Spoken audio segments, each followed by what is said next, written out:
Lyle, Jennifer. I think we have a quorum. We do have some guests. If just as a reminder for our guests, unless you've been recognized and are speaking, I would just ask that you keep your video off and your audio muted. So it is now 8:02. I am going to call the meeting to order. Suzanne, would you mind calling the roll, please? Yes. Patrick Brown. Kim Gleason. Tammy Kolbe. Present. Lyle Jepson. Good morning. Present. Tom Lovett. Present. Gabrielle Lucci. Present. Jenna O'Farrell. Present. Oliver Olsen. Present. Angelita Pena. Present. Jennifer Samuelson. Good morning. Present. Secretary French. Present. Good morning. And good morning. I may have missed it. Kim Gleason, present. Excellent. And Patrick Brown was on. He was actually, I think, one of the first people on, but he's having some audio problems. So I believe he is in the process of rebooting and hopefully will be joining us soon. So with that, are there any amendments to the agenda? I believe there may be one. Yes. If we could add an item under item N, which would be a vote to approve the reinstatement of the desk review for school approvals. Okay. Unless there are any objections to that, I'll treat that as unanimous consent that we will we'll take that. It sort of fits within the parameters of N, but just to be very clear, we're expecting a vote there. So we'll note that. Don't see any objections. Perfect. Okay. With that, we'll now turn to item B, which is public to be heard. Are there any members of the public who wish to be heard? If so, Mr. Nichols, any other, I'll come back to you in a moment, any other members of the public who wish to be heard? Sue Singlowski, Jeff Fannin. All right, any other members of the public who wish to be heard? Wonderful. So we have three folks who wish to be heard, and we have roughly 15 minutes. So I'll afford each of you up to 5 minutes to speak. I believe, Jay, you had your hand up first, so we'll go in the order that folks raise their hands. So Jay, the floor is yours. Thanks, Oliver. Good morning, committee. It's too bad you're taking me first because the other two are more articulate than I am, but I'll do my best. So I just wanted to say I put a lot of work into the Act 173 advisory group, as I know other members have as well. The advisory group essentially assigned a task to Milmore and Marilyn Mahusky to try to come to agreement on a couple of issues in the 2200 rule series. A few other advisory members joined parts of these meetings between Mill and Marilyn when they could, myself included. However, the intent here always was for the advisory group to have the opportunity to review the proposed completed rules recommendations and then to discuss them. Right now, I don't believe there's even consensus within the group as to the plain meaning of the language agreed to by Marilyn and Mill. Further, the power of the advisory group lies with the ability to review the language and then discuss it as a group. We haven't even seen the complete rules document in its entirety at a meeting to discuss. And there have been slight variations in the rule changes each time we have seen different versions.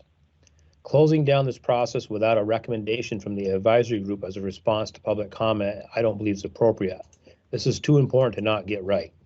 We need to act on this in a meeting so that we can make sure a recommendation on language comes to the state board from the advisory group that gets it right for the students of Vermont. Thank you. Thank you. Mr. Fannin. I believe Sue had her hand up next. Oh, okay. I'll let you guys fight over who goes first. Go for it, Sue. Okay, thank you. Good morning, State Board. It's nice to see you all.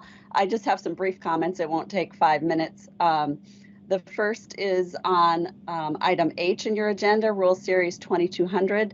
As a member of the Act 173 Advisory Group, I'm here to express my hope that the State Board will leave room for the advisory group to provide with feedback on the proposed new language for Rule 2229, which was provided to the advisory group on Monday before the State Board votes on the proposed changes. As a member of the advisory group, it is important for me to hear the perspectives of the other members before making a recommendation about the proposed language. I also wanted to make you aware that notations in the spreadsheet associated with public comments on the 2200 series refer to extensive consultation with members of the Act 173 advisory group, and that advisory group members participating in any consultation were not authorized to act on behalf of the entire advisory group. They were essentially representing their own organizations and were to come back to the full advisory group with any resolution that was reached. Finally, I would just observe that the process has been extremely challenging to follow, and I am not sure that the document that was sent to the advisory group on Monday matches what was decided in the subcommittee meeting last Wednesday. However, I was only able to be present at that 3+ hour meeting for about 30 to 40 minutes due to having to testify in the legislature and attend a board meeting. So someone else might be able to shed more light on that topic. And then the second item that I would comment briefly on is item O, which is school mascots. Just wanted to let you know that the VSBA board considered this topic at its meeting last Wednesday, February 9th, and I provided VSBA's position to the Senate Education Committee the next day. Before discussing the topic, the board extensively reviewed documents, including S-139 as introduced, version 1.1 of that bill, the summary of mascot laws in other states, and Chair Olsen's presentation on school branding that was given the day before that to the Senate Education Committee. And after quite a bit of discussion, the board passed a motion regarding Chair Olsen's presentation, with all attending members voting yes, except for one extension. And basically the points that can be gleaned from the board's discussion and that motion is that the VSBA's position is there should be a state level solution to the mascot issue. The solution should be developed by the legislature and should not involve the state and board of education. The solution should apply to both public schools and independent schools that are approved to receive public tuition. It should consider the impact of mascots and imagery for all racial and ethnic groups. And if there is a body responsible for developing guidelines or rules for school mascots, its composition should be diverse and inclusive. Thank you. Excellent. Thank you. Jeff. Good morning. My hand here. My name, for the record, my name is Jeff Finn. I'm the Executive Director of Vermont and I don't know if I know everybody here, but thank you for allowing me to speak with you here this morning at your meeting, and I wish you the best of luck in your day.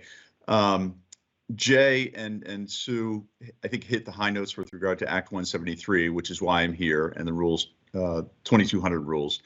And the concern I have, I think Jay expressed pretty well, is that the process seems a little bit clunky at best and perhaps flawed even.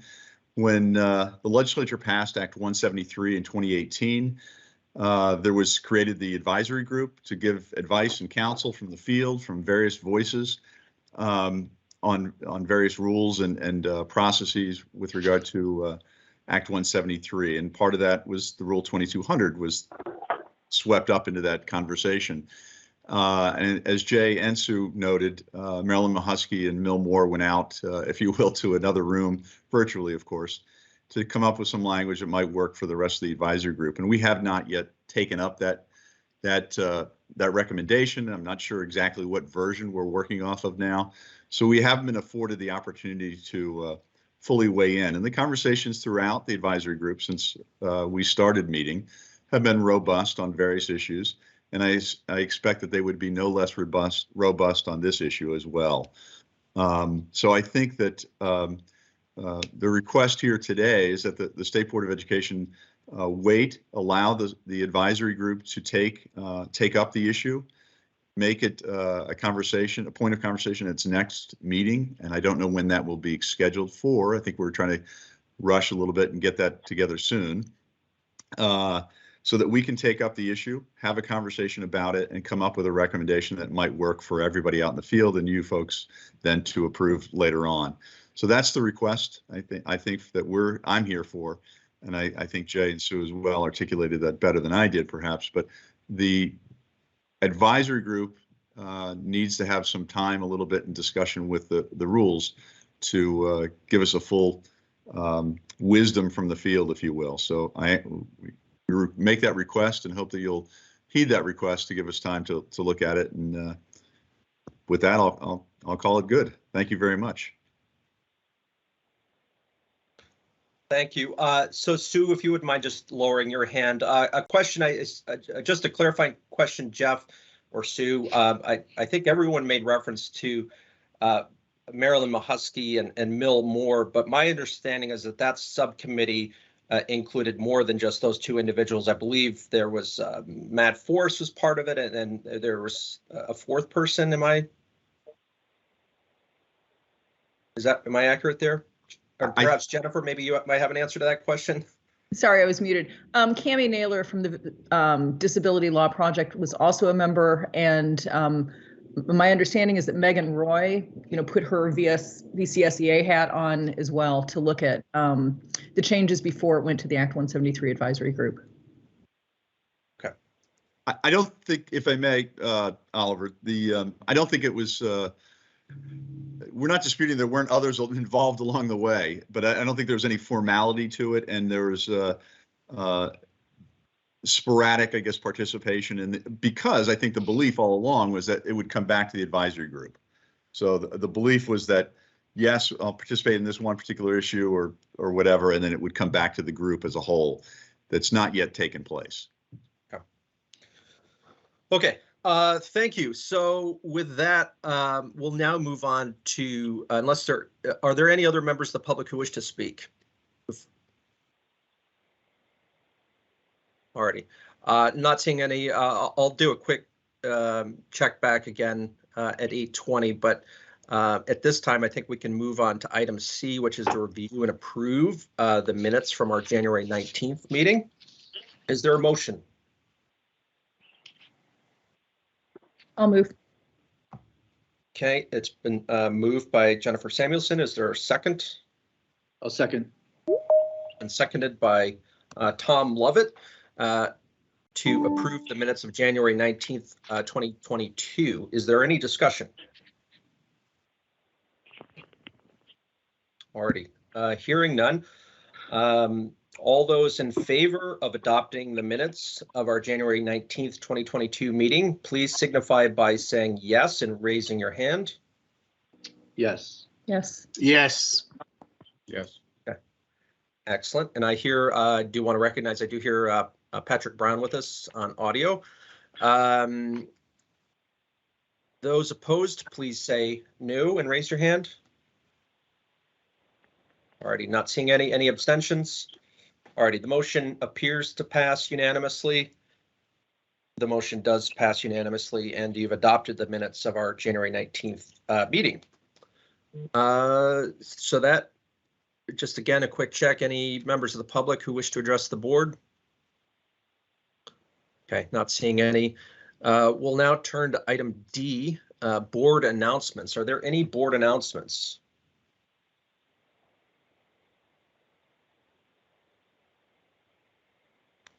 Already not seeing any there. The chair does have just a few updates.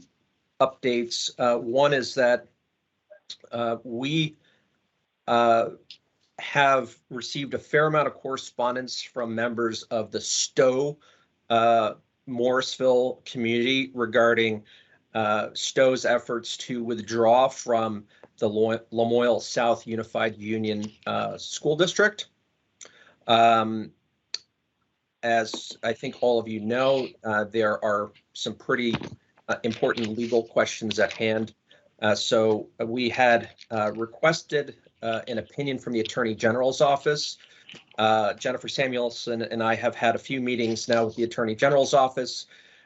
They have been hard at work analyzing the rather complex legal issues. They've met with representatives from the Stowe community. They've met with a number of attorneys in the legislature and the Agency of Education, and have been studying a lot of the legislative history, et cetera. They have put together a draft document that they have circulated to the interested parties with an invitation for any technical or factual corrections, and anticipate that we'll have a final draft of that informal opinion, hopefully within the next week or so. But suffice it to say, rather complex issue, and I'm glad we've sought some additional clarity on the questions at hand. The other issue we'll turn. We have an item on the agenda regarding school mascots. We're in the midst of the legislative session, and things, for those of you who don't know, things tend to move very quickly within the legislature. And as the chair of the board, I'm called upon from time to time to weigh in on behalf of the board on things. The mascot issue is one where I was asked to weigh in and offer some perspective. We'll address that directly. There are, and then we also obviously have the Chapter 11 issues, which Gleason and I have been working with the legislature on. I had also been asked to opine on some work that the Senate Education Committee is doing with respect to independent school approval and some of the standards around there. So I've offered some thoughts and shared that with all of you. And if anybody has any questions about that, I'm happy to address that. But I've tried to sort of keep that consistent with the discussions that we've had in the recent past. So I think those are all my updates. Any other updates? Otherwise, I'll do a final call for public comment. Okay. So with that, I think I'm not seeing any public comment. I think we can move on to our student report, item E. So Angelita and Gabrielle. Hello, everyone. I'm kind of happy to say I don't really have any major updates, which is good considering the last few updates I've given have been about mental health with students, COVID cases, and just complications within the school. At the beginning of the year, a lot of schools were seeing problems with students that were not used to being in the building and were experiencing, just very high energy, and we were having lots of lockdowns and clear the halls in our schools, and other schools were seeing that, especially in my district. One of the bigger examples was the Bristol Elementary School in the area, and thankfully we really haven't been seeing that big of a problem of that kind of stuff anymore.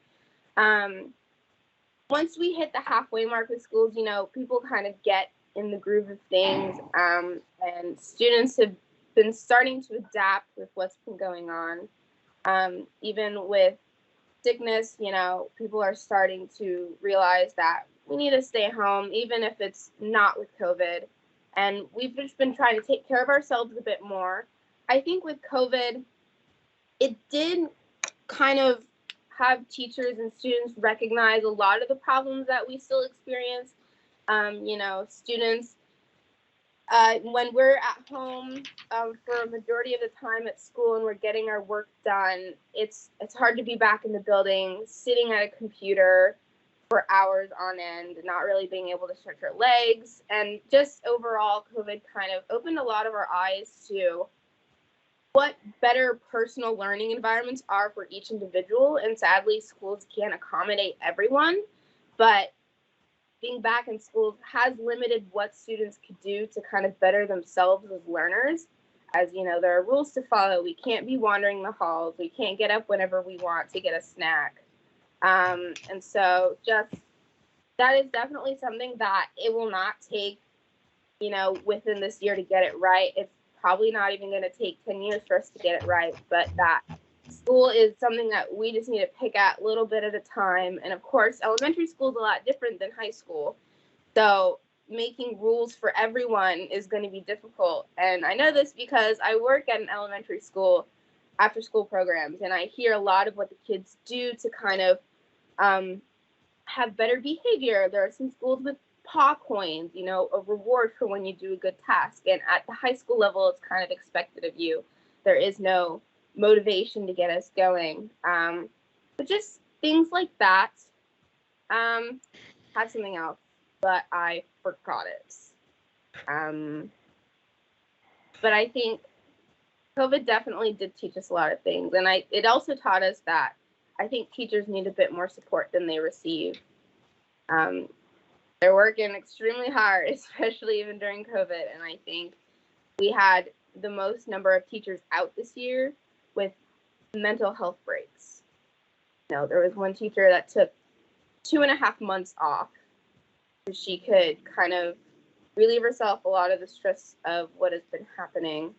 And if I remember what I was going to update you on earlier, I will let you know, but it seems to have left me. So I apologize for that. But overall, I don't, sorry. Go ahead. Overall, I don't have any recent updates. It's just like an overall, these are the changes that I've experienced, and these are the changes that, you know, have happened in the past year that have been slowly developing. And I think COVID definitely did teach us that we do have limited resources at certain times. And especially since you guys wanted me to bring, you know, surveys to you guys, and I would absolutely love that. But school definitely does limit the time that I have and the amount of potential to make a great survey. You know, when Sabina and I were making those for you guys, we sat and we talked. We brainstormed questions, and I don't really have that anymore. And Sabina did say during our time that COVID was definitely a great opportunity for her to be able to do those things. And now that COVID's over, it's harder to bring personal information from student perspectives to you guys. So I apologize for that, but I think it also shows that, you know, I'm limited, and so are a lot of other students. And so, yeah, that's just my update for today. Excellent. Thank you. A question for you, Angelita, because you're in the Mount Abe district. So I'm curious in your school, if amongst the students, if there's any discussion of what's happening with Lincoln's effort to withdraw from the school district. Mm-hmm. Amongst students, we don't talk about it. Outside of school, we have talked about it with each other, with teachers, parents, and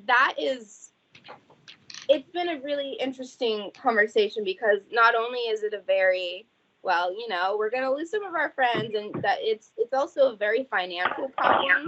My district does struggle with money, and students are very aware of that. And from what we understand, that's one of the biggest reasons why Lincoln wants to leave, among other reasons. So we do talk about it. It is a very interesting topic, but I think it's also hard for us to talk about it because we don't live in Lincoln, and of course we don't know the fine details of what happens with that kind of stuff, and we don't know the behinds, like why specifically Lincoln is choosing to leave. And I believe they voted to leave, and then our district voted no. So it's become public.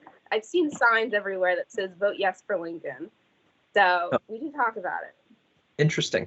By the way, there's somebody with a phone number ending 23. We're getting a lot of distracting noise. So if Suzanne, if you could mute that line, that would be wonderful. Okay, thank you. Gabrielle. All right, so I don't I also don't really have that much for this month. I would say that there's definitely less of a fear surrounding COVID among students. Like I don't really know how to describe it. It just seems that students are not as afraid as they used to be. And one way that that is currently showing up is the wearing of masks below the nose. A lot of students are wearing their mask below their nose. I think it's a small thing, but it's an important thing. It's just one thing that I noticed. And we definitely still have behavioral struggles at the school, but I think that administration is working to the best of their ability to deal with what has been going on. And I think other than that, students are sort of, as Angelita said, getting into the groove of things, but it's definitely stressful with a nice high school workload. And I think that this break, like the others, is going to be a really nice time for us to relax and recharge and get ready for the final push until the end of the school year. So I think that's all I have for today. Thank you. Excellent. So Gabrielle, I just want to commend one of your colleagues, or actually two of your colleagues, one of whom is on the local school board, the Rutland City School Board. She and another of her colleagues, I assume they're your classmates, they testified in Senate Education last week, and I thought both of them were very well. They really articulated themselves extremely well. So excellent. Any questions or comments for Gabrielle or Angelita? No. Okay. So that takes us to item F, which is an update on Chapter 11. So Kim and Donna, you guys want to take that one? Only a few small updates, right? Yeah, sure. I will do my best. I hope Donna's on, and I know Oliver has been very helpful. I've been out of town for the last week and participating pretty fully last week, but I know things move quickly and was not able to, and when I was in transit yesterday, participate in the most recent meeting. So please correct me, Oliver, if I'm wrong.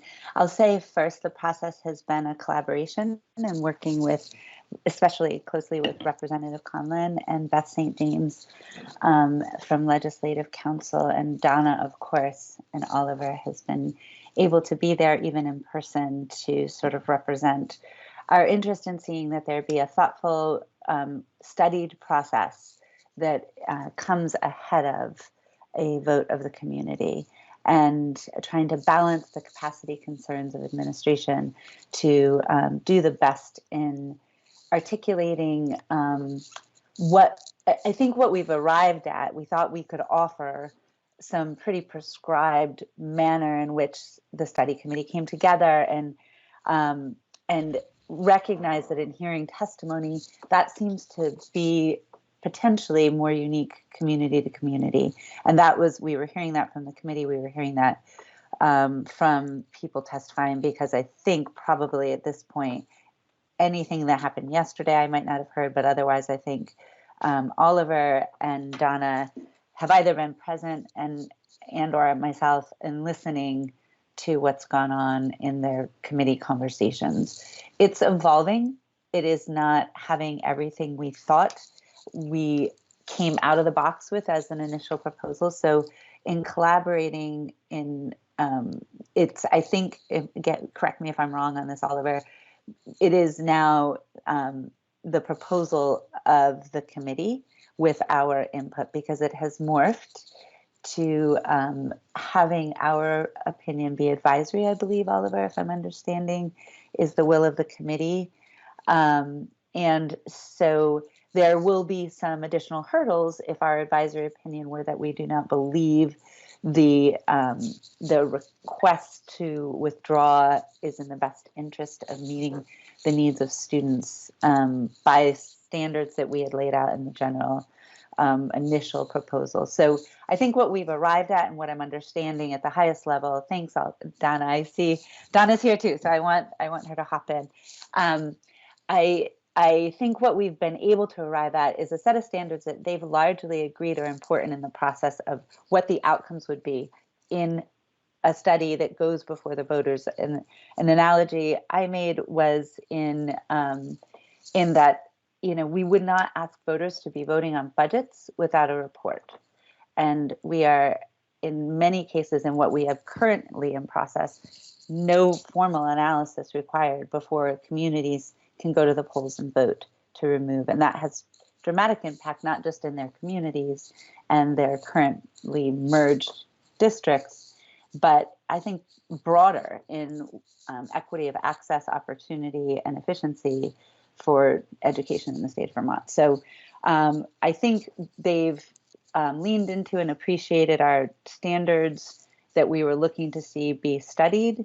I think there have been tweaks that come outside of what we thought were maybe what we had hoped to arrive at a 5% a petition to study, and then they move on to establishing a study committee and getting our advisory opinion on if they've met the standards, and then some certain additional hurdles if we should say no before it goes to the broader electorate for vote.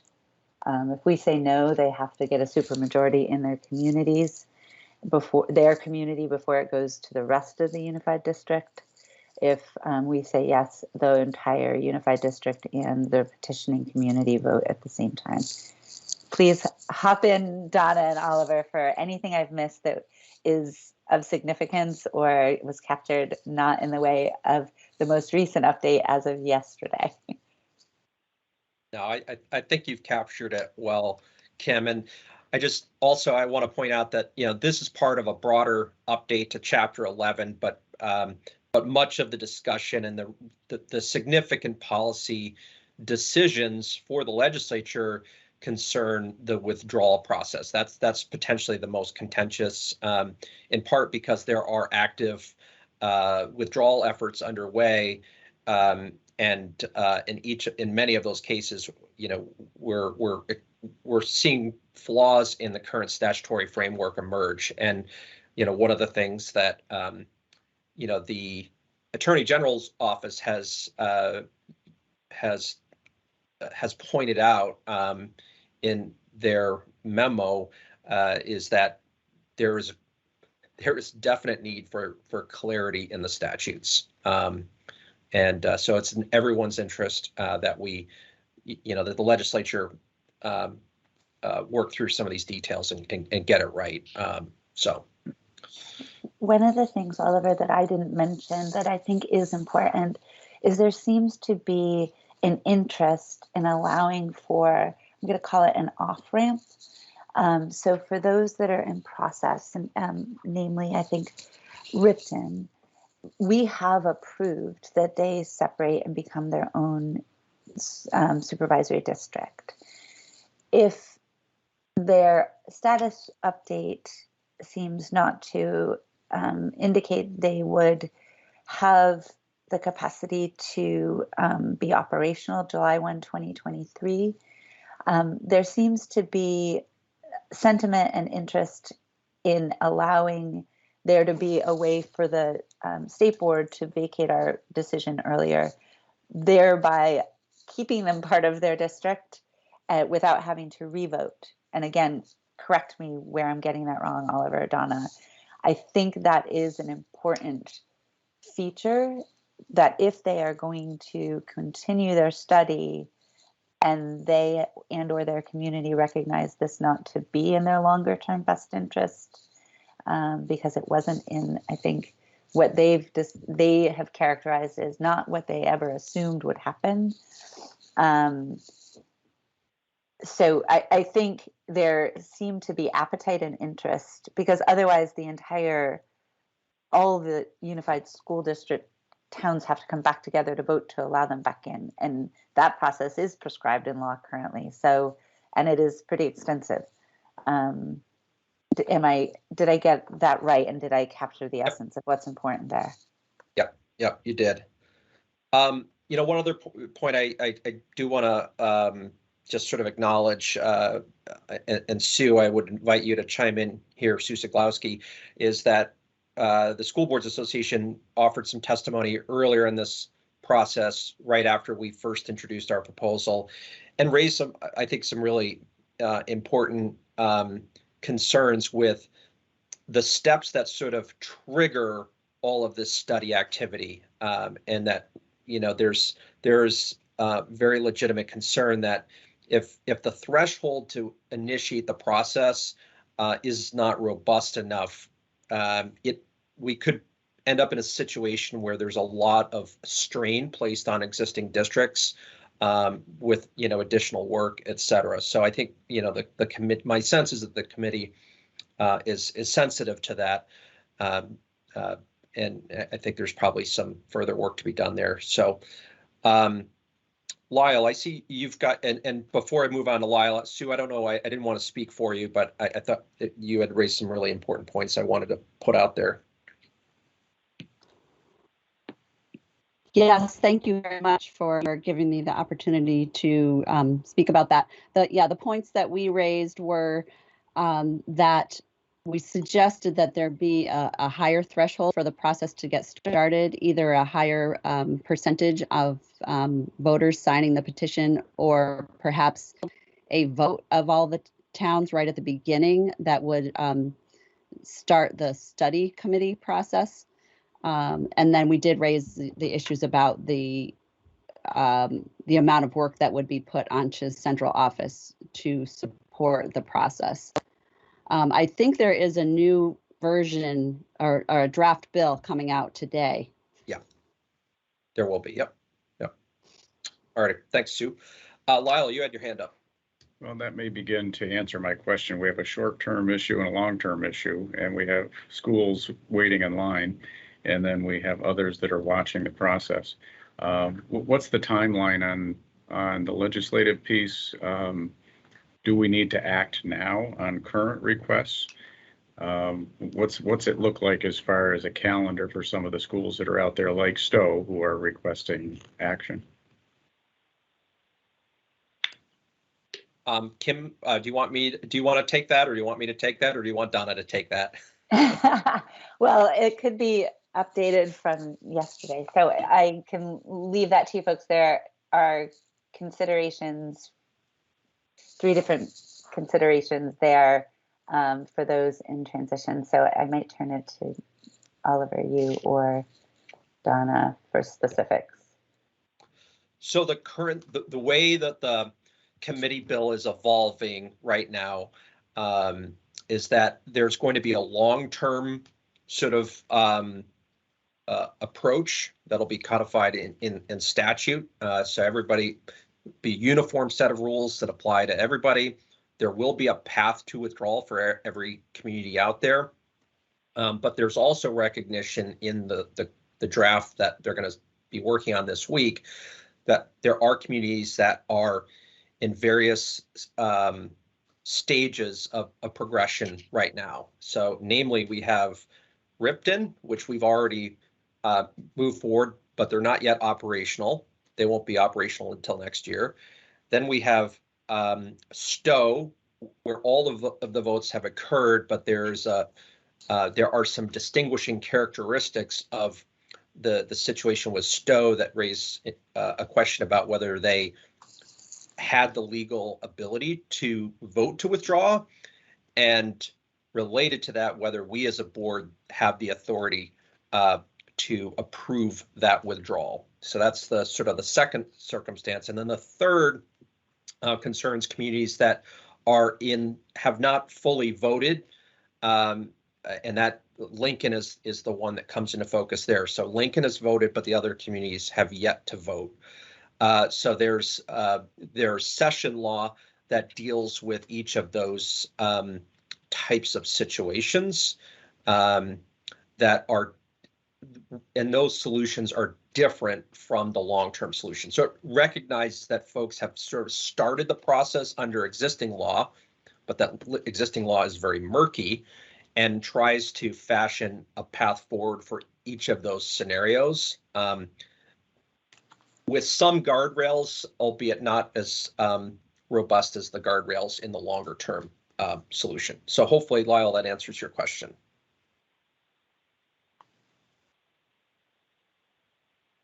So I'm still sure it does. I'm waiting. We're waiting for the AG's response, formal response, and then we can move forward with Stowe. Is that correct? Or not? We're waiting for a final informal opinion from the Attorney General's office. And depending on that, the conclusion of that informal opinion, we will then have we will then know whether we have the legal authority to engage in that process at all. So that's the first one. That's if nothing happens in the legislature.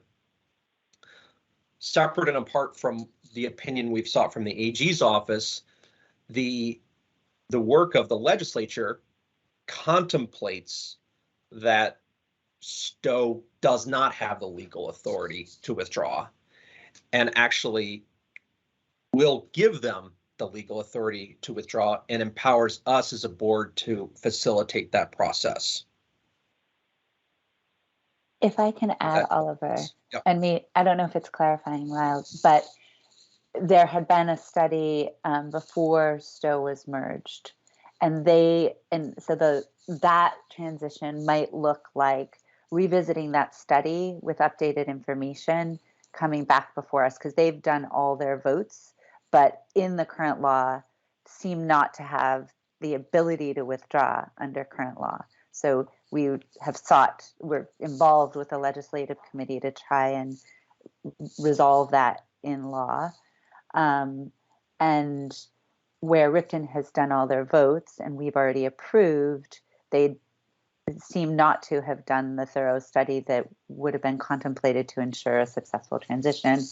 And a community like Lincoln, where they've done one portion of the vote and may likely have done the remainder of the vote if all of the communities were to vote in the affirmative for them to withdraw, they would have all of their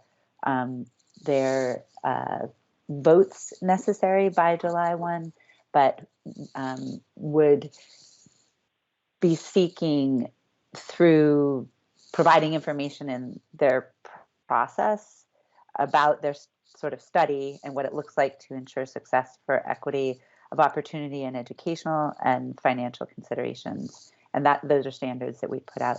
In all these transitional cases, if that were not to go positively, they would become like everybody else in seeking withdrawal, and they'd need to look to whatever becomes new law July 1.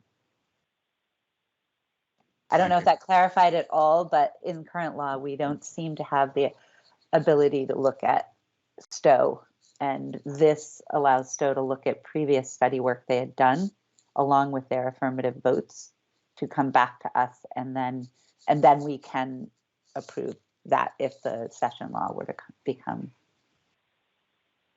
Great, and I don't want to appear to be difficult. I'm just trying. It's very murky, I think, is the best word I heard. So thank you. Yeah, but thank you for your work on that. It sounds like it will get clarified. Yeah. Yeah.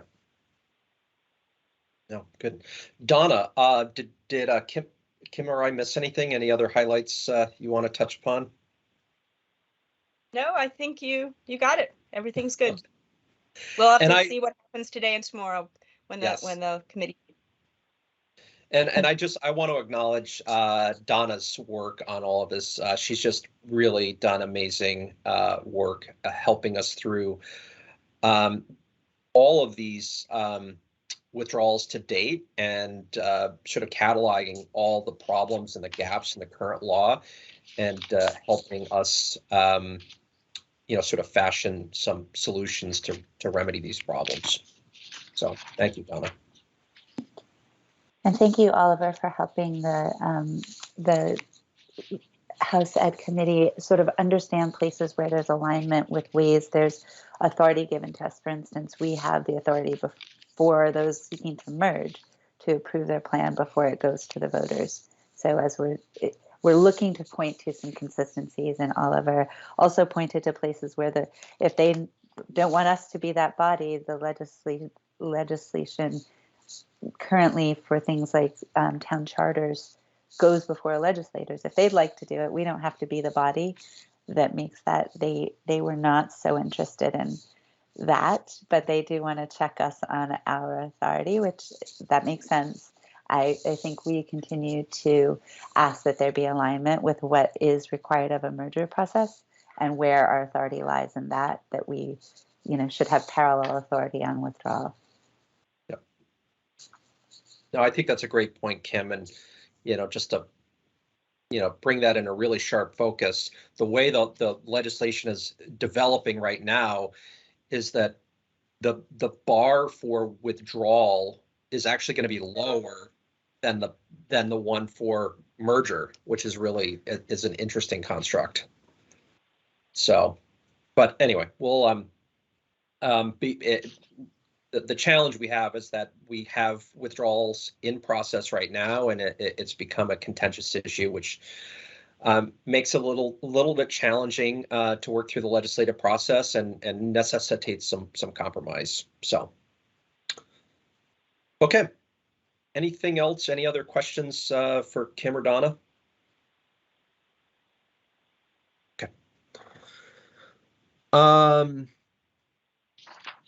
Alrighty, I think that now takes us to item G. Tammy,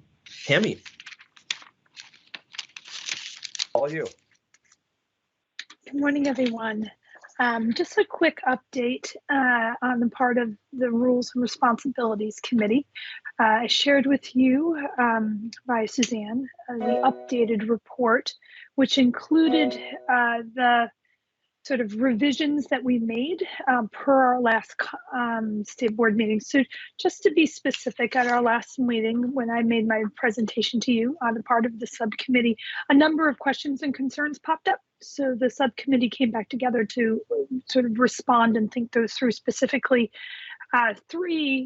four, that we looked at. One was talked about was the state board's role in identifying, vetting a candidate that the governor might appoint to the agency secretary. As a subgroup, we decided that based on sort of the feedback from all of you, that was something that we would not weigh in on explicitly in the report that goes to the legislature. It wasn't requested. So you'll note that in the revised report in this framework, we don't offer sort of a suggestion or recommendation on that in this revision. The second thing that came up, and this is a summary of a bunch of comments that we received at the last full board meeting, was an interest in further clarification in the proposal for delineating the roles and responsibilities for rulemaking, particularly with respect to what should be included in the state board's review of proposed rules prior to filing with ICAR. We did talk about a number of different options there, and the revised table that is included in the report reflects that, specifically reflects that the state board would have the ability to comment, just like other entities would, at the point in time when rules went on to ICAR about the public comment process, so comment on the process. So that was updated, and I thank Kim for sitting in as well on the subcommittee meeting that day to sort of offer some thoughts there. So that language has been revised. It's a part of this updated report. And then there were two other things that were talked about in our deliberations that we came back to in our subcommittee meeting. One was a consideration about a recommendation to rejoin the National Association of State Boards of Education. I think that issue is, again, outside the scope of this particular report, but certainly something as a full group, the full board should continue to talk about. And also they're raised as a part of our subgroup conversation on roles and responsibilities was the state board's budget request. And again, our subcommittee agreed that was an issue that fell outside the scope of the roles and responsibilities subcommittee, and certainly something that we should keep on our larger agenda, with an eye toward any changes that might be made with respect to roles and responsibilities and adjustments that might be needed in the state board's overall budget to sort of fulfill those any sort of delineation of those roles and responsibilities that came out of that. So that's just sort of a high level summary. So we made our presentation at the last meeting. We took your feedback. We tried to address that feedback. We have now drafted this report again that needs to go to the legislature. And I'm going to stop there and start and open the floor for questions, concerns, and comments on either process or the content of that report.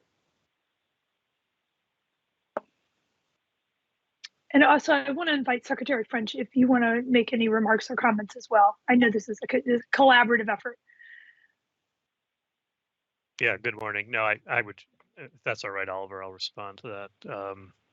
No, I think time is of the essence. We need to get the report over to the General Assembly.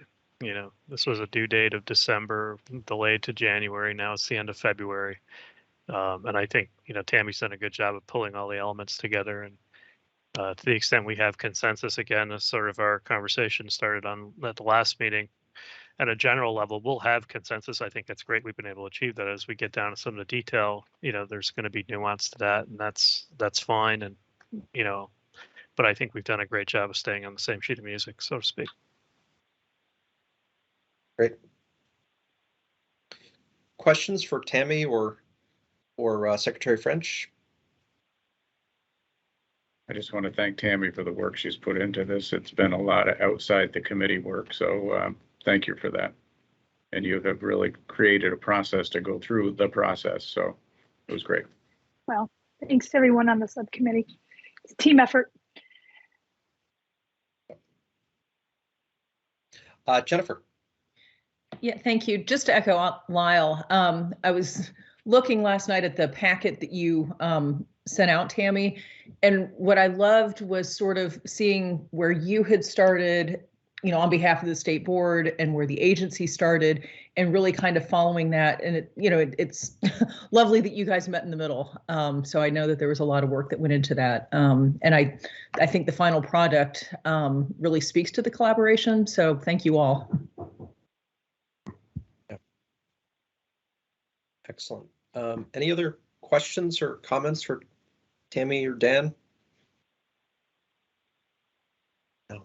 I just also want to echo Jennifer's gratitude to the committee for its work, and Tammy and Dan for your leadership on this joint effort. So much appreciated. So I think with that, I would entertain a motion to formally approve the report to the legislature on the part of the state board. Obviously, this is a joint report between the agency and the board, so we do need a motion to approve and authorize on behalf of the board this report to go to the legislature. So Tammy, perhaps you might want to take a stab at a motion there. I move to approve. I'll second that lengthy motion. Alrighty, it's been moved and seconded to approve the roles and responsibilities report on behalf of the State Board of Education and to send to the legislature. Is there any discussion? All right. Hearing none, I'll call the vote. All those in favor of adopting the motion, please signify by saying yes and raising your hand. Yes. Yes. Okay. And those voting no, please say no and raise your hand. Are there any abstentions? Already hearing none, it appears that the motion carries unanimously, and the motion does carry unanimously. So we are running ahead of schedule. I just want to acknowledge Lyle needs to jump off for 30 minutes. But perhaps absent objection, I'd like to take up item K, Dan, the state assessment vendor RFP update. Are you prepared to speak to that? Yeah, sure. Okay. Well, good morning again. If you might remember, several meetings ago, I talked about the state going out to bid for state assessment. Currently, you might be familiar with SBAC, Smarter Balance Assessment. So this is the large state assessment that's required under federal regulations and law. Our own state procurement process requires us to regularly go out to bid for all kinds of things, including our assessment. So we've been working on that. We're at a point now where ultimately this has to come before the board for a decision. And we'd like to see that decision scheduled up for the March meeting because there's a lot that goes into negotiating the contract, if you will, for this assessment. We can't really move forward with some of those final processes until we have the board's approval to sort of get into that nitty gritty. So we'll discuss this a bit with Oliver. So if March is our sort of timeline for a vote of the board, what could we do to facilitate the board's involvement in bringing you up to speed, so to speak, because there's a lot of technical information behind evaluating the bids. So we thought it might be useful to have a single board member appointed to sort of come into some of those processes inside the agency, because a lot of it's still bound by confidentiality rules and so forth. And that individual would be available to speak more directly to sort of a green sheet recommendation in the bid materials that our team will be assembling for your March meeting. So basically looking for a board member who might be interested in probing some of the more detail on that, be prepared to speak to some of the process and results of the process at the March meeting. Okay. So are there any members of the board who have an interest in this area?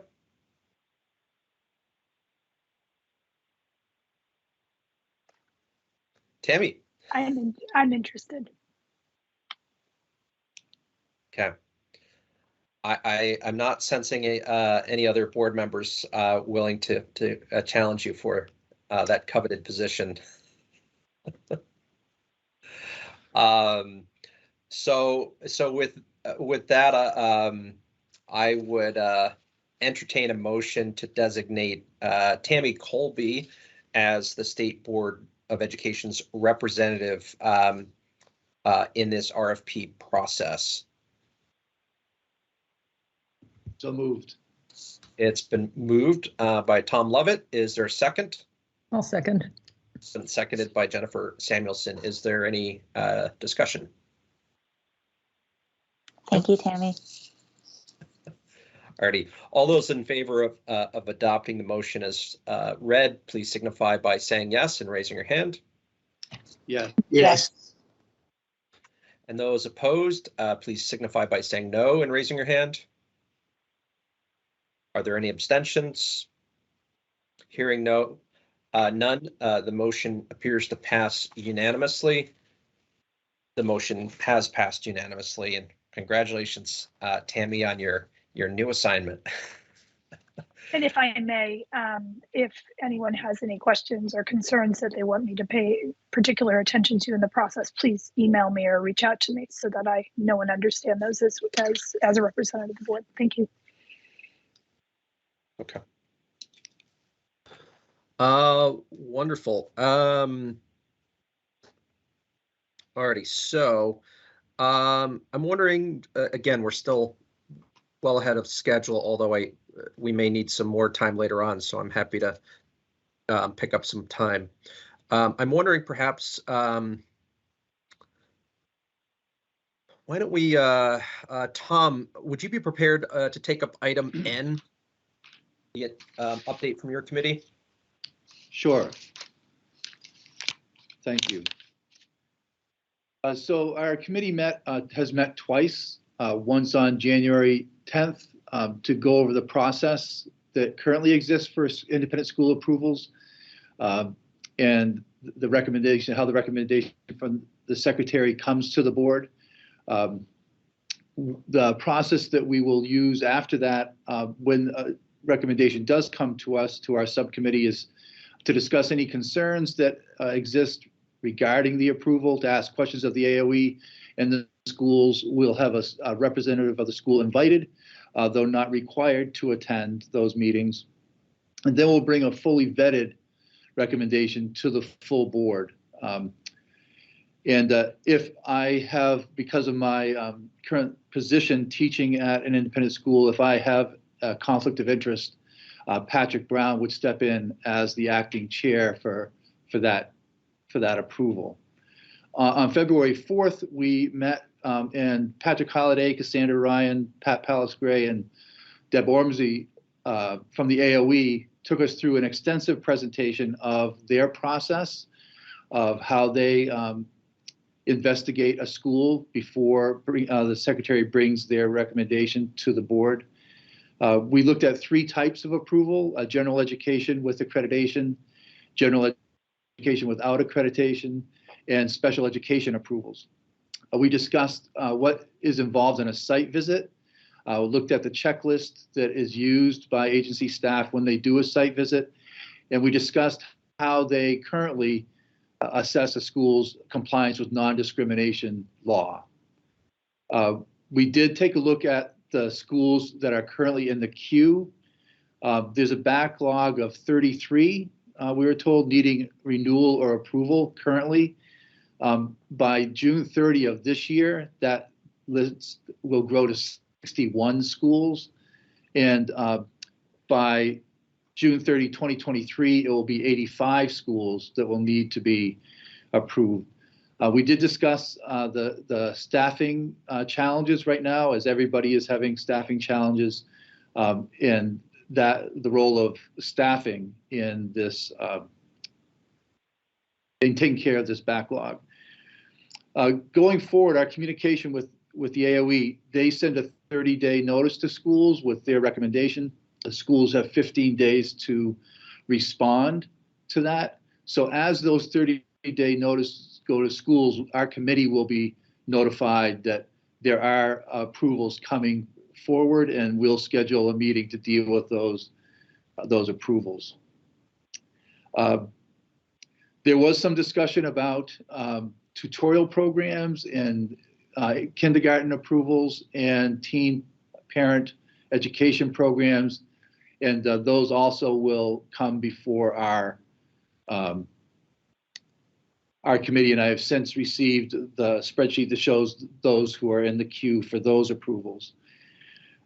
We will meet in early March to discuss our work plan going forward, but one of the things that came up was that the agency would appreciate the flexibility, although they understand the value of a site visit, but they would appreciate the flexibility of reinstating the desk review that we approved earlier in this session last year, to deal with the backlog that existed because at that time, because of COVID, and that site visits were not allowed. Having that flexibility would help them deal with the backlog, the extensive backlog that they have now, and that was only going to get worse as we come into 2020, June 2022 and 2023. So I'll stop there and see if there are any questions, or if any other members of the committee would like to chime in on things that I might have missed.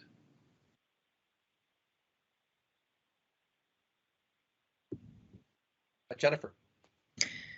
Thanks so much for your presentation, Tom. I'm curious with regard to the possibility of not doing a site visit. Are there factors that you've talked about what would trigger a site visit, or what would allow the agency to think that, you know, one wouldn't be necessary? I don't know if you've gotten that far in your thinking, but Jenna. Tom, this might not be what you're going to respond, but I was thinking, I think some of the conversation was around, like, if they have a scheduled site visit and then there's something happening that they can't go on site that day, we definitely heard it. It's their preference to be on site. that they would like to be on site, that it's, you know, the experience is meaningful for the school, it's meaningful for them, they're able to actually live in that environment for the day and see everything. But the schedule gets derailed if there's a, you know, COVID outbreak in a school, or there's staffing issues or something that happens that day, that they could at least start the process and not just miss out altogether on starting it. So Tom, I don't know if you want to add, but it's certainly their desire to go on site. Correct. Thank you, Jenna. We did not talk about specifics about what would trigger a site visit and or what would allow for a desk review. I suspect it will be the same criteria they were using earlier. In the those that are accredited by an outside agency certainly have a lot of material that they would be submitting as part of their application for renewal, especially. But as Jenna said, they want to be on site. They just would appreciate the flexibility to use a desk review if they had to. But we have not talked about the criteria. Okay, thank you. Is that Go ahead, Kim. okay. So I think to follow up on Jennifer's question, I think it would feel more in keeping with sort of the accountability we're seeking, and generally in support of ensuring that these schools can remain solvent and effective in supporting our students. Should there be, before we defer to extending the desk review, clarification around what would trigger that? So just that is uniformly able to be applied, and we would understand before any of these places are in crisis, which doesn't serve our students. Sure, I can see the reason for that. I would just go back to what we approved last fall as a reasonable criteria for, and I'm trying to find that now, criteria for a desk review at that time to clear the deck on some of them that did not have any concerns, did not raise any red flags. But I can wait until we have nailed down the criteria for a desk review, and then bring that back to the board. Thank you. Tammy. Thank you.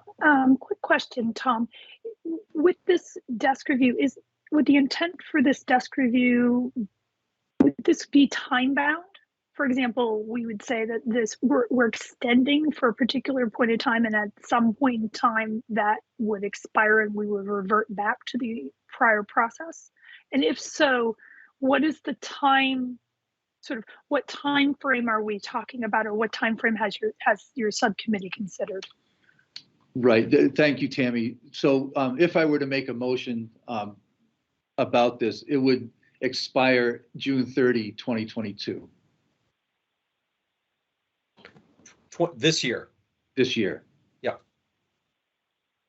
And part of the rationale is that there is still, as Jenna said, still some concerns about not being allowed on campus due to COVID, or not being able to make the site visits because of pandemic-related concerns. Tammy? Thanks. Just a quick follow-up question, Tom. That time limit's coming up pretty fast, right? And so that we're only talking about a few months here. What is the trade-off between just delaying the site visits till after June 30th? You understand what I'm saying? So we have a backlog, and the backlog is going to be in place for 3 or 4 months. First of all, can we clear that backlog in that short of period of time? And is there any cost or downside to waiting to doing the site visits after June 30th? Patrick, So Tom, I just want to acknowledge Patrick and then Jenna, but Tom, why don't I let you try to answer that? And I don't know if Patrick, if you have a question, or if you're looking to answer the question.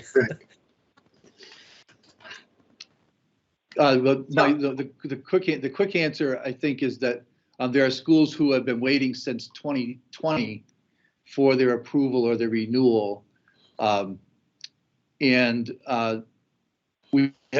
we've also waited to get the 2200 rules in place before these approvals go forward.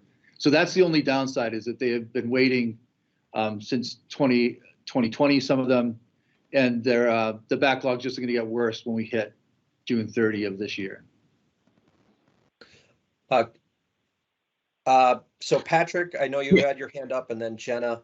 Okay, so my question was just answered, and that was exactly what I asked at the meeting. What strategies can we employ to clear the backlog, because June is coming up so fast, and the numbers are waiting. Those in the queue are going to be waiting. There are going to be additional folks in the queue. So if there is a way to clear the backlog by doing the desk reviews, but the preferred method is the site visit. And if that's not possible at this time, we have to use whatever strategies we can to decrease the numbers that are in the queue. Thank you.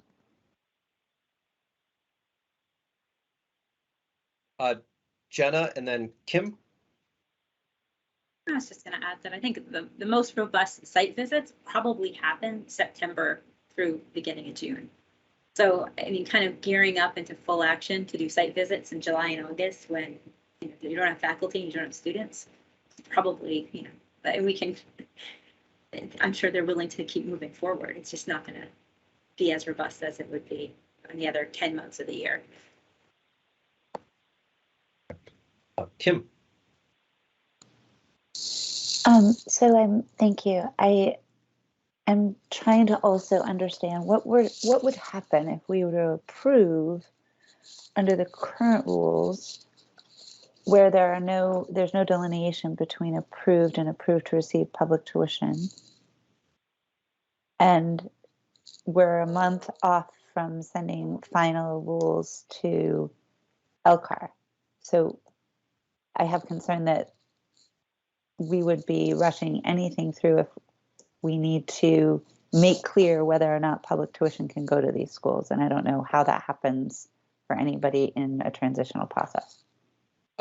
So Kim, I'm glad you brought that up. I just want to piggyback off of that because it's a really important point. We do have this large backlog that's going to grow to 60 in June. And the last thing we want to do is approve, what I think, quite frankly, is the majority of our independent schools under the old rules, right? We're just about to the finish line on the rules. Let's get the new rules in place so everybody knows these are the rules, these are the standards, these are the expectations. And then that way, this significant backlog will be reviewed and approved under that new criteria. And I think that's just, I think, Kim, I think essentially that's what the point you're trying to make, right? Yeah. Well, and just to clarify, the changes to the rules really fall into two categories. The first category are those that are related to Act 173. Those rules don't go into effect until July 1st, 2023. The second category of changes to the rules don't relate to Act 173, and those, which really goes back to the approval process that this group is considering now, those changes will go into effect as soon as the rules have been approved by LCAR. So I think, Oliver, when you're talking about the approval standards that would relate to this batch of schools, it's really talking about the changes to 2200 that don't relate to Act 173. For the most part, yes, but it's a little bit of both, right? Because keep in mind that these approvals and renewals are for a 5-year term, right? So it gets a little confusing if we're approving, granted the Act 173 provisions don't take effect until next year, 2023, but we're approving a school for 5 years. Mm-hmm. So I think we want to be really clear and say, hey, we're approving you. Here are the expectations now. and here are the expectations that you need to start planning for and be ready to support in 2023. Kim. Oliver, to follow up on that, so what happens for those, whether they be in this batch ready for reapproval or approval, or not up for approval for a bit? The rules for those who may not be able to meet the standards. So, I mean, some of the standards are speaking to anybody because we've put in place non-discriminatory language in the rules. We've articulated some enrollment process considerations that are not specific to special education that articulate some expectations. And so what happens for those who aren't up for renewal until later? How do we ensure that they would still be approved to receive public dollars under the rules currently in place as soon as we pass them? It's a great question, and I'm going to suggest why don't we defer that question to our conversation when we get to item H. And Emily has actually put quite a bit of thought into that. So this way, this is my way of signaling to Emily, like pull out your notes on that. We're going to return to that question because it's a really good question, and I know Emily has put some thought into it. Thank you, and I think then it continues to lean me in the direction of not rushing approvals while we are this close to the finish line on this round of 2200. Yep. So, thanks. Other questions or comments? Just, I will, for our next meeting, we will have met, and I'll bring this question of under what conditions would they be seeking to use the desk review, and we'll get clarity on that. Okay. So Tom, is your thinking then that your committee will do some work on establishing the criteria and then bring back a formal proposal for the board to vote on at our next meeting? Yes. Okay. Does that work for everyone? Okay, perfect. Any other questions for Tom? And again, I want to thank Tom, Jenna, Patrick, and Lyle for their work standing up this committee. As Tom has pointed out, we do have a significant backlog, so I think it's really helpful to have a committee that's focused on looking at these renewals and approvals and making sure that as the floodgates open up, we're not just as a board, blindly approving things, which I think is always a danger when you have a large volume of work and it just shows up on the agenda. So I appreciate you guys taking some time and looking carefully and thoughtfully at the process, and then ultimately with the approvals that come before you, particularly since we have a lot of new rules, and this will be a new experience for everyone, including the schools. So, alrighty, unless there are any other final questions, we're still a little ahead of schedule. I'm looking for a small item we can pick up, but I think all the other ones are fairly substantive. So I'm going to suggest that we take our break a little early, but I'd like, if we could return, unless there are objections, I'd like to actually return it at 9:30 so we can take up item H. Does that agree with everyone? Okay. So we'll stand at recess for 10 minutes. Please be back at 9:30 promptly so we can start work on item H. And if you wouldn't mind placing yourself on mute and turning your video off in the meantime, that would be wonderful. Thank you. I think we have a quorum. Jenna, perfect. Okay, we have a quorum. So we'll reconvene the meeting now. Thank you, everybody, for being back so promptly. So we are now moving to item H, which is a review of where we're at with Rule Series 2200.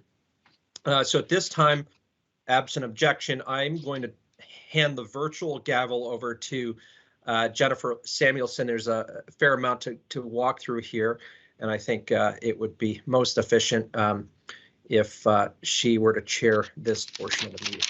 So, Jennifer, you have the gavel. Thank you. So I want to start off by just acknowledging everyone for their time and dedication who has been working on amendments to the rule series.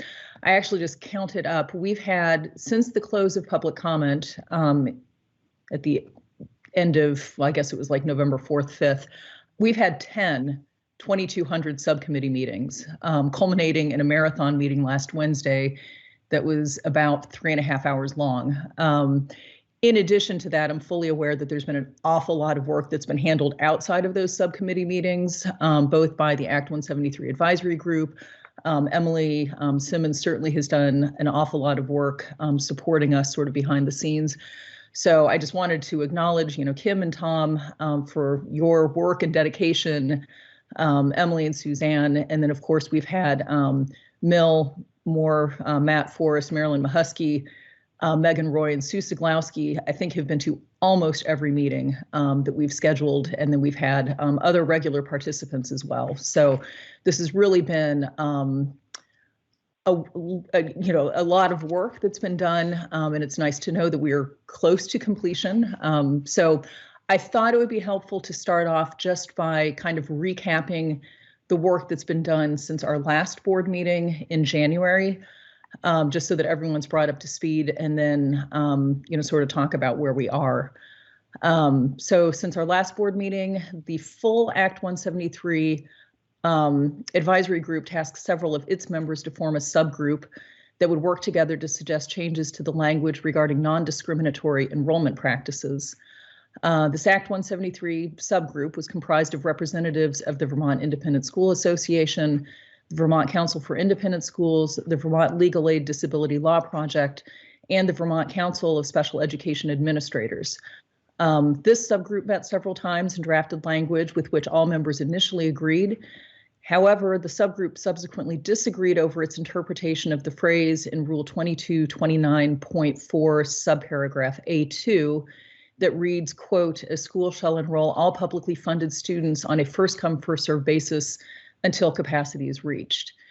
So there was initial consensus within the subgroup, and then that consensus kind of broke down over that particular sentence. So at our February 1st, 2200 subcommittee meeting, which we had scheduled with the idea that we were going to start processing public comments, we really realized that we were in no position to do that, and we spent that meeting really talking through that sentence and trying to figure out like where the concerns were. And what we realized is that if we looked at what the sentence itself said, it was confusing and really didn't provide enough clarity, either not to the schools, not to parents, not to LEAs. And so what we did was we really looked at what that sentence was trying to accomplish. And once we looked at that, it was really almost magical. I think most of the people in the room really agreed with, what the intent was behind it. So we spent the bulk of the meeting really talking about what were we trying to accomplish with that sentence. And we realized two particular things. One was that it was helpful to think of enrollment not as a specific point in time, but more as a process comprised of several interim steps. So we kind of pulled the enrollment idea apart and sort of expanded it. And then the second thing was that we realized that different people had different and conflicting interpretations. And so we spent time, teasing that out and explaining it. We realized, for instance, that no one at the meeting felt that Act 173 required an enrollment process for children with special education needs that was different than the enrollment process for children without them. We also agreed that Act 173 did not abrogate other school enrollment policies, such as a sibling preference or signing an honor code, as long as those policies were not applied in a discriminatory way. So once we reframed the issue in this way, we were able to work as a group to lay out the steps in the enrollment timeline in a way that we felt provided clarity to parents, schools, and LEAs, and that was consistent with the intent of Act 173. At the end of the meeting, we directed Emily to draft language to amend Rule 2229 that would capture the spirit of our discussion. Although the 2200 subcommittee did meet again on February 3rd, Emily had not had time to draft our requested language.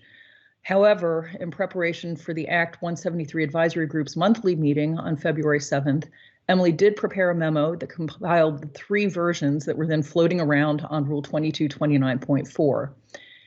The first one was the draft that was originally filed with ICAR. The second was the draft as proposed by the Act 173 subgroup members, upon which consensus was later revoked. And the third was a new draft prepared based on the consensus identified at our February 1st 2200 subcommittee meeting. These versions were considered by the Act 173 advisory group, but it was able to reach consensus on any version and ultimately tabled a motion to approve the second version. Thus, when the 2200 subcommittee met again on February 10th, we still did not have consensus from the full Act 173 advisory group.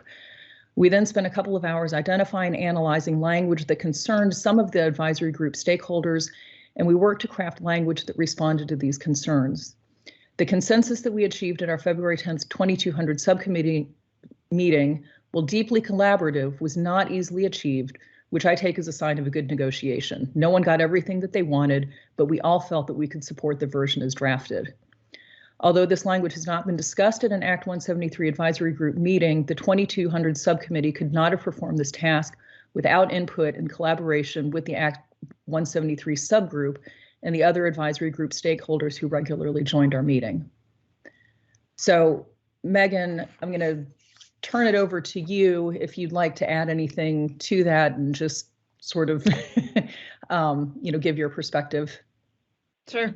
Thanks, Jennifer. I think what I'll do is go back in time a little bit further because I think some additional context would be helpful. I won't repeat the pieces that you shared, but I think it's relevant to the advisory group's request to ensure that its full membership has the opportunity to weigh in on the current draft, given our legislative appointed purpose is to inform the development of these rules. So going back in time just a little bit to add to what you shared, and the board knows this because this was part of an update I had shared earlier this year, but last school year, the 2021 school year, a stakeholder group of the advisory group with some additional members was convened. That stakeholder group is part of what informed the existing draft that went through public comment. The advisory group endorsed that draft fully.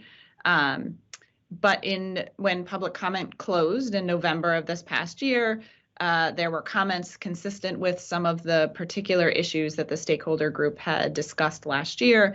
And so it was, we were both asked and we felt it was important to reconsider that draft. The State Board of Ed subcommittee formally asked us to reconsider the draft and decide whether or not we would recommend changes.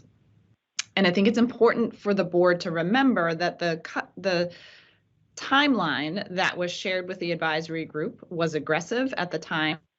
We signaled, as we would attempt and continue to attempt, that we would try to meet that timeline and would operate and convene to meet that timeline, but that our priority would be to get these rules right and to be able to provide solid information for the state board.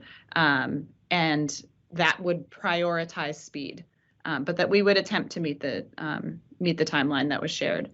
In December 6th, we discussed the public comment at length. There was agreement at that time that clarification on enrollment practices would be prudent. And we also agreed that we would not recommend changes to the rate setting language that was related to the other public comment. And at that time, asked 2 of our members to work on what was at the time a very small clarification of 2229.4 around enrollment. The result of those conversations was much bigger than a small clarification. So in January, the advisory group saw what was actually a pretty substantive rewrite of the rules not a small language clarification. And so did not come to consensus on that because of not having enough time to digest what was a bigger rule language change than we thought. We asked those two members, this is similar to what you shared, Jennifer, to work together and with the State Board of Ed subcommittee, and then the full group would act on those rules at our February meeting.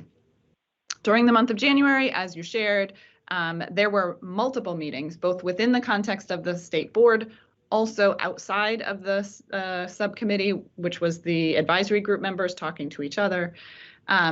And that is what caused there to be multiple versions that existed at the same time. There was the, these are my words, but the advisory group version that had come out of conversations between some subgroup members. And there was a more recent version that was that benefited from the conversation of the full State Board subcommittee. But what that meant is that there's simultaneous conversations happening and not a lot of clarity on what actual set of rules the advisory group is being asked to speak to. And again, our original request was what we thought was a small clarification, not a rewrite. So it was on our agenda to take action on February 7th, which is a Monday, and Friday, after business hours is when we received the memo, which was very helpful. It was very helpful for the group to see that memo. However, it left 0 business days for the group to consider that language. So at our meeting, we discussed it again at length, but there was 2 issues. One is not time for all members of the group to actually have read what was a substantive draft. And 2, there was not clarity on what we're taking action on. So we were taking action on the middle step. That was what was on our agenda. That was our advisory group draft. But there was actually a 3rd draft at that point. So the idea of acting on this interim draft didn't make a lot of sense. And that's why we tabled the motion. The subcommittee then met that week. And as Jennifer said, there was additional conversation. It was a very long meeting. Attended by primarily 3 members of the group, with Sue was with us for some, but not all, but emphasizing it was a small subgroup of the advisory group. And we, the advisory group, did not see a draft until one was sent to us very late. And the feedback we were asked, so this draft that I believe that you see today was given to me on Friday, so last Friday evening, and then therefore forwarded to the group over the weekend, but that really means Monday. And the group was asked to provide feedback. And the immediate feedback from multiple members of the advisory group was that we have not had a chance to digest this. This is a substantive change in language, and we respectfully request the ability to have time to digest it. So that was the reason for the advisory group's request of the State Board.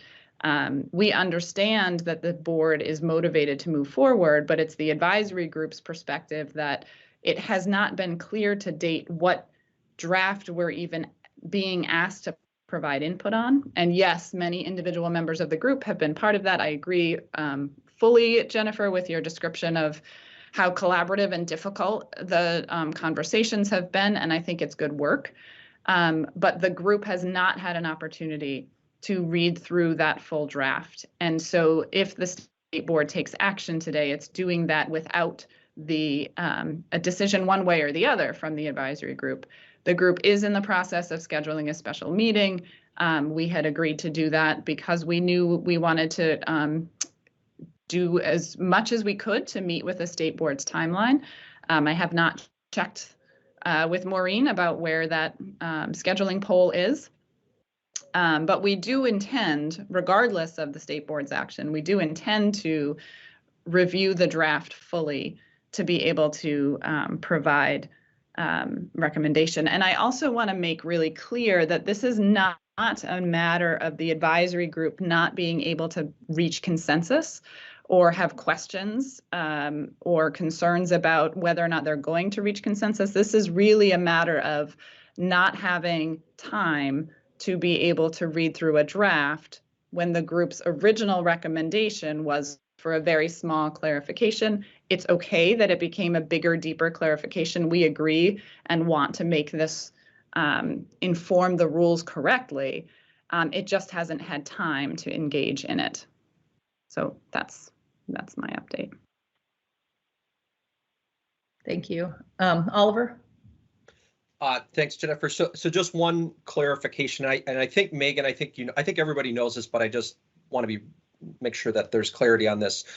So the proposed action for today by the state board is not to adopt anything. It's to close out the remaining so that we can move. We can provide some direction to Emily to draft a final document. And I think to your point, Megan, I mean, there are a lot of moving pieces and a lot of people in the mix here. And we need to get to a point where there's actually a final draft. And then the idea is that the state board would schedule a meeting between now and our regular March meeting to actually consider adoption of that final draft. So hopefully that is consistent with your understanding. And then I did have just a question for Emily, if I could.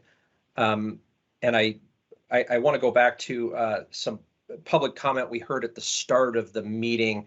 There was a question raised about just procedurally,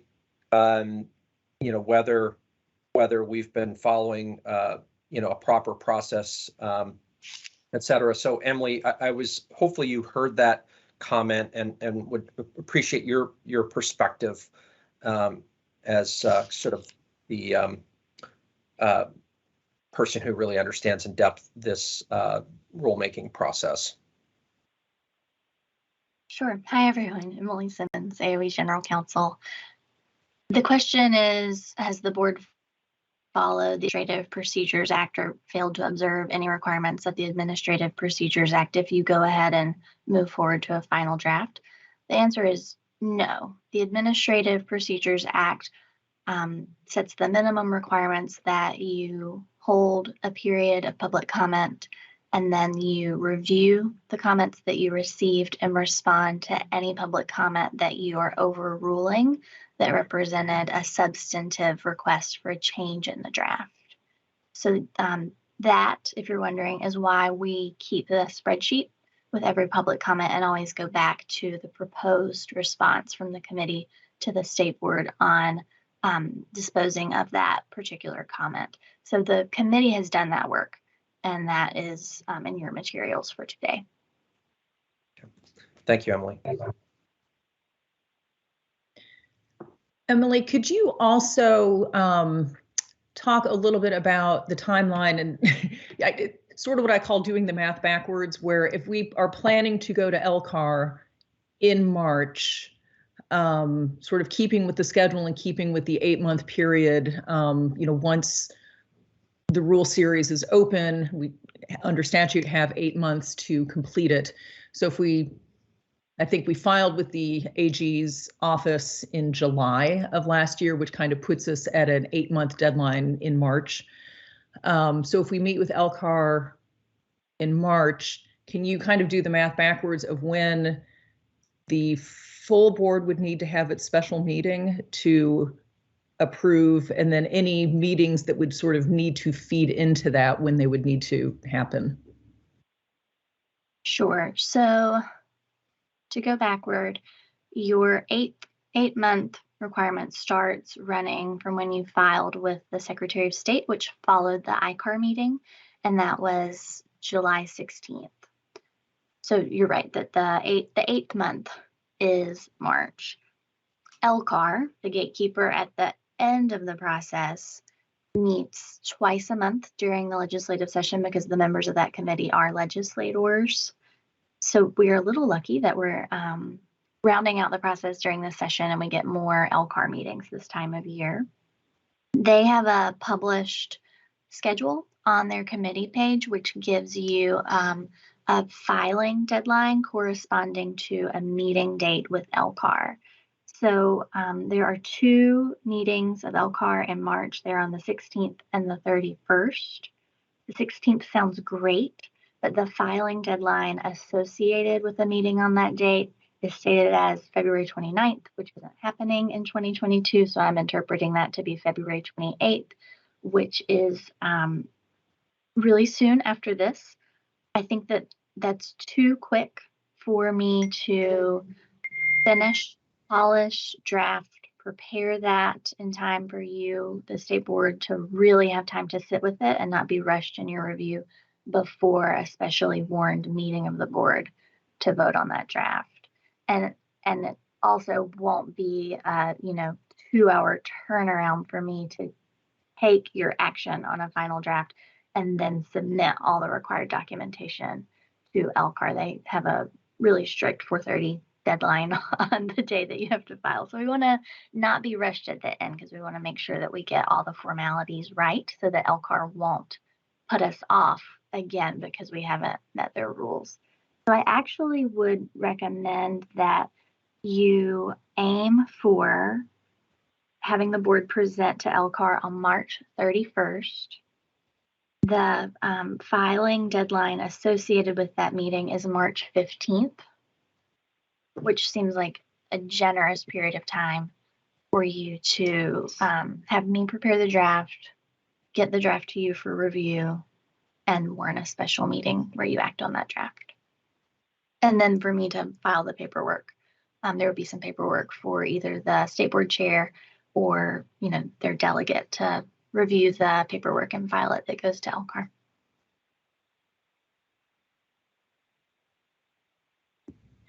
Okay, thank you. Thank you.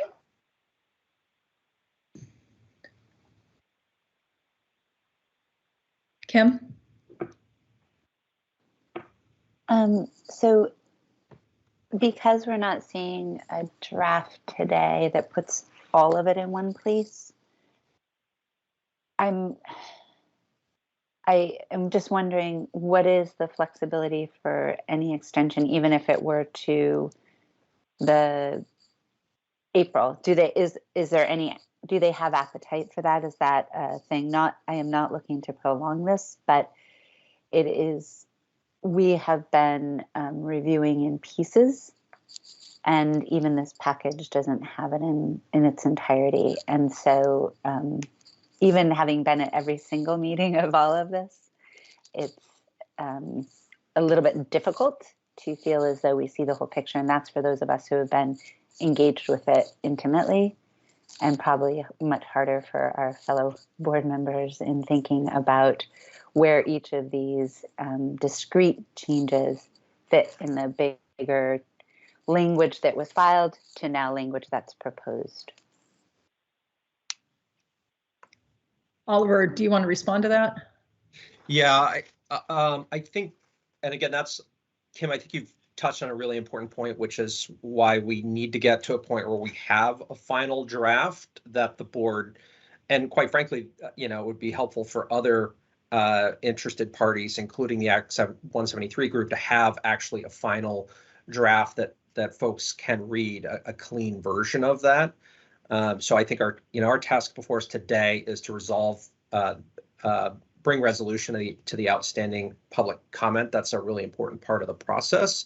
That then allows us to move towards a consolidated document that's going to be much easier for board members and other interested stakeholders to review and to consider in advance of when we do call a special meeting to take final action. I also want to point out that we have this 8-month deadline in statute, and it's it's there for a reason, right? We have the longer this becomes an iterative process, and to Megan's earlier point about sort of small changes turning into bigger changes, the more we iterate and this becomes sort of an infinite loop, we get further and further away from sort of the original draft, and that, in my view, is not fair to the public and other impacted organizations. And that's exactly why there is an 8-month, window. You have to bring the plane in for a landing at some point. And then the other key piece, and Tom, I would call on you to sort of remind us, the size of the backlog. We are holding off on approvals of these schools. And in fact, just yesterday, there's a school associated with the Howard Center that serves a number of kids in that region, and they have an approval that's being held up because of this. So we're starting to see a lot of impacts because of this delay.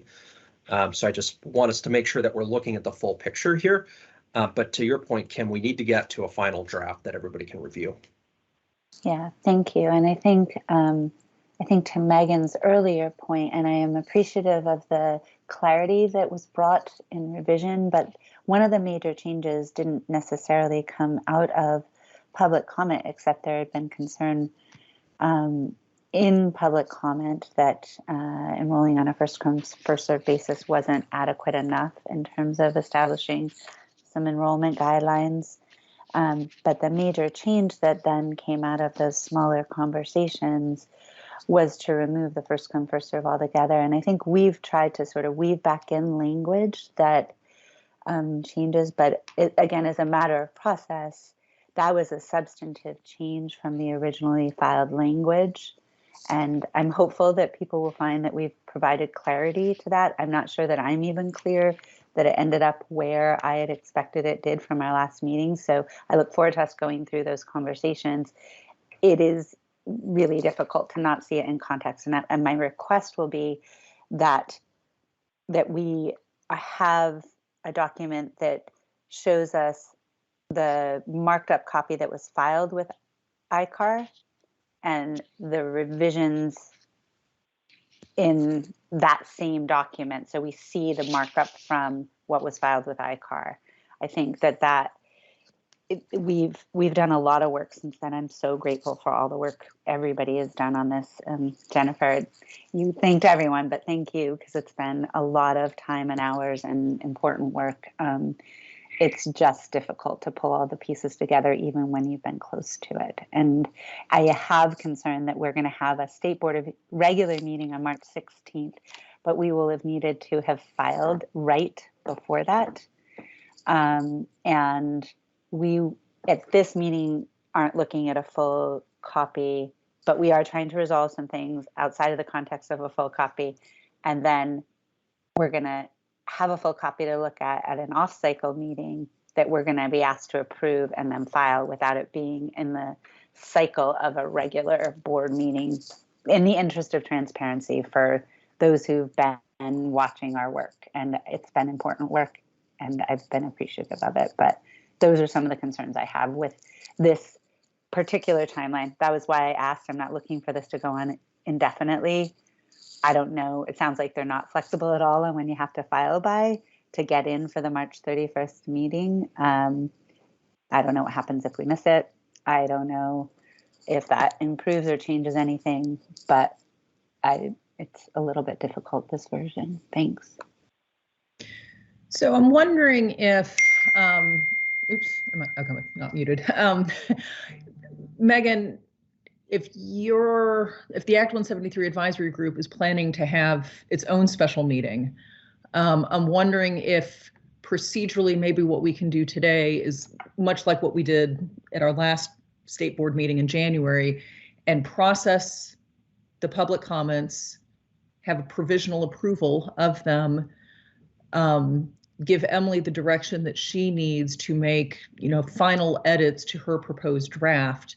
That language would then be disseminated to everyone, including the Act 173 advisory group, at which point you guys could review it and, take a vote on it as presented. And then we could have our special, well, I think if we need to have an interim 2200 subcommittee meeting, we can address that, but with the idea that we would come back before the full board in advance of this March 15th filing deadline. Yeah, Jennifer, that's our and again, I could actually, if I took a minute, try to pull up where the poll is, but our intention is to meet before our March 7th meeting. And several of the dates on the poll were next week. I have not looked at it to see if we'll have a quorum, but that is the intention, is that we would hold a special meeting prior to that. I suppose, I think some of the dates did blend into the week of the 28th. And then obviously our next existing meeting is March 7th. The goal isn't to wait that long. But if after this meeting, I can check the status of that to see when it is. But yes, it is our intention to do that. And we would want to review as clean a copy as possible, because I think that's part of the challenge, is which are we giving input on, has been a little tricky. Oliver? Yeah, thanks for that, Megan. So I want to make, so I think where I see us sort of landing here is if I think everybody's agreeing that having a final draft is going to be really helpful for the process.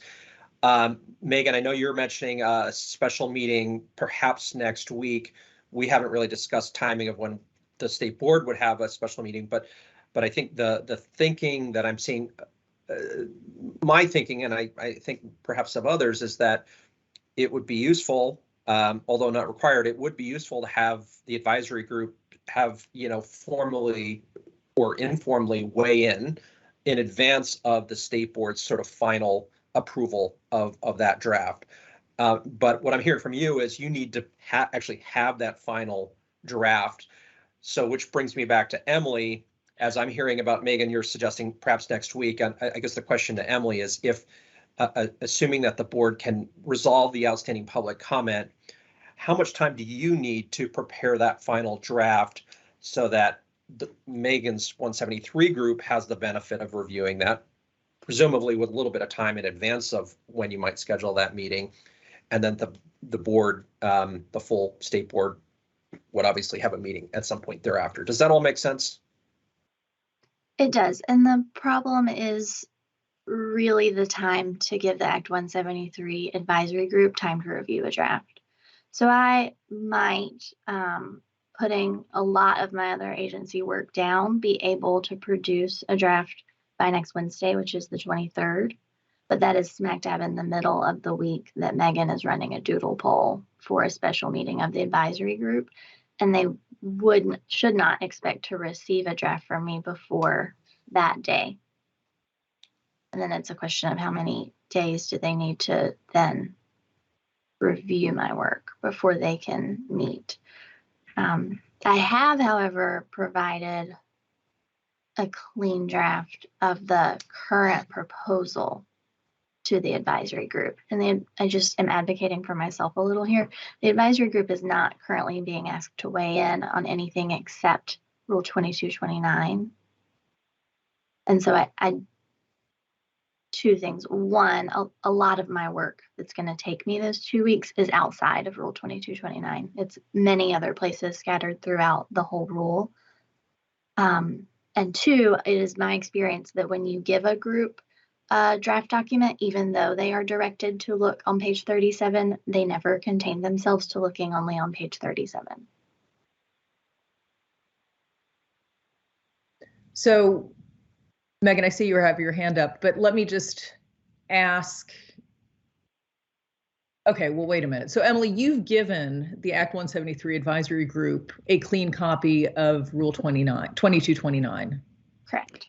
Yeah, my hand is up. Sorry, Jennifer, to jump in, but it is. Yeah. It may be that clean copy is the one for us to rule on. It's just that this group received it on Monday and could not turn around feedback by today and wanted the benefit of a discussion. I don't know that there is actually, unless there's new language that comes out of some subsequent, either this conversation or something else, Emily may already have provided it. If that is indeed the 2229, I don't know that there's any work that has to be done other than the group having an actual opportunity to sit down and consider it. So I don't know. That was why I wanted to jump in, is I don't think anything has to be produced for us. I think we have it, but we did not have the opportunity to discuss it as a group in time for today's meeting, hence the desire for a special meeting. So just for what that's worth. And specifically, I think you're only looking at 2229.1 and 2229.4. So and that you don't even have the other parts of 2229 that haven't been amended.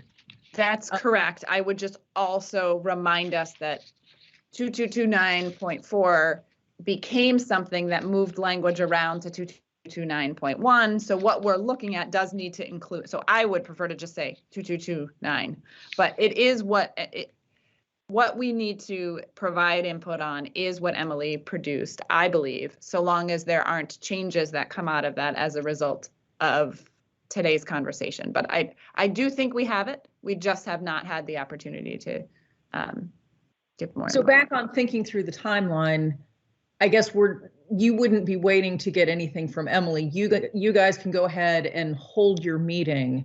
And then, I mean, that really gives Emily more time to sort of work on the rest of the 2200 rule series changes to get, one final version together.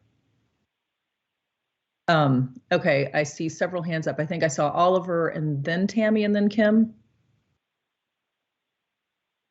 I think that was it. So Megan, I want to respond. I hear you. That you may have enough with that draft. I also hear Emily's concern, but I'm also reflecting back on some of the comment we heard during public comment time from members of the advisory group. And I can't remember the exact specific comments, but I'm quite certain I heard some reference to wanting to see everything. So I'm a little wary. I guess I want to avoid falling into the trap where you get your special meeting and you've got members who are saying, sorry, we don't want to vote. We're not ready for vote because we don't have the full thing in front of us. And then we get right back to where we're at today. So that's a real concern that I have. I also just want to be really clear that, I think it would be really helpful to have input from the advisory group, but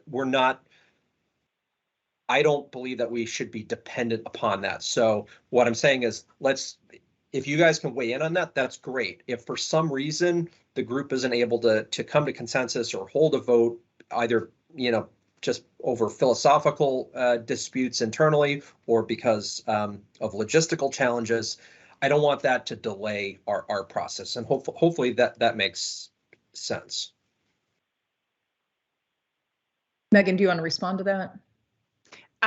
Sure. I don't mean to cut other people off. The comments, Oliver, around not seeing a full draft, from my perspective as the chair being part of those conversations, are not about wanting to look at other parts that we haven't been asked to. They really are about this set of rules. It's just that this, again, what was a small recommendation for clarification became a substantive rewrite of that section, and that included renumbering and, like I said, 2229.4 became 2229.1, and right, that's what they mean by the whole thing. I really don't believe they need to see more than what Emily has, so long as we are clear that that is the final version. I think there's still some question about that. At least I've heard members say that.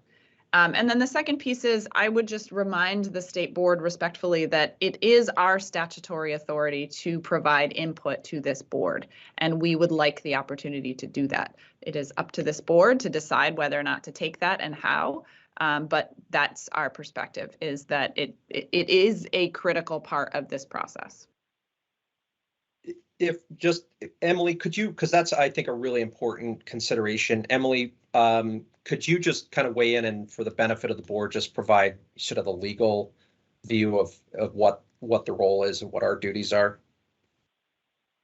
I'd rather have the exact 173 language in front of me, but Megan has correctly summarized the gist. 173 advisory group was given a list of duties, and one of them was related to advising the state board on rulemaking to implement the act. Yeah. Okay. And I will say, I mean, we're sort of at the point where this is a bit of a balancing act, where I'm really cognizant of the 8-month deadline. I'm cognizant of the fact that we've got, approved, schools that are up for reapproval that are sort of backlogged, and yet extremely grateful to the work that the Act 173 advisory group has done. And I really feel like, particularly with the changes that we've made in response to public comment, that the product that we have come up with is certainly better because of the, different voices from within the advisory group that have participated in our meetings. And so I think we've had some really, really rich conversations that, I think the product that we've come up with reflects that, and hopefully is something that the members who participated in our 2200 subcommittee meetings will be able to go back to the full advisory group to, represent that and really talk about the fact that these were very deep, thoughtful conversations that produced the language that we've, now put into the rules. Tammy, and then Kim. Thank you.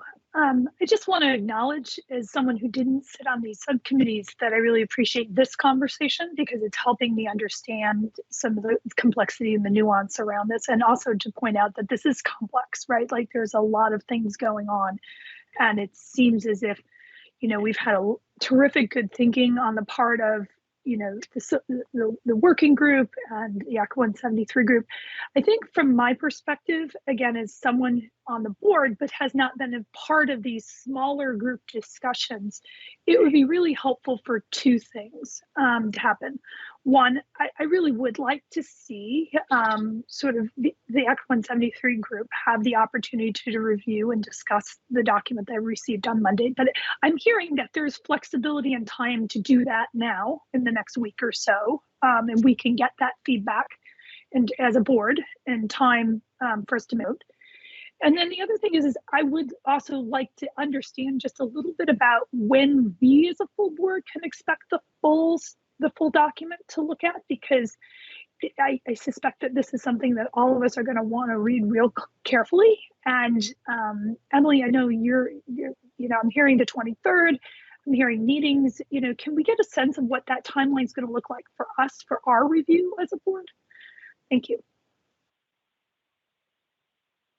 Kim, do you mind if Emily jumps in just to respond to that?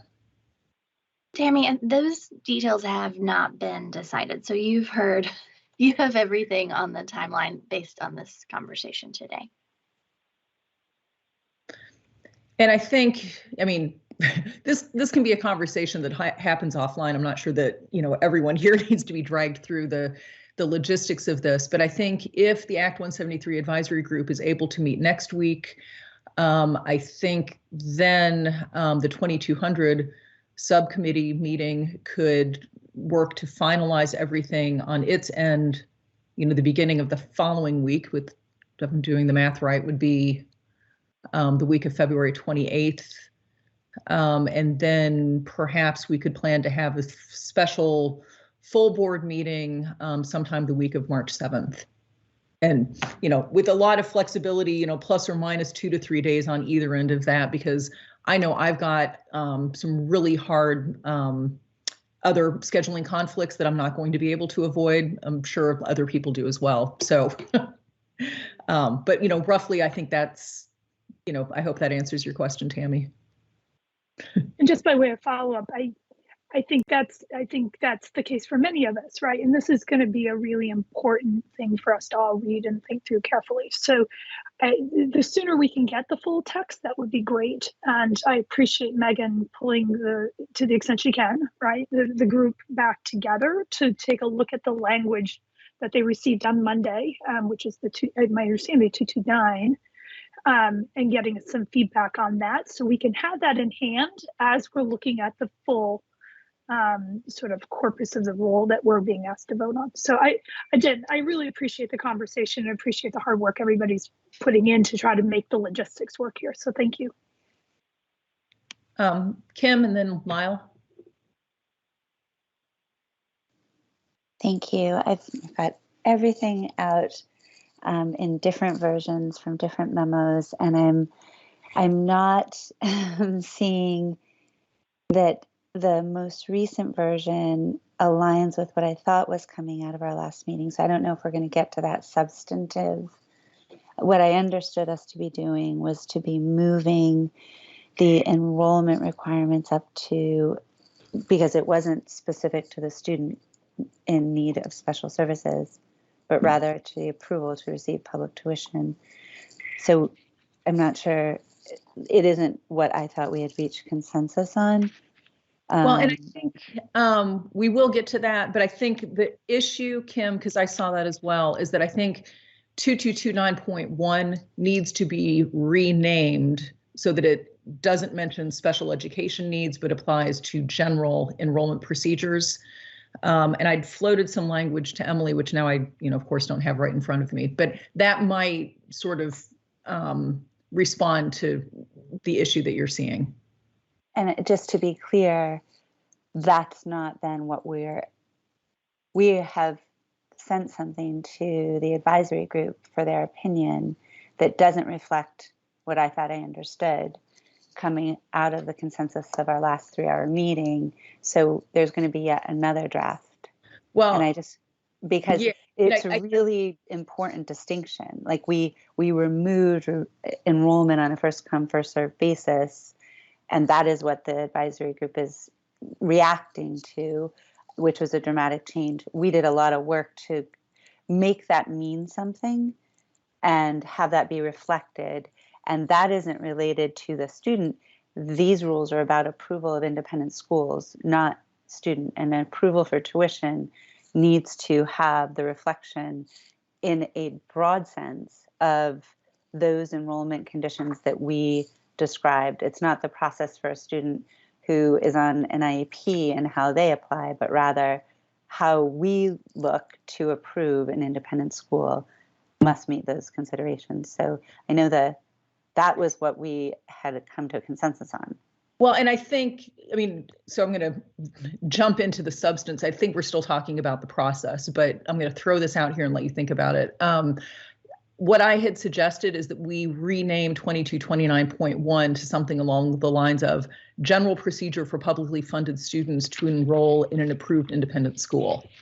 And so I think that— Right, can I just to that question, it's approval of independent school program approval. So it's not approving a student to enroll, it's approving an independent school for ability to receive public tuition. So let's get into the substance once we get there. But I think, to your point, there will be a corrected version that will be sent, based on renaming 2229.1, just in the interest of clarity. But I think that was an administrative oversight more than a substantive change. I think the title of that rule just needs to be changed, and we can discuss what that would be.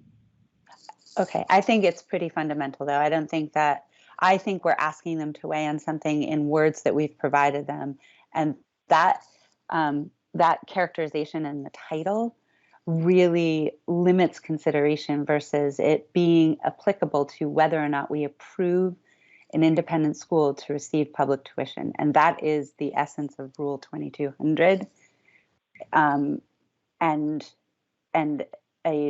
I think a really fundamental consideration. And so I'm not trying to be, I understand. I don't think we can ask them to weigh in on something that is titled in that way and have that mean what it sounds like we're agreeing was intended. I agree with you, Jennifer. That is what we intended to have happen, but we provided them with something to react to that doesn't do that. Oliver? I actually think Lyle had his hand up first. I want to make sure. Lyle. And then, Yep, sorry. Is it safe to assume that if we get something to LCAR on March 31st, that at that meeting they will approve that, or will they need time beyond that? I'm going to go back to what Emily said a minute ago. I'm going to be a little selfish about our independent school approval committee because we do have a backlog, and we're hoping we can get started on that in April. And so again, is it safe to assume LCAR will approve it at a meeting where it is brought forward or not? So it is normal for LCAR to approve a rule in that meeting. Their decision is whether the rule is consistent with legislative intent. So they have the ability to decide that no, there are serious concerns about the rule, which would lead to a process that takes up to 40 days. But as I've observed, that's fairly unusual, and I don't have any concerns that the rule you're looking at, even with the changes in play, is going to be a problem for LCAR to rule it is consistent with legislative intent. So I'll be surprised if we don't get, I hate being surprised. I would expect this rule would get approved at the LCAR meeting. Thank you. Oliver? Yeah, and so quick follow-up to Emily, and then I just want to make a few short points. So on that point about your view of how it might fare at LCAR, can you tell us, Emily, based on, because you're knee deep in this, based on the work that's been done and where things stand right now, is it your opinion that the rules we have give full effect to legislative intent behind 173? That's part A, and part B is, do we have anything in here that falls afoul of our statutory guardrails? So the North Star for the committee's work has been the text of Act 173, and a lot of my job has been to go into the text of Act 173 and tell the committee what's there or what's not. So I've not seen the committee make any decisions that are contrary to my advice about what's in Act 173. So there are changes that you're making that are not required by Act 173. And those are the changes that we've highlighted would go into effect this year rather than consistent with the effective date of 2023 in Act 173. But those are changes that we've reviewed under your pre-existing statutory authority that was always there. So with that caveat, the answer to A is the rule is consistent and fulfills the intent of the Act from my analysis. And the answer to B is it does not contravene the Act in my analysis. Okay, so we're... And I've answered the specific enrollment question a little bit in the memo that I prepared for you today. Okay, thank you. So just back to Lyle's point, I really want to sort of emphasize this, that, we do have this backlog, and some of the schools, we've heard from the Jean Garvey school that serves, students with some high needs up in the Chittenden County area that are being held up right now. And we have many other schools as well. So, there is significant pressure to move this forward. I'm feeling like, and I very much appreciate the work of everybody, and I think a lot of good thinking. And Megan, I really, I know I've been a little bit hard on your committee to sort of keep us moving along because of all of these pressures out there. And I appreciate that the committee, the Act 173 group, may not have had the full perspective of some of these other pressures that we have upon us. And I'm hoping that you can take away from this discussion and share some of that perspective, so that there are good reasons why we're trying to bring this process to a conclusion, because it really is starting to have an impact on the broader community, and most importantly, students, and particularly students with high needs. So I think we have sounds like we have a pretty good process here. Megan, I just want to make sure that we don't get tripped up where there's an expectation amongst your committee that they see the full draft in advance of this meeting that you have coming up. That's the first thing. And then the other thing is, I think if it'd be great to hear if there are, really significant concerns around a few key points, but I'd hate to end up in a situation where we get this, lengthy red line draft back and with an expectation that we're going to continue through more iterative cycles, because we just don't have the time for it. So anyway, my parting thoughts. So Emily, I might turn it over to you at this point just to go through your memo and the spreadsheet. Sure. So you received 3 documents for me in your packet. One is the spreadsheet that you've seen, that you saw it at your January meeting, and folks who are on the committee have seen it hundreds of times. It feels like hundreds of times. I guess, Jennifer, it's 10 times. That's a large spreadsheet that details every public comment received in granular detail. So I also prepared a truncated version of that spreadsheet for you, which is a PDF that you received. It is titled Public Comment Remaining Issues on the website.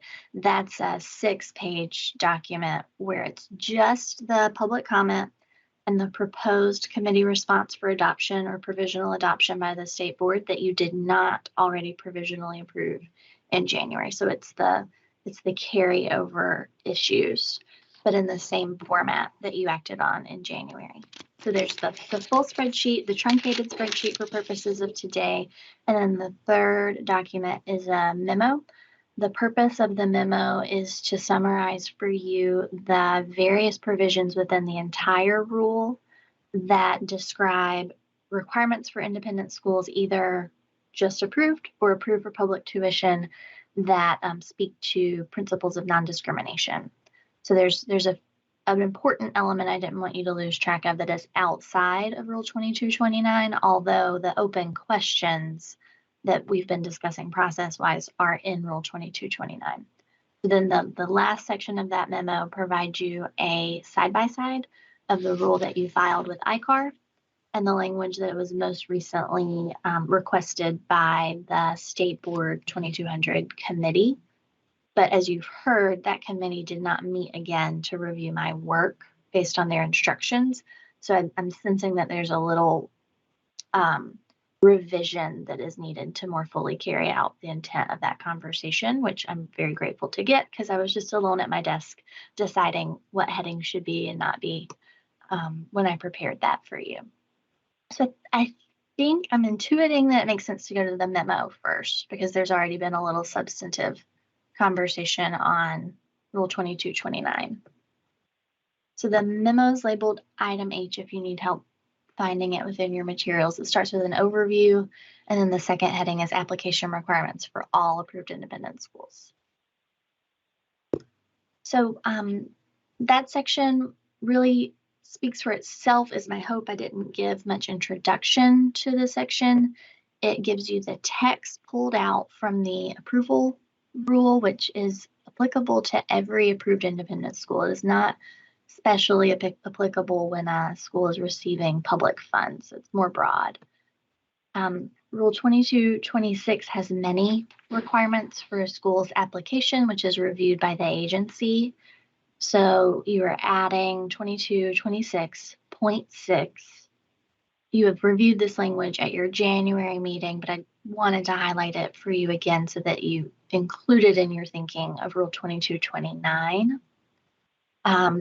I would summarize 2226.6 as compliance with the existing non-discrimination laws, especially the Public Accommodations Act. Then its twin is in Rule 2227.8. So you've got 26, which is the application reviewed by the agency. 27 lists the findings that the state board makes when granting approval to a school. We're adding one at the end of that list to follow up to the requirements above so that you actually make a finding that the school complies with the statutory requirements, calling out non-discrimination in admissions, but also gathering up other non-related operational issues related to facilities, fire drills, and immunization. So just to remind you, you looked at that language in January. We didn't really have a lot of conversation about it in January. So are there any questions at this point? It looks like Kim has. Thanks. Emily and Jennifer and Tom can also remind me, we had talked, and I believe it's in separate language, 2226.3, the description of the school's enrollment, including a statement of how it's designed to serve children with disabilities. That also changed, didn't it? And I think it was because we were unclear what enrollment meant, and it prompted some of the subsequent changes. And I don't remember if that's language we've shared with the full board, because we've had so many meetings since then. I think we clarified. It is captured in the spreadsheet. Let me find it for you, Kim. And yes, that is a change that the committee has asked to be included in the final draft. That, just to summarize, that the agency would collect the written enrollment policy of the independent school along with the other materials that support the school's application.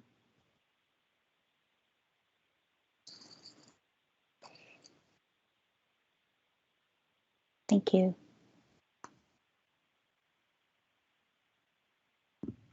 So moving forward to the next section of the memo, it is relevant to consideration of 2229. What actually is included in Act 173? What does Act 173 say about enrollment procedures, right? So to go backward, Act 173 has that broad requirement for an independent school that intends to receive public funds. We're talking about the subset, that the school enrolls a student or any student with an IEP, requires special ed services, and who's placed in the independent school through the work of its LEA, right? So just to remind you, this doesn't apply to schools that aren't seeking public tuition. It also doesn't apply to therapeutic independent schools. So in the middle, those we call them general ed independent schools that will receive publicly funded students have this new obligation as a result of Act 173. The text of Act 173 is really directed only to students who receive special education services. I'm going to pause for Tammy's question, if that's okay. That's a quick question to make sure I understand. Act 173 uses the word shall, correct? It does. They have to, right? And that in the shall apply, the shall is contingent on the fact that the LEA says that placement in that particular independent schools is appropriate per the IEP, correct? Correct. That LEA work is a condition on the shall enroll. Okay. Thank you. Sort of nested, yeah. So the committee has been having a lot of discussion about whether that requirement, the Act 173 mandate, also means that schools that accept public tuition must offer broad, a lot of people call it open enrollment to all students. Synonyms for open enrollment might be non-selective enrollment, blind enrollment, lottery-based enrollment. I mean, I don't think any of us have one specifically defined term that applies to that concept. And likewise, Act 173 did not discuss the general term that's called open enrollment, did not provide specific procedures that would be required to facilitate the enrollment, what steps would be taken, what minimum standards would be met to enroll publicly funded students generally. Act 173 didn't address itself to the enrollment of publicly funded students generally. It addressed itself to that subset of students who receive special education services. I just wanted to put a little note in the flavor of legislative intent in here for you, so I wasn't hiding the ball. In my opinion, the General Assembly knows how to prescribe open or blind enrollment. You can see the clearest example of that in the public high school choice law, which is 822A. There you have very prescriptive language on school districts about capacity, the confines of the capacity of students that the school district can set highs and lows, and an imposed lottery system if interest in the program exceeds space in the program. That language was pre-existing when Act 173 was written, and it wasn't adopted for purposes of independent schools enrolling publicly funded students. However, there is this practical need for some guardrails around enrollment that have been identified by both the Act 173 Advisory Group and the State Board Committee in how does the state ensure that independent schools are compliant with their mandate to enroll students who receive special education services if we ignore the other question, enrollment of all publicly funded students. One solution that was on the table wasn't acceptable to anybody. It was treating students with special needs totally differently, having a capacity and lottery or first come, first serve for that subset of students. That seems on its face to discriminate against those students because we're treating them differently on the basis of their disability. So that's why the conversation, that's from my spectator's view, why the conversation has encompassed the enrollment practices generally of the independent school when accepting students who are publicly funded, period. So again, this leads into the side-by-side that I've provided you. It is beginning on page 2 of the memo. These are the steps that an approved independent school, an LEA, and families and their students would be required to follow in the process of enrollment by any publicly funded student in an approved independent school approved to receive public funds. So that's the universe. You have the language as it stands coming out of ICAR on the left and the most recent work of the committee on the right. So is everybody oriented to what we're looking at? Okay. So to just walk through the right-hand column and what's there and where it's coming from, you have the general title, which is section 2229, approval to receive public tuition, comma, special education approval. So there are many subsections of Rule 2229, and I've only included here the ones that are being amended. We're skipping over a couple of unamended sections of Rule 2229, like point X. So the first one, 2229.1, its title is currently Enrollment Requirements for Independent Schools, Students, and LEAs. The committee is determined to strike the paragraph that appeared there, which is a direct quote from Act 173. It's really the only language that Act 173 gives us on the enrollment requirements. The motivation for striking this paragraph is concern from Marilyn Mahusky that details of this paragraph as enacted by the legislature are not, in her opinion, compliant with IDEA. So her group will, or perhaps the advisory group, I don't know, someone will advocate in the future for that to be amended by the General Assembly. Right now it hasn't been. So it applies to the process, whether the state board includes it in its rule or not. The rationale is that if it's changed and you don't quote the language in your rules should not become out of step with statute, and statute automatically applies anyway. So following that paragraph being struck, this next language, procedure for publicly funded students, will be the first text of 2229.1. So the title right now, which is I've received negative feedback about that I really appreciate, is procedure for publicly funded students receiving special education services to enroll in an approved independent school. So I'd say put a pin in that title for now. So the process begins with A. So the process is each approved independent school, and by virtue of it being in 2229, it means any school receiving public funds shall maintain and follow a written enrollment policy, which at minimum shall provide the following, which are listed here. This is the same enrollment policy that the school is required to submit with its application at time of approval or renewal. So the minimum requirements are that the student or the parent seeking to attend the school voluntarily submits an application. 2, that the enrollment policy lists any special considerations or requirements for a student's acceptance or enrollment, and that none of those special considerations shall disadvantage a student based on the student's membership in a protected class, the student's actual or perceived disability, or the student's socioeconomic status. Number 3, that if the student satisfies those other requirements of the school's enrollment policy, the school shall accept the student as a candidate for admission. And that 4, those candidates for admission shall be accepted to the school in a non-discriminatory manner. Further elaborates that no student shall be denied acceptance for enrollment if the reason for denial is the student is disabled, as defined in Section 504, or that the student is in need of special education services. And then finally elaborates that no student shall be denied acceptance for enrollment on the basis of, and then those are the protected classes as listed in the Public Accommodations Act.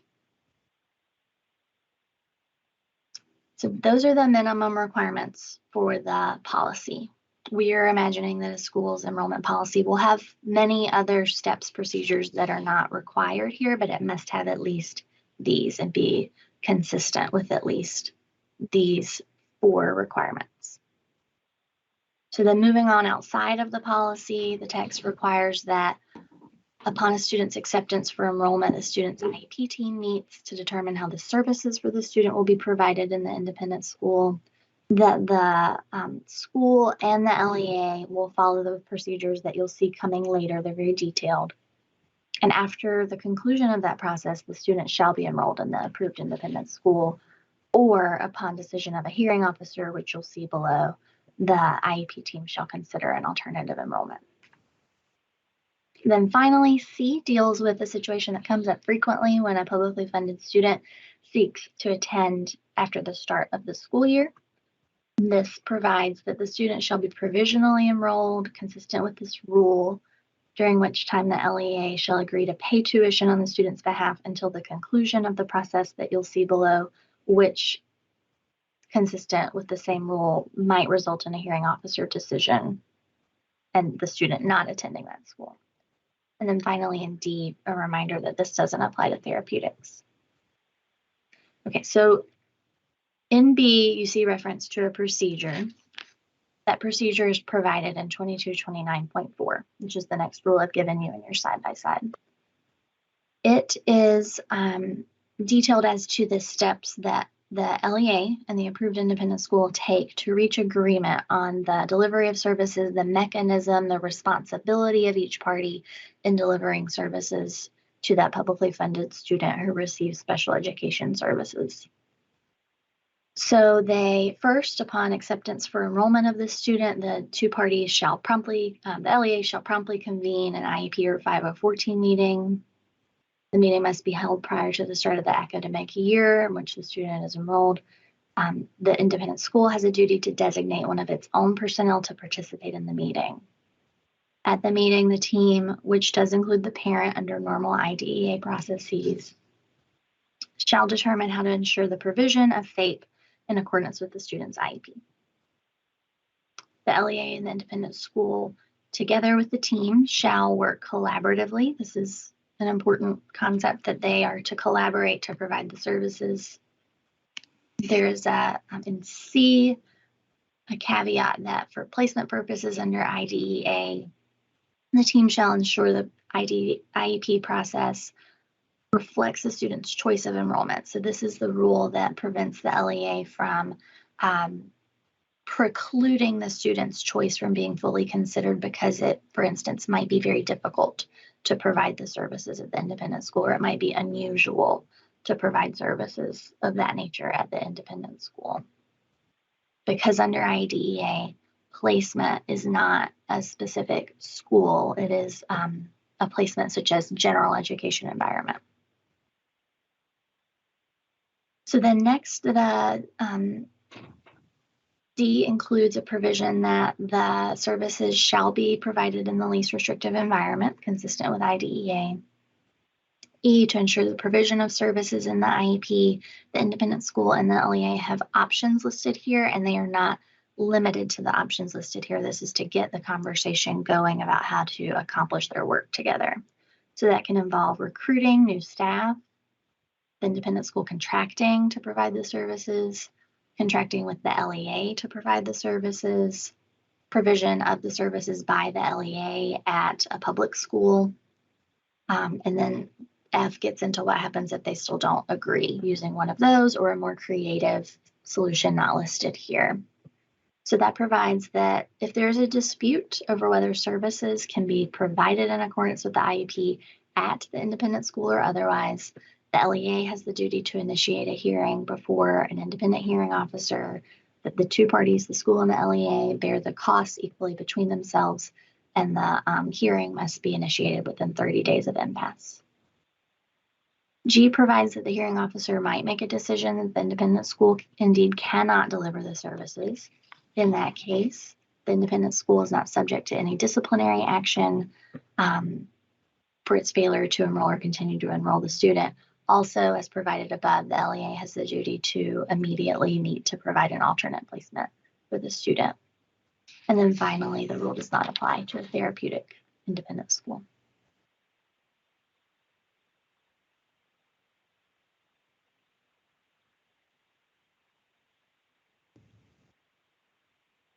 Thank you, Emily. Does anyone have any questions about the content of the proposed rules? Tom? Yes, thank you. Emily, I'm just looking at the new draft of 2229.4, Section A, and there's a helpful comment about when the IEP or 504 meeting needs to be held before the start of the academic year. But I'm wondering what kind of safeguards we would have if the student applies in the middle of a school year. And if we want to put in some language there to take care of that case. You're correctly identifying that there is no description of time or limits on time for that to happen for a mid-year placement. The LEA might have responsibilities, pre-existing responsibilities under IDEA that I'm not aware of off the top of my head, a time limit to actually provide those services in the independent school.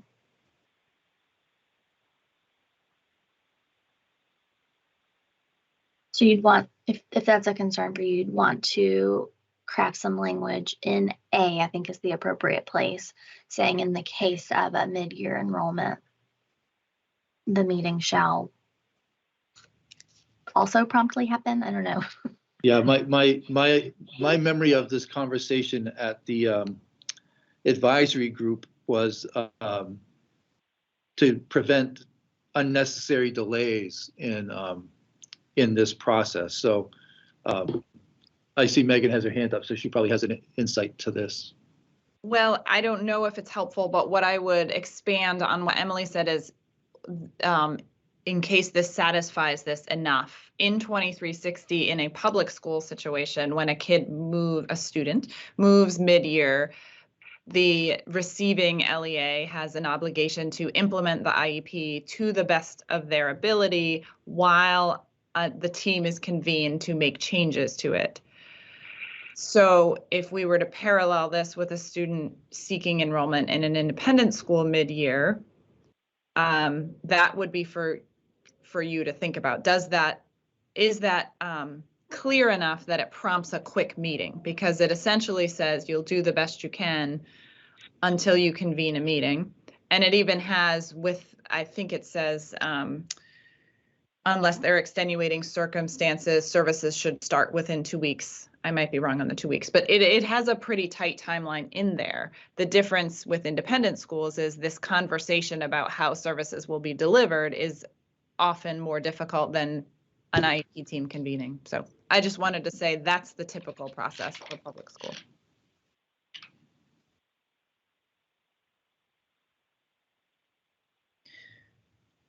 So let me just ask, because I'm trying to sort of maximize, the time that we have and the fact that we're all here together.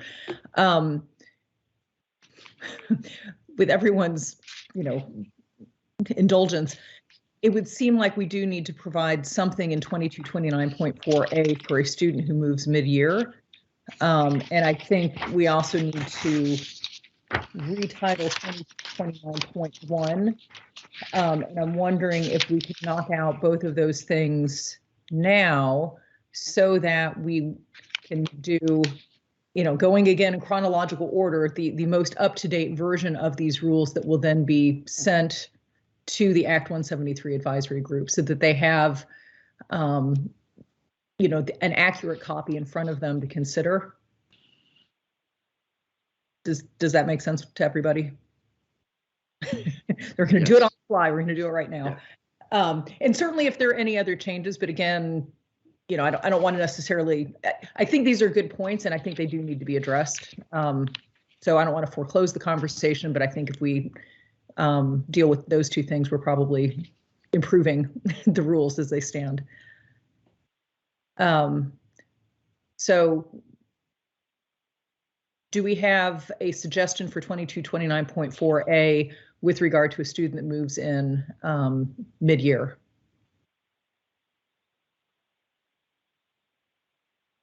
Just to prime your thinking, recall that above we have language that provides the student shall be provisionally enrolled in the interim. So the student's enrollment in the school mid-year is not waiting on the IEPT meeting, the discussions between the LEA and the independent school, a hearing officer. The student is attending in the interim, and it may be that the student is not receiving services in the interim. Everyone is making their best efforts to provide those services, but the exact details and obligations of the independent school and the LEA are not agreed to for that interim period of time. Would it be helpful in 2229.4A, second sentence, to start it with where possible, comma, the meeting shall be held prior to the start of the academic year?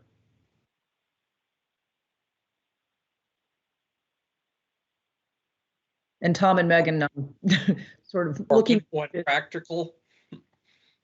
Sorry? Or when practical. The only thing that opens up though is actually delay in a typical timely enrollment, right? Like if it now says, if you can meet before school. So we may be giving up one for the other in that case, and probably the mid-year enrollments are a little less frequent. Thinking of, Tom, pitching to you after that sentence, the sentence that reads the meeting shall be held prior to the start of the academic year in which the student is enrolled. What if the next sentence said, in no case shall the IEP team meeting be held more than 30 days after the student's first day of enrollment? So I was actually thinking of something like that, whether it was 30 days was the number I came with. I might even just strike that whole sentence and say that you said it's promptly convene an IEP or 5014 meeting, and you could just define that within 30 days of the student's enrollment. To Megan's prior point, what you're losing there is the obligation of the two parties to get this done before the student even starts to enroll, with a typical beginning of the year enrollment. Right, but practically that wouldn't be able to happen if the student enrolled 5 days before the school year started. I think what we're trying to prevent is an unnecessary, unreasonable delay in the student receiving services or the IEP team deciding what the appropriate services are. And I don't know if 30 days is the right number. Megan referenced 2 weeks. She's the voice of the practitioner. I don't know what seems right there. 30 days feels more reasonable in this situation. 2 weeks is because the student's in a school, presumably that already has all the supports and services and can be deployed a little quicker. So, yep. Just my off the cuff thought. Yeah, that was my first thought as well. Can I just? I think you're going to get pushback on 2 weeks. I think 30 days is within 30 days, and then they can do it within 2 weeks, but we might get pushback. Yep. I just wanted to clarify that I was understanding we're trying to handle it all in the same thing versus creating a separate bullet that speaks to when enrolled after the start of the school year for this section. I was actually thinking about the case that I brought up, Kim, that they're enrolled before the school year starts, but it's like within 5 days, and it wouldn't be possible to have that meeting ahead of time. Got it. Okay. Understood. And then for the mid-year enrollment, does that need to be addressed separately in this section, or is that going to be captured by this change? I think it's captured.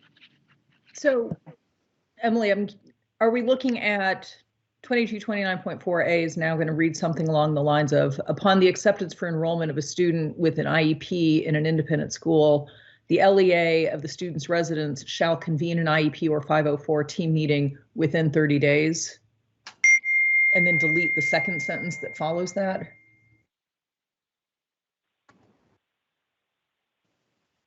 I would actually suggest that you keep the second sentence, but begin it with where practical.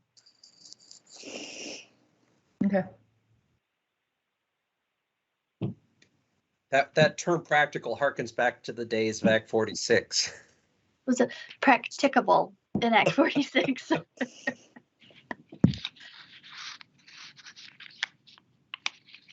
to recap Jennifer's comment, instead of the LEA of the student's residence shall promptly, replacing promptly with within 30 days of the student's enrollment. So defining promptly as 30 days in any case, a mid-year enrollment or a summer enrollment, but then keeping the concept that when practical, the meeting shall occur prior to the start of the academic year, because it's going to benefit everybody so much more.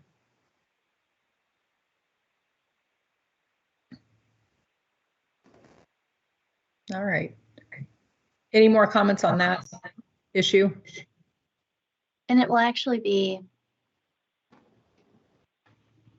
within 30 days of the student's acceptance for enrollment. That's the only point in time that that's the proper trigger. Is that school days or calendar days? Or does it matter? Calendar days, unless we say differently.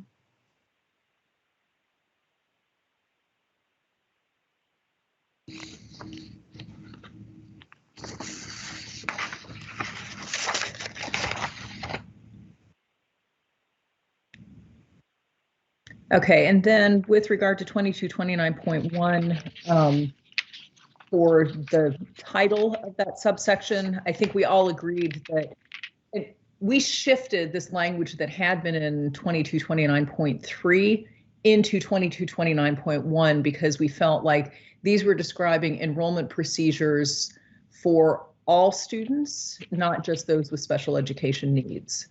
So we shifted that language, put it into 2229.1 where it was broader. And then I guess, we need to come up with a title that reflects that. I have two options. One option is that there would be, first I would ask that we have one title, so that it'd be 2229.1, some kind of title, and then A. It isn't necessary to have double titles for the same section, and right now we do. So option one, general procedure for publicly funded students to enroll in an approved independent school, which is not on your paper anywhere. I just read that to you. So general procedure for publicly funded students to enroll in an approved independent school. The second option would be the title that pre-exists. So at the top of the side-by-side, 2229.1, enrollment, requirements for independent schools, students, and LEAs.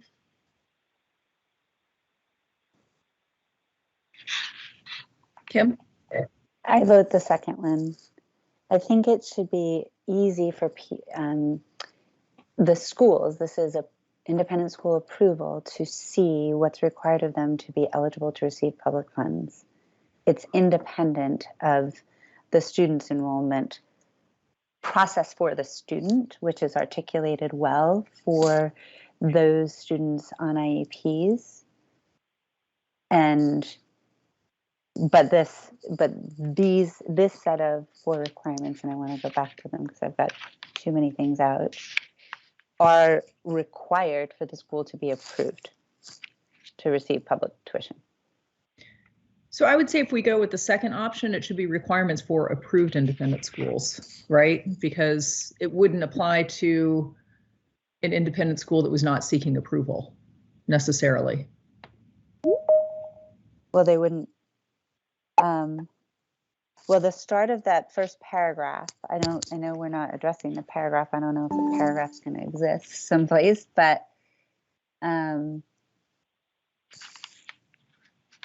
it says in order for an in-state independent school to receive public tuition, it shall enroll any student with an individualized education program who requires special ed services and is placed in an approved independent school as an appropriate placement.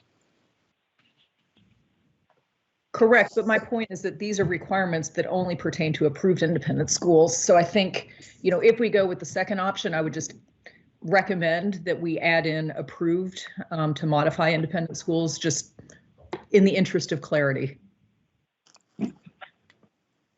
Okay. Yeah, they have to do all the things in 2226 regardless, right? And the reason we didn't articulate more specifically those enrollment requirements in 2226 is it might be a level of detail not necessary were that independent school not seeking to receive public tuition. And that's why it's not living up in 2226 in that level of detail. Am I capturing that correctly? And so those things that are different from the general approval, if those same institutions are interested in being able to receive public tuition, should be really easy for them to understand where they're looking in the document. Oliver? So Kim and Jennifer, I agree with you both. I think Kim, I share your directionally where you're going. I do want to agree with Jennifer though that we need to include the term approved in there because we always need to be cognizant that there are recognized independent schools of which we have zero oversight or legal authority to regulate. So we always want to be really clear. We're only talking about that class of schools that we actually have authority to regulate. And again, just avoiding LCAR problems. So recognized, I don't even know what that means anymore, and then approved to receive public tuition. So we've got three categories now. There's three categories, but as far as this rulemaking, recognized schools are out of the mix completely. Yeah, I don't even know what that means. Like, I'm not even sure after all these months what a recognized means anymore, because it used to be recognized because we only had one category of approved schools and they were all eligible to receive public tuition. So I don't know what our point is in recognizing anybody anymore. Well, we don't recognize them. That's always important to remember. We don't recognize them. There's a process where essentially, Kim, if you want to start, Kim's school of, whatever, a school governance, you could file out a form, send it into the AOE, and any kid that shows up is not subject to the truancy regulations. It's all about truancy and nothing else. Got it. Thanks. I don't want that.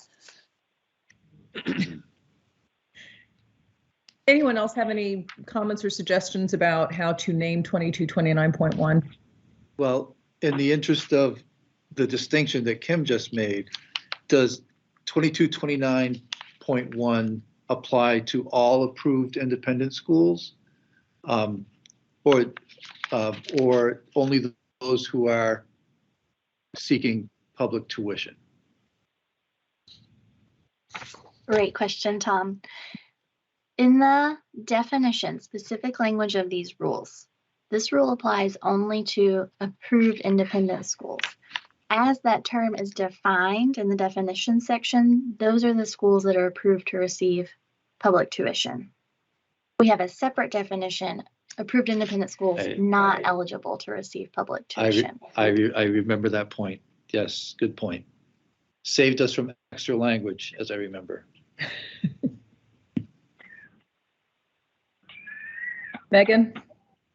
I apologize. This is a purely logistical question that actually has nothing to do with what you're talking about, but I have to log off in 5 minutes, and I wanted to clarify, as I'm looking at the availability of the advisory group for our special meeting. When is your next meeting? So that, because our options spread across 2 weeks, I want to make sure that we meet in time to give you what you need. So sorry. No, I appreciate asking that because I want to make sure that we schedule our meeting after your meeting. Okay. So Megan, why don't you, I think you're the long pole in the tent. So if you can nail down a meeting when you guys can meet, okay. Let me know as soon as you can so that, because obviously I've got to figure out everybody's schedule on this side, then we'll schedule ours to happen after yours. But obviously that needs to happen, you know, with reasonable time before the 15th. Yeah. And I think it would be helpful. I mean, obviously you want to build in enough time for people to be able to review, because this is the critical point here. So Emily's going to have to get the work to you so that then you can disseminate it. But then as soon as you have sort of enough people to get together to have that meeting, I think that would be helpful, because the more time we can build in on the back end, probably the better, just so that we can prepare for any unforeseen things that might come up as the weeks go on. Great. Thank you. So Emily, we have dates anytime from next week to the week after. If it was next week, would that be feasible, or should we? I'll get you the new language as a result of the board's vote in a little while. I'll get you that today. Okay, great. Okay, thank you. So I will just be in touch, Oliver and Jennifer, with what the date is. Thank you. Thanks. Jenna and then Kim. I don't even know if this is a good question, but what if you're a school that have some publicly funded kids and then privately funded students? So it's just the heading, because that's how you're licensed, that's how you're approved, that you're going to follow the same procedures for every student, regardless if they are privately or publicly funded. Exactly. Well, I'm sorry, important distinction. You must follow the rule in general about having an enrollment policy that meets the minimum requirements, but you do not have to follow every procedure for a non-publicly funded student. So if they have IEP needs or so on and so forth, but your policy for your school applies to all students. And the enrollment process would apply to all students. So the same, the way I kept framing it was, if you're an independent school and you have 2 available seats in a classroom and you have 10 applicants, how do you decide how to fill those 2 remaining seats? So that's really what these rules are designed to accomplish. So the procedure would apply regardless of whether a student had no special education needs, had special education needs, or was only suspected of having special education needs. So we really tried to create this umbrella process that would kind of capture all of those scenarios. Kim? So I'm just, again, listening to sort of timeline and wanting to check in that the filing, again, for the March 31st, the filing is March 15th. Our full state board meeting is March 16th. I'm not suggesting that we wouldn't need a special meeting between then, but Emily, is it clear that is there any ability to ask for an extension on the filing for the March 31st meeting, or to what if there are challenges that prevent us? And I am thinking, as much as anything, this is a big body of work that we've been working on for a long time with as much stakeholder input as possible. I don't expect people are coming out of the woodwork on the 15th or the 16th.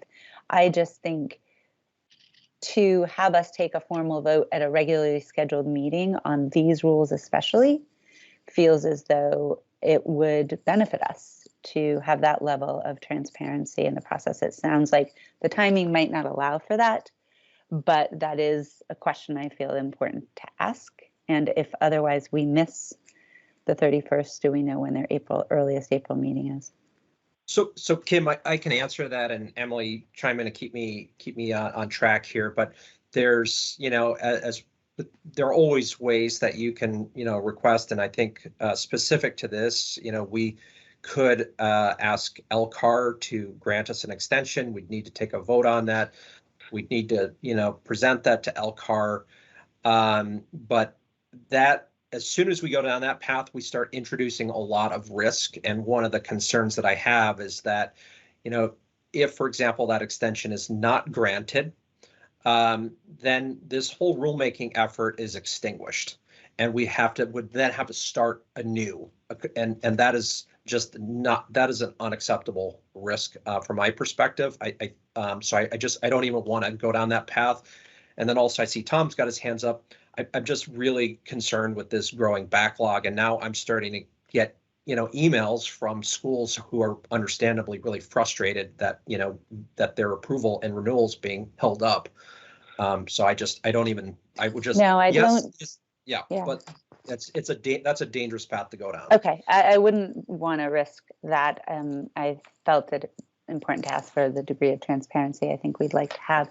I think too that we don't want to delay longer than necessary, but we're seeing legislative action referencing the rules, these 2200 rules in Senate Ed right now, as they're considering their discriminatory language under, I forget, 828 or whatever that section is. And this hasn't been short of moving sands underneath the body of work. And so I am sensitive to that and wanting to ensure that the integrity of the work we've done is as reflective as possible as the things being asked of this body of work, with the 2200 series. So thanks. Tom? It's not on this topic, although I agree with what's been said. Going back to Jenna's comment, I think it's helpful if we're adding approved independent schools that we do add publicly funded students. For example, international students would have a different admission enrollment process than a publicly funded day student from Vermont. I guess that was my point. Thank you, Tom. So Tom, that's a good point. And Jen, I'm sorry I missed that. What is your recommendation then with regard to the title?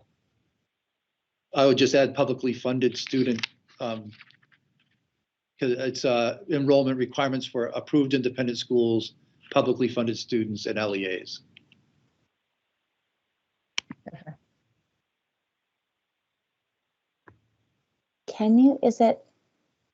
I don't know like the law well enough to understand like the federal law.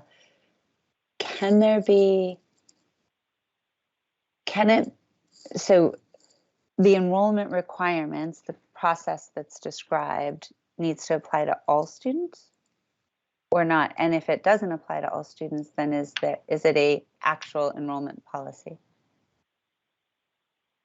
Do we catch ourselves in applying different standards for enrollment for those who are publicly funded students and those who are not? And is that a discriminatory practice we would wish to discourage? I would say it's not discriminatory that enrolling a boarding student has a lot more components than enrolling a publicly funded day student from Vermont. And I think that what we're after is how we're using public dollars, the kinds of schools that we're sending them to. And there are processes in accreditation, and now every boarding school needs to be accredited. There are processes in accreditation policies or practices that would catch anything that was discriminatory. Emily? Remember that the school can have other special considerations in its enrollment policy, such as considerations for boarding students. Those cannot disadvantage a student on protected class, disability, or socioeconomic status, but can treat boarding and non-boarding students differently, or siblings and non-siblings are some of the examples that we've used. So I think there's plenty of room in the 4 minimum requirements for the independent school to have different rules for different day and non-day students, for instance. Patrick, do you have your hand up? Yes, I do. Hi. So, question, is there a residency requirement?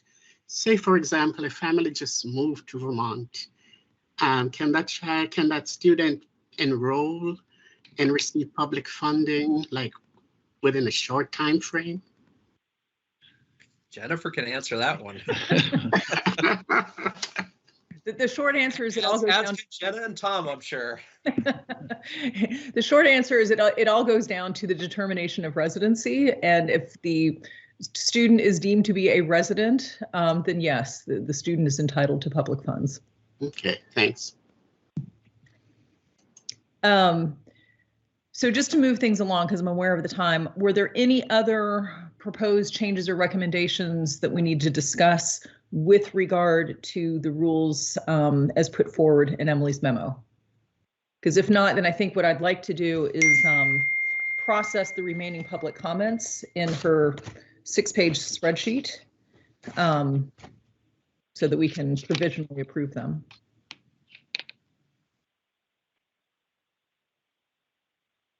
All right, so Emily, I think maybe much like our last meeting, if you want to go through the truncated spreadsheet and just where there's, drafting language that you're going to be doing, the highlighted in yellow columns, if you want to discuss those, just so that everyone is aware of, what we've discussed in the subcommittee. Yes. Okay, so we'll just start at the top. The far left-hand column is the comment number out of 82. So, or at 83 now. So we'll go in order. So the first was about the enrollment rule. So the committee suggests that you accept this comment in part.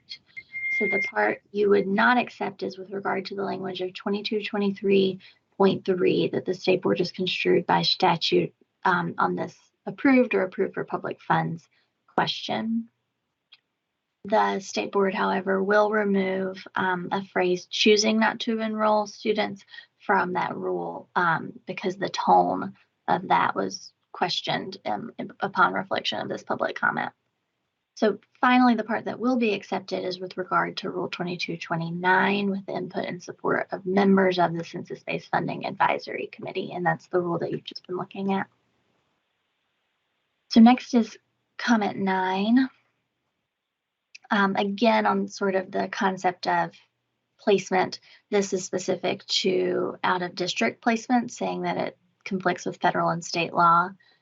The committee is proposing that you accept this in part. So the part you would not accept is related to the specific out-of-district placements.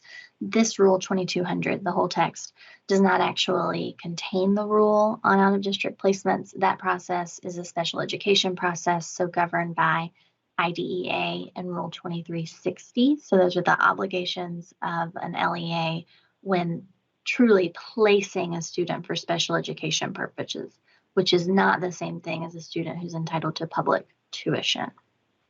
So we're not addressing that element of the comment, but addressing in Rule 2229 as will be amended, it will be consistent with federal and state law. And those are some of the provisions that we just went over. So the next comment, 16, was concerned with the use of the term appropriate placement and suggested rewording.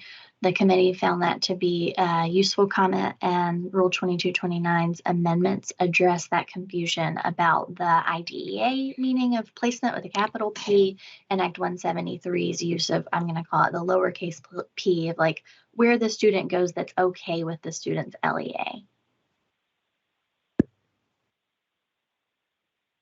Comment 19 is very straightforward change in language. Instead of based, use the word conditioned. So we accepted that. The next one is comment 28, which relates to Rule 2229, specifically answering the questions raised in this comment. Students eligible for special education will be able to attend any approved independent school in Vermont and receive their services through the process outlined in Rule 2229.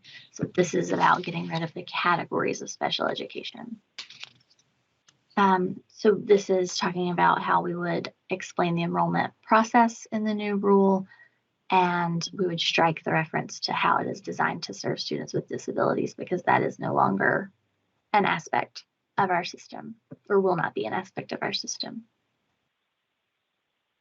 Then another drafting note, the state board's new draft will replace the reference to student body. This is in the application provision. This is tied up with the question Kim raised about we'll collect enrollment policies generally for all schools.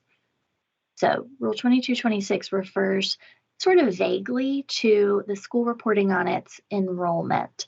That means different things to different readers of the rule. So the state board is proposing to be really clear that you will, as an independent school applying, give information about your student body, including the demographics of your student body. So this will describe sort of the nature of students who are enrolled in the school, who they are, what their interests are perhaps, but also the demographics of that school.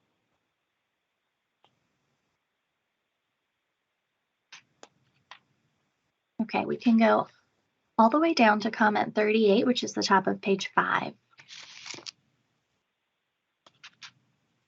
This comment was suggesting that the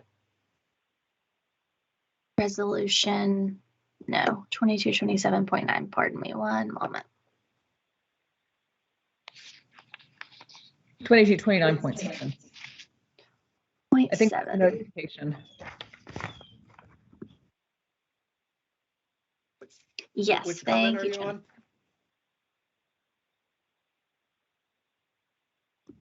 It's comment 38. 38. 38, top of page 5. So 2229.7 is the rule that requires a school to communicate back to the secretary regarding any changes in its programming generally. So the commenter suggested a notification within 5 business days. The state board had a conversation about your approvals generally contain a condition on the school's approval that it notify the secretary within 5 days. We discussed that a future state board might have a different wish. And so the rule should be only as specific as to say a reasonable time, which future state boards can define in those conditions if they choose, but it does not tie the board's hands in the rule. So comment 75 was critical of Rule 2229 in general, saying that it was not inclusive. In response, we're generally accepting that comment. The rule will be amended in response to the concerns in the comment after extensive consultation with members of the Act 173 advisory group. As amended, it will prohibit enrollment requirements that disadvantage students based on protected class status, disability status, and socioeconomic status, but will preserve the autonomy of independent schools over their enrollment procedures. Comment 82 is the same concept. This commenter submitted an addendum to their comment with more detail, but reiterated their same concerns, so the committee has proposed the same response to the second instance of that comment. Then the last one was not a specific person's public comment. Oliver. Yeah, sorry, I just want to highlight that 82, this comment was actually submitted after the deadline, and I just, in my discretion as the chair, I directed the agency to accept that as timely filed, but I just want to point out that that actually was not, that was actually filed after the deadline. That's correct. Okay, and then 83 is a change that I really want to highlight because I'm suggesting it at the request of Oliver. And it is coming out of the theme that many comments included requests that the rule generally should require non-discriminatory practice at independent schools that receive public funds. Out of that, there's the conversation about mascots that's currently ongoing. On Oliver's request, I determined that the state board does have authority to place a non-discrimination requirement that is very specific to the school's mascot on those publicly funded students if it's the wish of the board. Of course, legislation might be passed that makes this even more concrete as a statutory matter, but the proposed response here is to amend Rule 2229, which is those rules for publicly funded schools, to include this requirement that an independent school receiving public funds shall not have, adopt, or retain a name, symbol, or image that depicts or refers to a racial or ethnic group, individual, custom, or tradition that is used as a mascot, nickname, logo, letterhead, or team name of the school. That's language that was suggested in the Senate Education Committee by the School Boards Association. So obviously for a different context, they were talking about something to go in statute, but this is the language. So just, if you can hear me. Yeah, so I thought this, and we'll get onto this when we get onto the school mascot discussion. There's been active discussion in the Senate Education Committee around legislation. The original legislation was focused on public school mascots, but I think it's important that as we're going through this rulemaking process, I thought it'd be a good opportunity to address this issue head on within our rules here.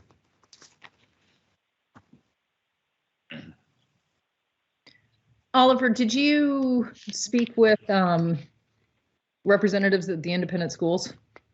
Yes, I did speak with Mr. Moore. I don't know if he's with us, but my sense from that conversation is that this that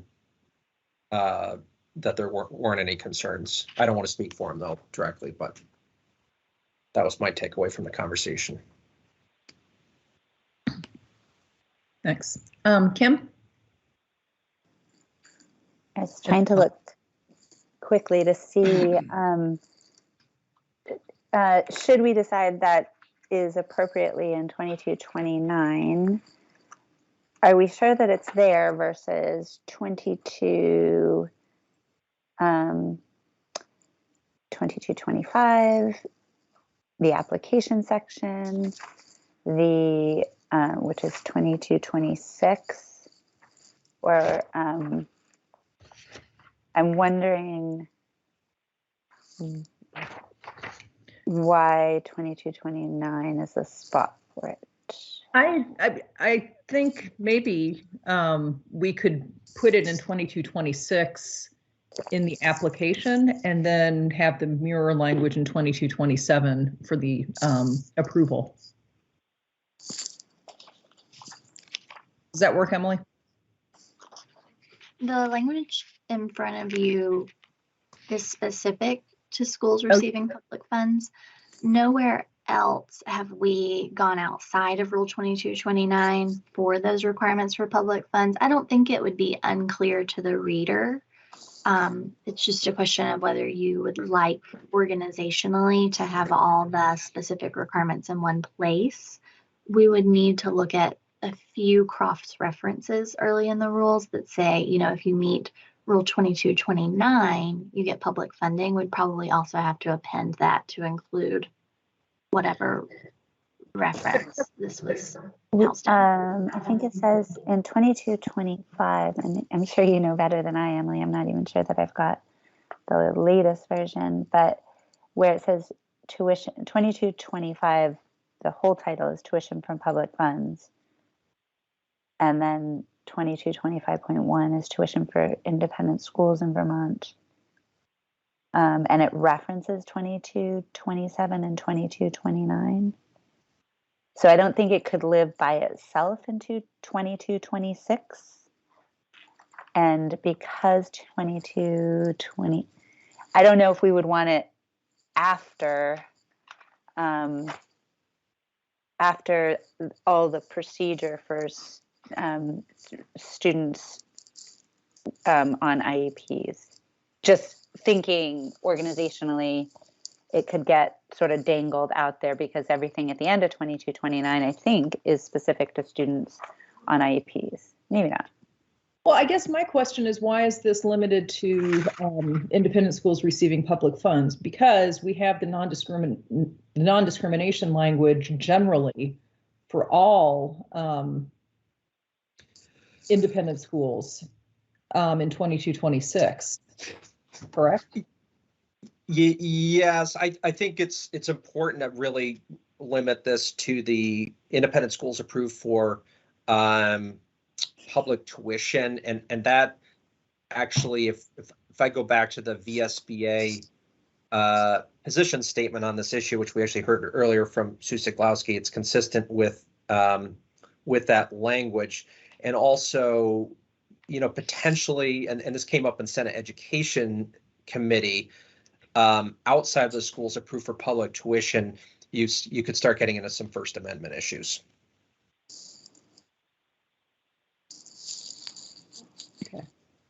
Tom? So, sorry. Just an example could be, well, no, I won't go there. Sorry. So I'm wondering about the definitions of the terms, and I'm wondering if this language would preclude something like Harwood Highlanders as a school nickname. Or a school team name when you start talking about ethnic groups. And I know we are going to talk about this later in the meeting, but before we adopt this rule, I think it's something that we should know what the impact will be.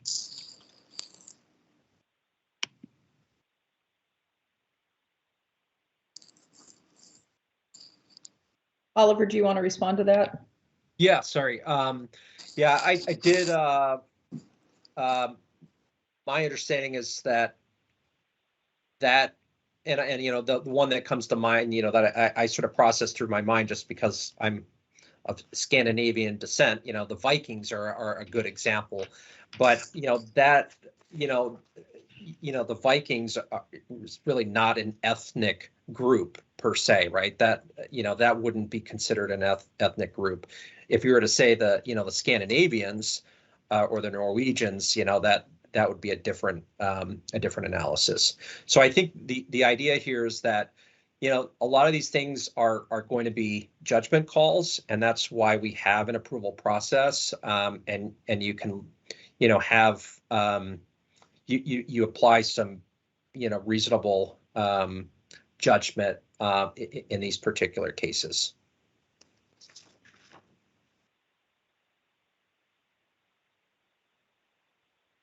Any other comments?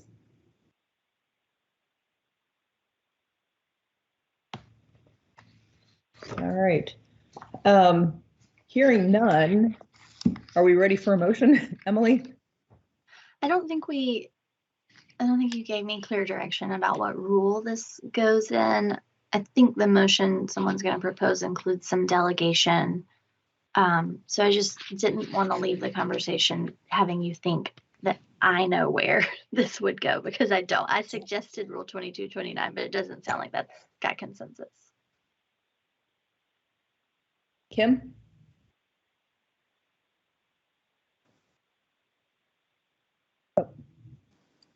Sorry, I was trying to unmute. I think I also want to just acknowledge that while this came outside of public comment, it's not inconsistent with some of the other ways we are. It may not get to a particular level of specificity around what we're going to put as a list of acceptable mascots or otherwise, but rather we are taking that information in as we are making sure we didn't say specifically what it would look like to not discriminate based on socioeconomic status or other protected classes, for instance, in the new enrollment language. We used examples as we thought about it as, you know, $1,000 application fee is problematic, or other examples where we were trying to characterize the broad categories that we wanted to ensure weren't left out of discriminatory practice and enrollment. And so I'm appreciating that this is coming outside of public comment period and could be a big deal. And that being said, I think it's in keeping with the rest of the non-discrimination language that has been brought about through the entirety of the 2200 series work. So that's how I'm reconciling this and trying to keep to what we've tried to do with respect to process.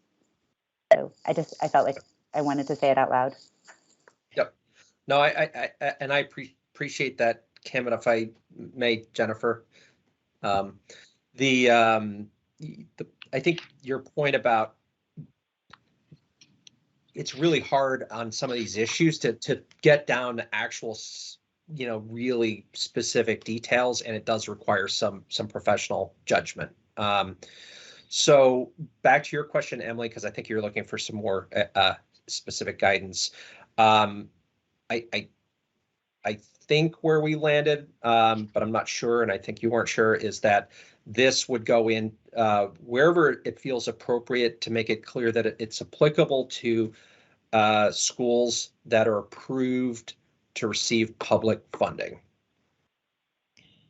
And could I also suggest that maybe, just to give us a little bit of room to breathe and consider this, that we change the proposed response that we'll be voting on momentarily to not have this language in quotes, and just have it be a little bit broader at this point to say that we will amend the rules to require that independent schools receiving public funds shall not have, I'm just trying to take the quotes away so that we can play with that language if we feel that we need to.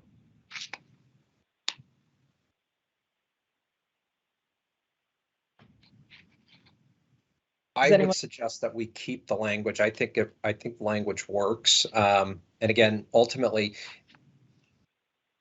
the board will have discretion when it's approving schools, and it's looking at these on a case-by-case basis. For instance, it could refer to a racial or ethnic group in a derogatory manner, or we just thinking that we could tweak that language. That if you feel strongly, we can talk about it. Jenna and Kim, or was it Kim and then Jenna? Jenna, go ahead.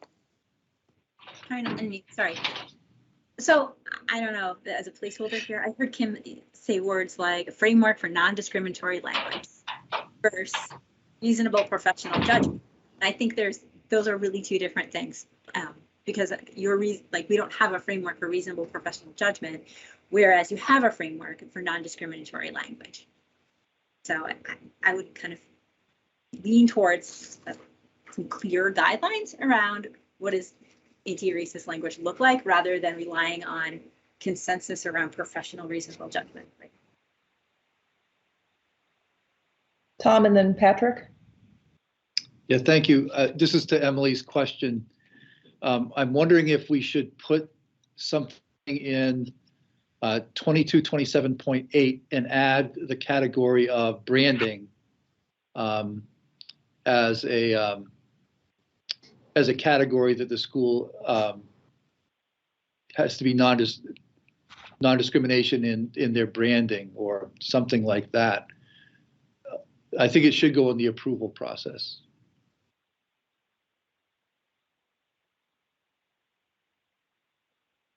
Okay, I'll strive to make reference to this in the findings in 2227 so that it's a affirmative vote of this board that a school is compliant with this requirement, no matter where the actual text of the requirement lives. So Emily, do you have enough guidance? Okay.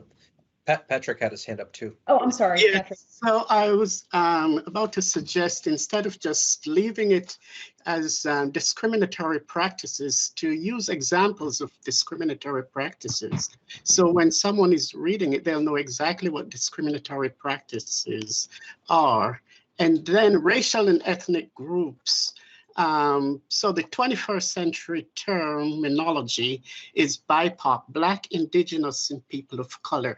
That Indigenous is really important, and you know, it's a new term, and a lot of people are still getting accustomed to it. So to be more current, that would be the operative term. Thank you. Thank you. So just so we're all on the same page, have you changed the proposed response on line 83, Emily? And if so, can you read it to us? I consider it to not have quotations around it as of right now. Yep. I think that works. And then taking into account Patrick's suggestion, I think is a good one.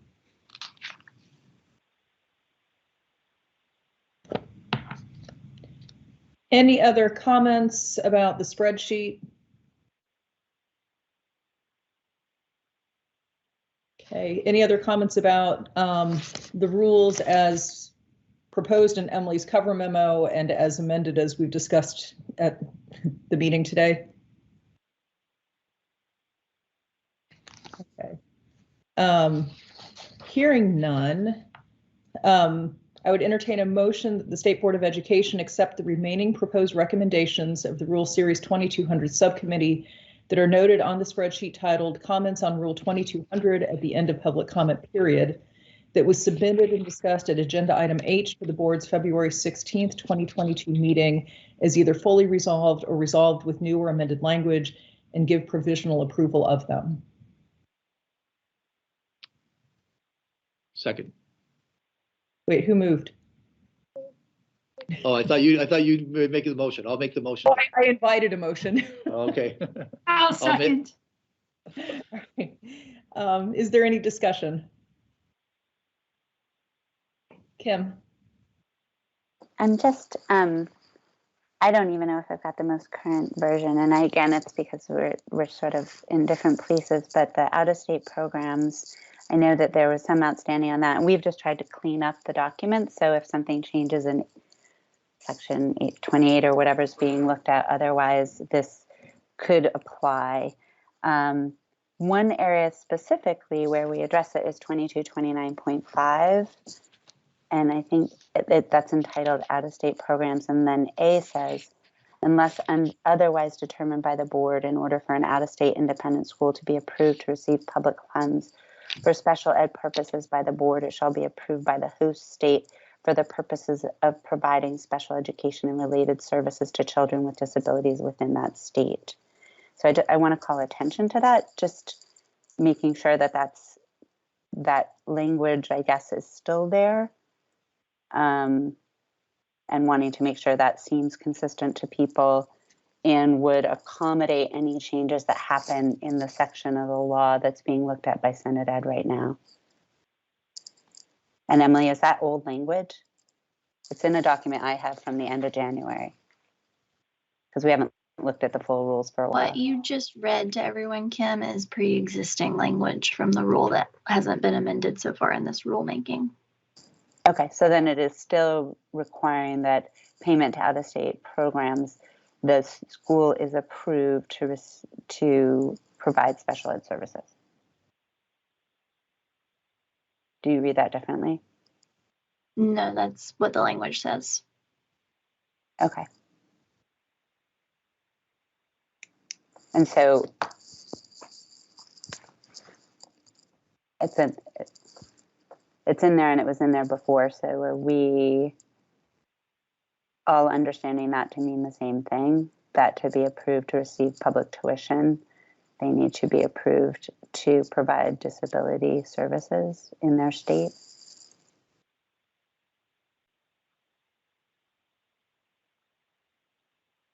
It is, and it says the school shall be approved by the host state for the purpose of providing special education and related services. So it's a requirement that the host state is approved to provide special education services. And that has not been amended. Correct. And just so we're clear, what we're really talking about here are, just to get down to brass tacks, these are specialized independent schools that serve kids with high needs. These are predominantly are, sort of the residential programs. Am I right? I just want to make sure I'm not missing something here. I don't think that, well, I mean, Emily, of course, you offer, it's not qualified in that way, Oliver, as I'm reading. Oh, no, it's not qualified. I'm just talking practically with the language there around the school being approved for special education purposes. When you boil it down, we're really talking about schools that are serving students on IEPs. Emily, that's a question for you, I think. That's the purpose of this rule predating this rulemaking, is that this is the rule we go to when a student needs an out-of-state placement because of their disability, not because they live in a tuition-paying town, although they might also live in a tuition-paying town. And is the plain language of that section of the rules, which falls under the broader category, is approved to receive public tuition, which is the section of 2229. That's the title of that section in its entirety. In the context of approval to receive public tuition, getting to 2229.5 out-of-state programs, does the plain reading of the language that's there and that was there before constrain it to just therapeutic out-of-state placements? I mean, it doesn't read that way to me, but I'm not a lawyer. It doesn't constrain it to any kind of specific placement, but it constrains it to the public funds for special education purposes. So public funds for non-special education purposes would not need to meet this standard.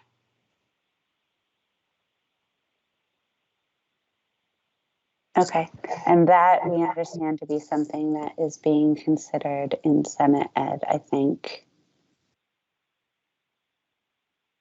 regarding border states or something. I know that's evolving over there in 828, and I'm just going to continue to point out that inconsistency in the standards we're applying to in-state independence for purposes of receiving public funds, and those that are called out here with respect to students receiving special ed services, I guess, and what is otherwise potentially conflicted in, I think it's 828.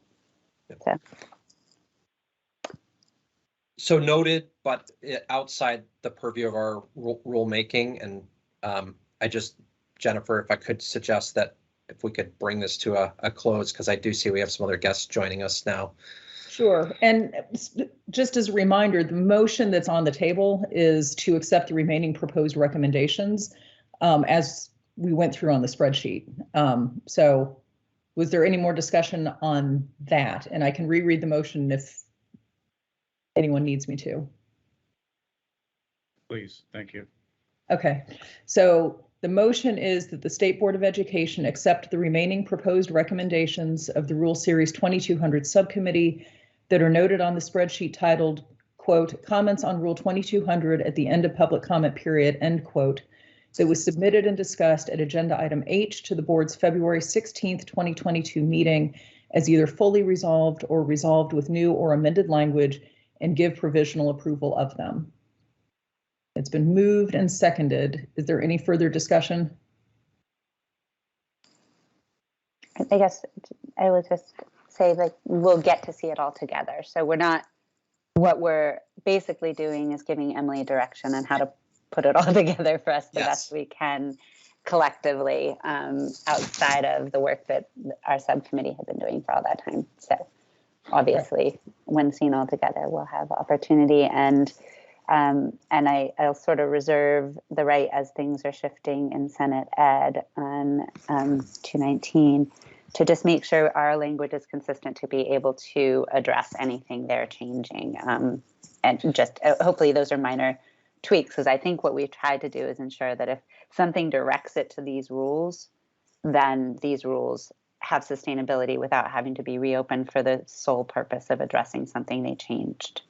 And Kim, I can address that. I've been in regular contact with the chair of Senate Education and Jim Demeray, who's legislative counsel, who's been working on this on that very point. And that's also why, as you'll recall from several subcommittee meetings back, I was like very insistent that it's helpful to reference statutes by site rather than copying and pasting language. And that way it provides flexibility so that as the statutes are updated, we automatically incorporate those changes by reference and don't have to go back and reopen the rules. So know that communication is very much alive. Thanks, Oliver. To that point, should we reference that section of the law under out-of-state programs? That unless doesn't otherwise determined by the board or. Yeah. Yeah. So I'm just saying, to your point, Oliver, thanks. Okay. All right. I think at this time, I'm going to ask that everyone who is in favor of the motion as presented, please raise your hand and signify by saying aye. Aye. Aye.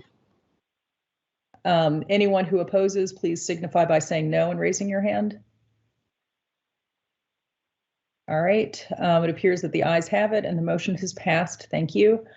And then I will entertain a further motion that the board delegate authority to the Rule Series 2200 Subcommittee to work with the Agency of Education General Counsel to prepare the final draft of the rules, which will then be brought before the full board at a special meeting for its final review and adoption. Is there a motion? So moved. Okay. Is there a second? Second. Any discussion? Okay, hearing none, all those in favor, please signify by saying aye and raising your hand. Aye. Aye. Aye. All those opposed, please signify by saying no and raising your hand. All right, hearing none, the motion has been adopted. All right, thank you guys. Oliver, I'll hand the gavel back to you. Thank you. And I just want to thank everyone involved. This rulemaking has been a monumental task, and Jennifer, I just want to thank you for your leadership on this, and Megan Roy on the Act 173 Advisory Committee. So I feel like we're getting close and really looking forward to bringing this to closure because we have other things we need to begin work on. So with that, we did pick some other, we're a little bit behind schedule, obviously, but for good reason. We did work through some items already. So at this time, I am going to suggest that we take up item L because I see some folks who I suspect are here for that purpose. And that is the matter concerning Stone Path Academy. So Dan, would you like to take that one? Yeah, sure. In your packets, there's a green sheet, if you will, recommendation that the state board grant a waiver permitting Stone Path to continue to operate for the rest of the school year under some conditions. So they would not have to go through a full approval, but we'd like to see them. We think it's in students in the region's best interest to continue to operate through the remaining part of the school year. And we're recommending that they continue to be allowed to do that with some conditions. And those conditions are outlined in the green sheet recommendation request. Okay. Thank you, Mr. Secretary. I've asked, so this is a very unique and unusual situation. And again, we as a board have taken the position that we're not going to be considering any approvals or renewals of independent schools until we conclude the rulemaking before us. This situation is a little different. It actually provides a path to the school's closure at the end of the year. And when I first started seeing some material about this, it raised a number of questions in my mind. And personally, I was a little uneasy about what we're being asked to do, because it appears, at least on its face, that there are some challenges with the school. But my understanding is that we have LEAs in the region who are advocating quite strongly for the continuation of this program, notwithstanding the challenges that may exist. So I'm hoping, I'm not sure who we have on the line who can speak on behalf of some of the LEAs, but I would very much appreciate hearing your perspective. And I see Kara, you have your hand up.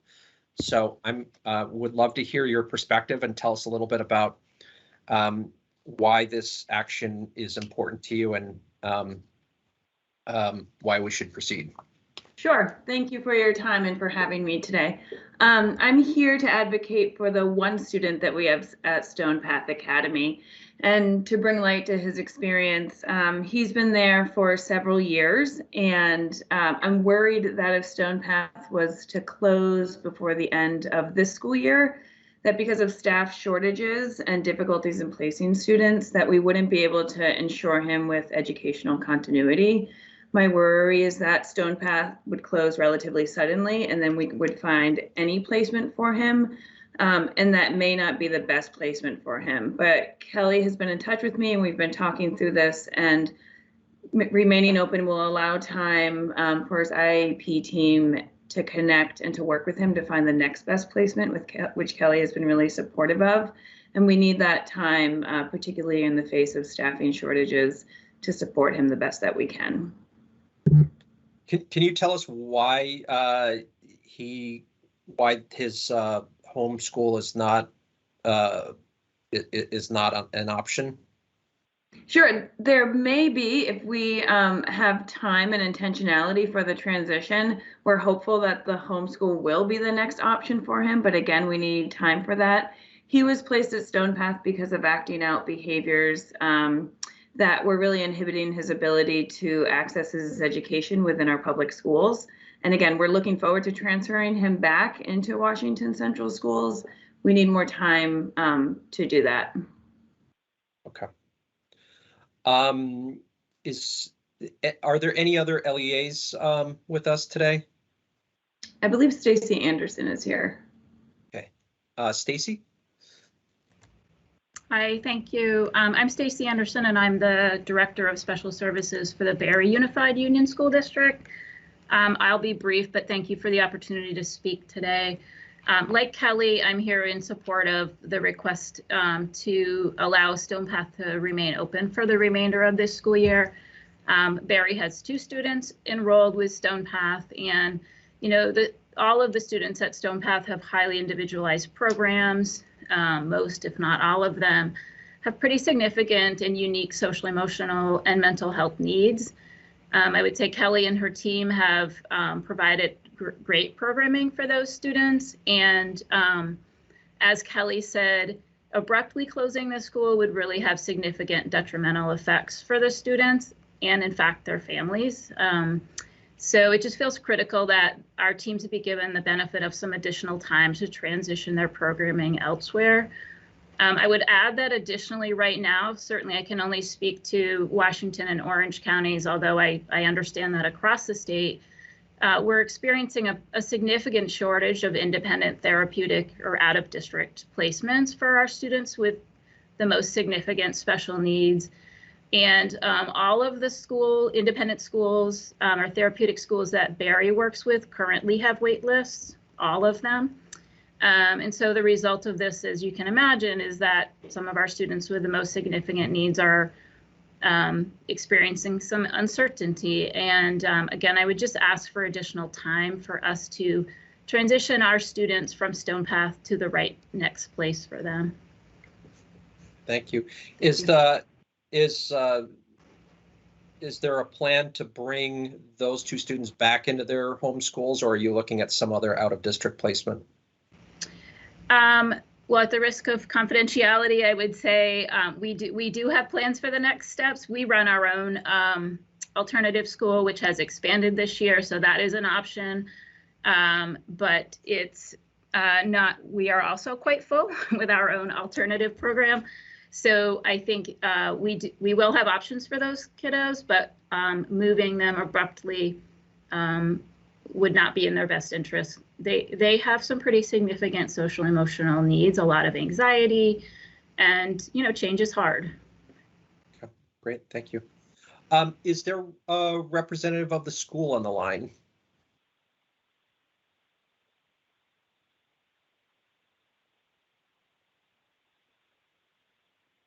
So this is Sean Toohey. I'm trying to raise my hand and not doing a very good job of it. Okay. So thank you. My name is Sean Toohey. I'm counsel for Stone Path Academy, and I've been asked to speak here today on behalf of the school. And what I'd like to say is I don't think I can really say it any better than the folks who just spoke. And I would also direct the board to the letter that was submitted from the Burlington School District from Sally Martin about the student who is set to graduate, and his ability to graduate is probably at risk if the school closes before the end of the year. And I think that's emblematic of the cost of not granting this waiver to let the school continue to operate through the end of the year. Stone Path has been in operation since 2016 as an approved independent school. I understand the board's concerns. What I would say about the operation now is that it's staffed, and we have been working, both the school and myself, with AOE on any issues. I've been in close discussions with AOE through the month of December, through the process, to the point where we did collaborate on these conditions and agreed to fully commit to the conditions which allow for monitoring of the staffing and any program issues every 30 days during this period of time to address any issues that come up. And so I feel comfortable that Stone Path will be able to continue to provide the services as it has to the students. And I think there's a real risk for these students if the board does not grant this waiver, that they will be unable to access their education for the next period of time. So I would ask the board to grant this waiver as recommended by the Agency of Education, and that we will work closely to ensure that the students continue to receive their services and have a smooth transition at the end of the school year, where their records are transferred properly and they have a safe place to land so they can move on in their education. So I appreciate the opportunity to be able to speak to you. Thanks. Thank you. Board members, questions, comments? Oh, Kara, did you have something else you wanted to add? Oh, sorry.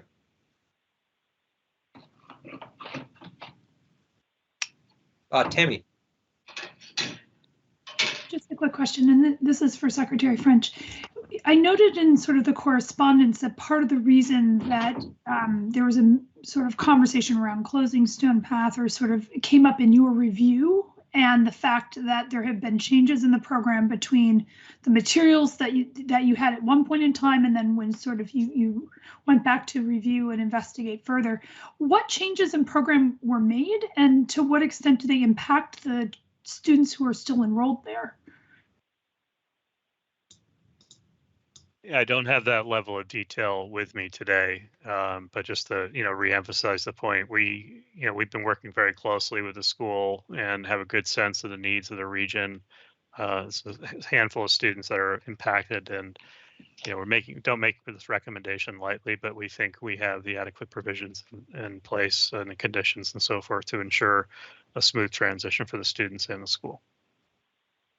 And I saw Emily had her hand up. Perhaps she wanted to add something to that? Just to add to the level of information, they were primarily staffing changes. Okay, got it. And then Jenna, I think I saw your hand up. I was just curious, how many, Dan, you said about a handful of students. How many students are currently enrolled? Just to get a scope of the impact. Yeah, maybe put that to Sean if he wants to. Yeah, I don't have an exact number. My understanding is it's approved for 12 and there are a few openings. One of the things is that they could be fully, they could have a full roster of students, but they've actually not been accepting new students because of the uncertainty and have agreed as part of the conditions with AOE that that we will not accept any new students over the next period of time before the closure on June 30th. So there are definitely a number of students, and I think you've heard of at least 3 or 4 that are going to be severely impacted just on this call and in that letter.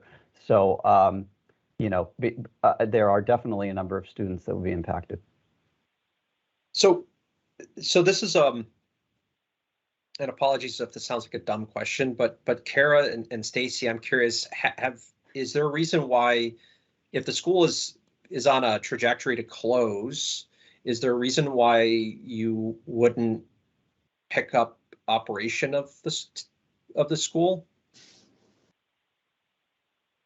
I mean, it sounds like there's a great program. You found that this is an appropriate placement outside of their regular environment, and you're advocating to keep it open, but they're going to close. So I'm just wondering if there's been any thought or any discussions about taking over the program.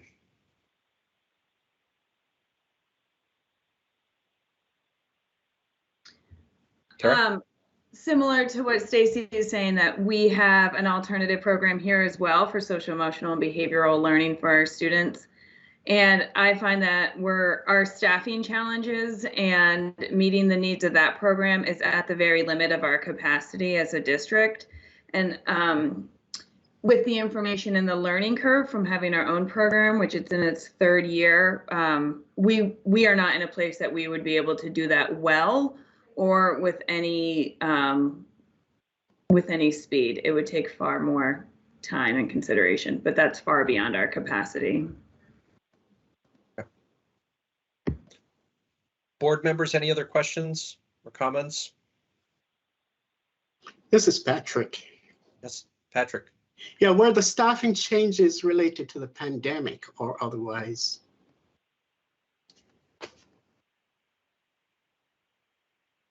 Sean, I think that question is for you. Yeah, sure. So my understanding of the situation, and Emily may know this more than I because I think I maybe came in after this, is that there were some issues having to do with the application in 2018, and there was a provisional grant of 2 years through 2020, the end of this December or 2021. I'm not sure what the date is, honestly, but I do not believe it was directly related to the pandemic. What I can say about the staffing now is that it is fully staffed and that there's an appropriate level of staffing for the students who remain there. And part of the reason I believe for the purpose of us reporting the staffing levels periodically through this time period is to ensure that it remains staffed appropriately. And so that's what I would say about staffing. Okay. Question for Dan and Emily. To the best of your knowledge, are there any concerns about the health or safety of the students at this school? Are there any complaints that you're aware of? Is there, in other words, and I'm going to throw this to you, Mr. Tui, as well. Is there anything out there that the board should know before we consider this action? Not to my knowledge. I wasn't sure if Emily was going to respond. No, there are not any issues such as that. Emily?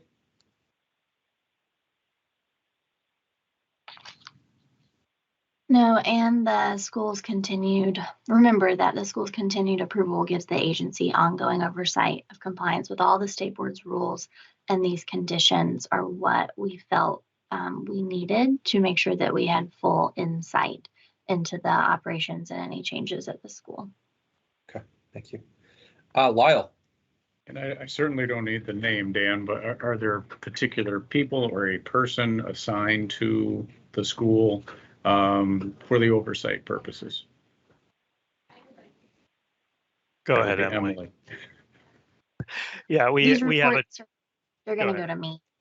So internally, these reports from Stone Path are going to go directly to me as general counsel, and I'm going to staff them out to the independent schools team for just their knowledge and for follow-up and any questions that we have. Thank you. Thank you. Unless there are any other questions or comments, at this time I would entertain a motion to adopt the Secretary's recommended action as presented in the green sheet at item L. I would make that motion. I'll second. Okay, it's been moved and seconded. Is there any further discussion? Okay. Seeing none at this time, all those in favor of adopting the motion as presented, please raise your hand and signify by saying yes. Yes. Yes. Yes. Those opposed, please raise your hand and signify by saying no. Are there any abstentions? The ayes appear to have it. The ayes do have it, and you've adopted the motion. Thank you all for your participation and you sharing your perspectives. It was really important for us to hear directly from the school as well as the LEAs because this is a somewhat unique situation. So I appreciate your cooperation. Excellent. Thank you. Yes. Sure. Thanks for the opportunity. Thank Oh, you. Patrick. No, I think you missed Patrick Holliday. He had his hands up. Oh, because he's next on the agenda. I don't think. Oh, okay. No, actually, I was just actually going to follow up with Emily's comment that the independent school teams is aware of the oversight and prepared and to move forward and support in any way necessary. Okay, perfect. Thank you. Alrighty. So I think at this time, getting us a little bit back on track here, we'll move to item J, which is a presentation on the standards board process for professional educators and waiver thereof. So just as a reminder, we had some discussion a few meetings ago about just kind of challenges we have with workforce in education, and that led to some discussion about what the standards board requires and whether there were impediments, particularly to the new Americans or anyone coming in from out of state. So I had a great discussion with the chair of the standards board recently, and we talked quite a bit about the waiver process that they have, which I suspect is not well known. So I thought it would be helpful to have a brief presentation on what that waiver process looks like and what sort of numbers that we have. And part of this is education for the board, professional development. Part of it is also trying to get the word out that there is a process. At this time when we do face some real staffing shortages in the field of education, I think it's anything we can do to help sort of promote the fact that there are alternative pathways is probably a good thing. So Patrick, I think you're presenting on this topic, if I'm not mistaken. I am. Is it okay if I share my screen? Absolutely, and I apologize, we're behind schedule here. Oh, Tom, I see your hand is up. Just before we move on, do we need a motion about delegating the monitoring of the conditional approval, or not?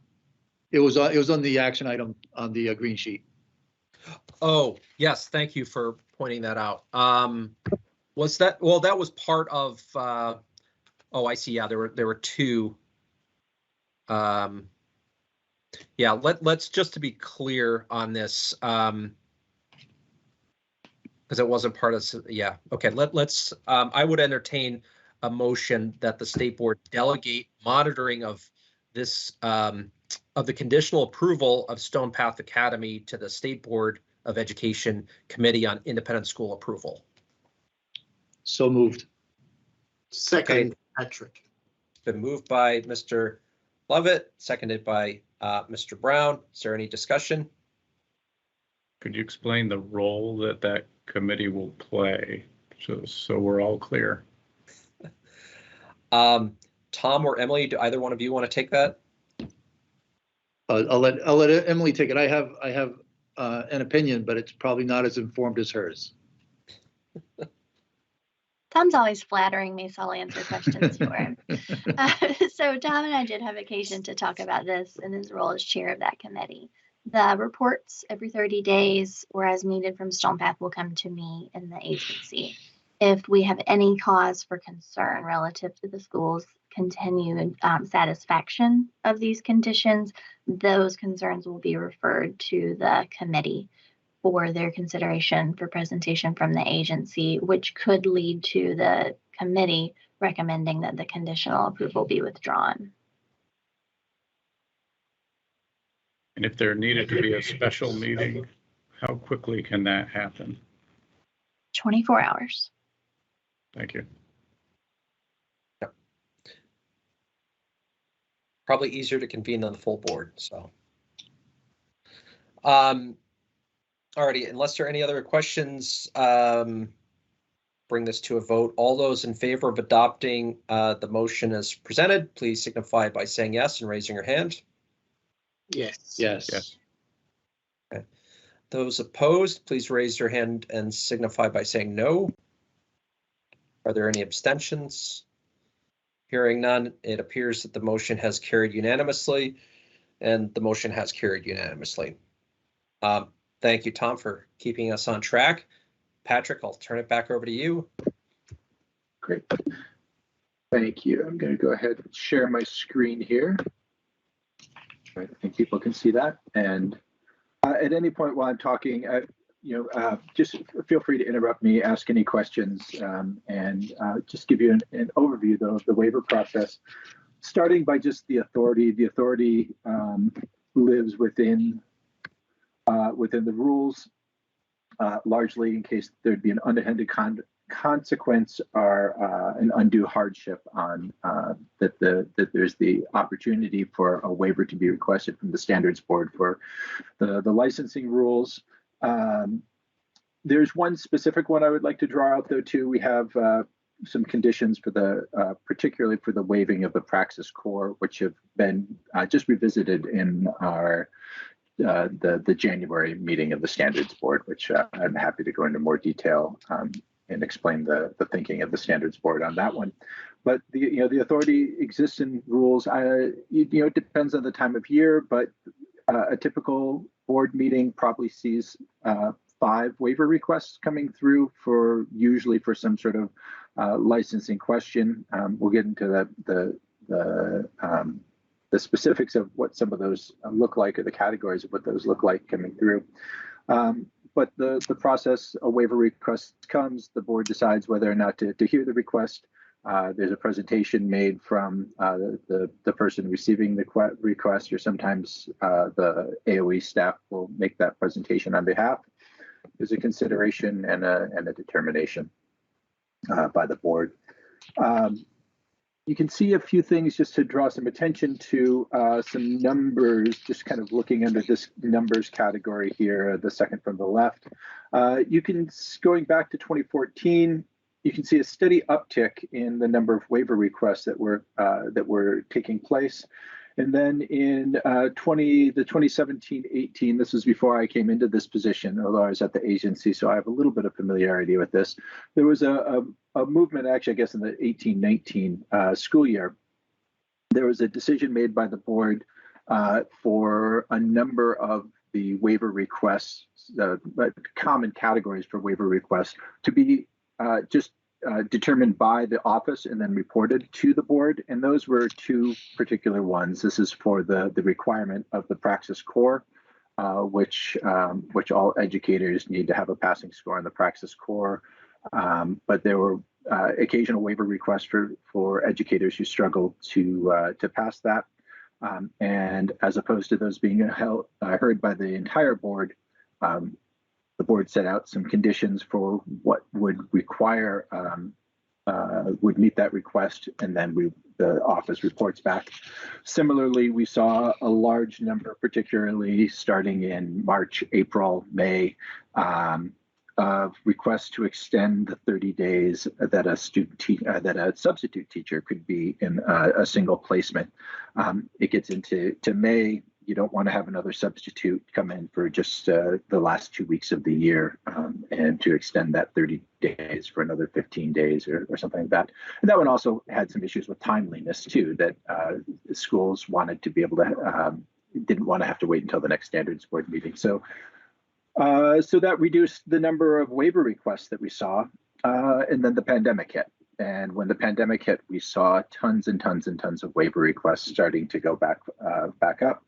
And those typically really were around shortage areas in education. And you'll see here, it's really special education. To give some context to this, there are about 150 total different waiver requests that we've seen over the last 8 years. 29 of those in the last 3 years have been for special education, and really it's closer to 60 of those are for special education, because the Standards Board made a determination back in August to create a special temporary waiver for schools that were really struggling to meet to employ special educators. And we've had, I think, 34 of those now that have come forward that never even were heard by the full board. Again, we act on them at the office level and then report back to the Standards Board on a monthly basis. So special education is certainly the particular need right now. It's quite simply there are not enough special educators, or there are not enough people interested in teaching in a special education placement right now. Another large number of those special educators, out of the 29, I could get the exact numbers, but I would say roughly 2/3 of them, maybe even more than that, are folks who are on a provisional license. A provisional license lasts for 2 years. And then there is the ability to get an additional 1-year provisional license for special education, because it's governed by federal law under IDEA, and also dealing with some of our most vulnerable students. When there is that request for a 3rd year, an additional 1-year provisional license, those are heard by the full board, and so that ends up being a very, very common waiver request that comes through. Other than that, it's spread out. There's just a lot of unique cases that come through. We do get a lot of questions about Praxis Core, and occasionally about the Praxis 2, which are standardized assessments that are required. I'm happy to talk about that in more detail. We get a fair number of requests for administrators. Probably most of those are administrators who do not have 3 years of licensed teaching experience, and looking for something. They may have been either not had 3 years of licensed teaching experience, they may have had 2 years or fewer, or they've had experience that is not licensed. They've been in an independent school, they've been teaching in a public charter school in another state, something like that, which those waivers are heard for that. Yeah, we had a bump several years ago, 3 years ago maybe, for driver's education, which is always a tough spot to find, and looking for shortcuts for, not shortcuts, but looking for special consideration for driver's education. And then they go the gamut. The one thing we don't hear they're really surprisingly rare cases of folks who have a foreign credential who are trying to get that credential heard and transferred into the U.S. We get some unusual ones. We had one a few years ago for someone whose coursework was in Syria in the 1970s or 80s during Civil War and was unable to get access to transcripts. So like these things happen on occasion, but that's not a particularly common occurrence that we see.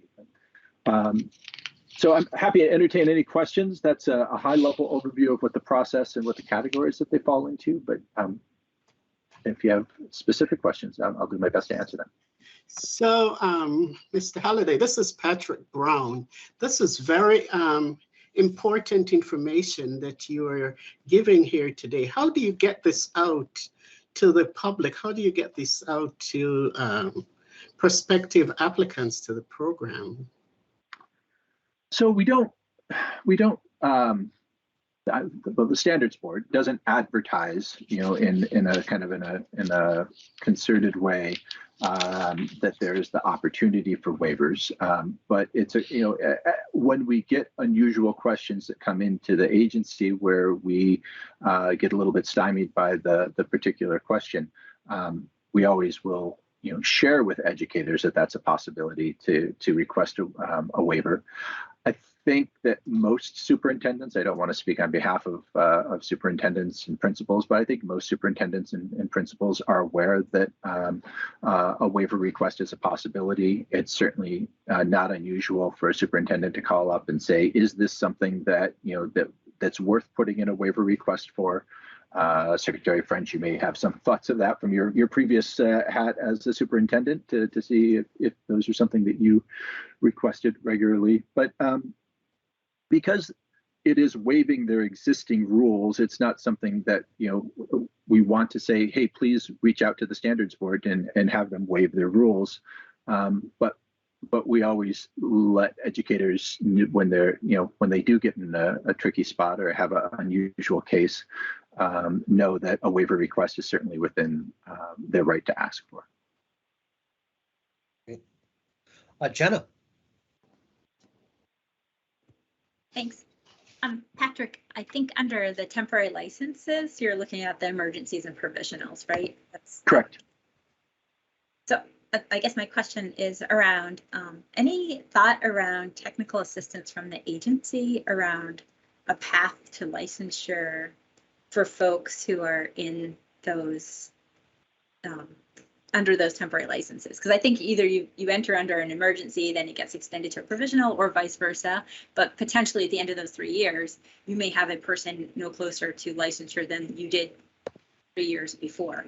And I know districts monitor those, but I wondered if there's kind of an overarching, more flexible path that the agency would be able to extend.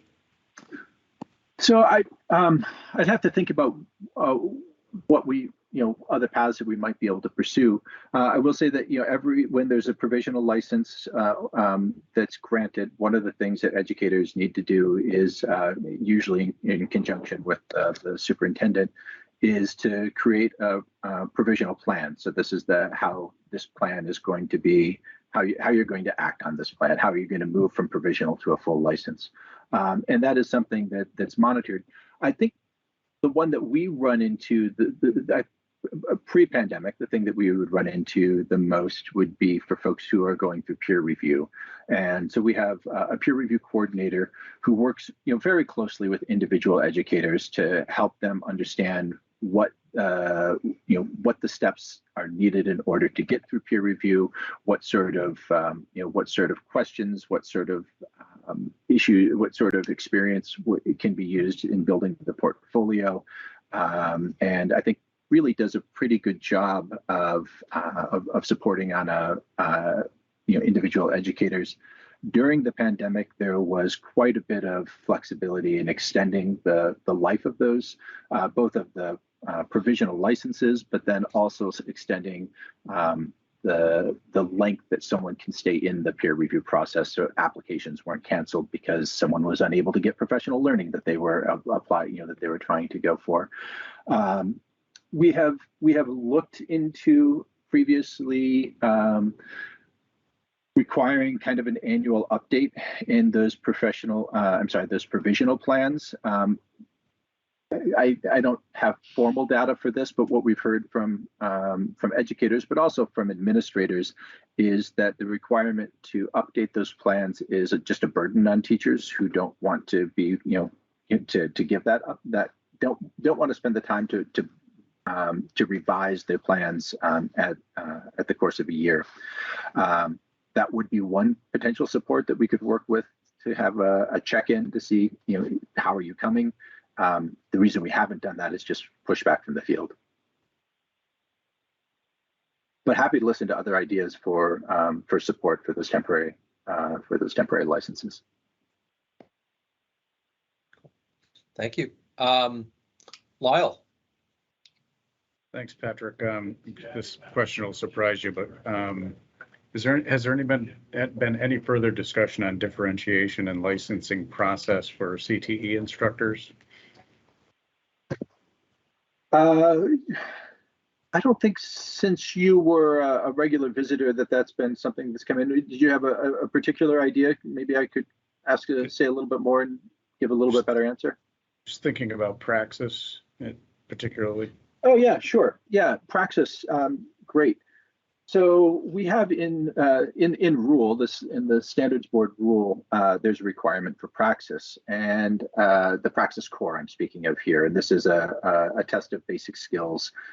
There are ways to waive the praxis core requirement, but those are also based on how well you do on tests of basic skills, SAT, ACT, GRE, etc. Over the course of the last several months, we've given a lot of thought to praxis core because that tends to be a place where a lot of folks fall down.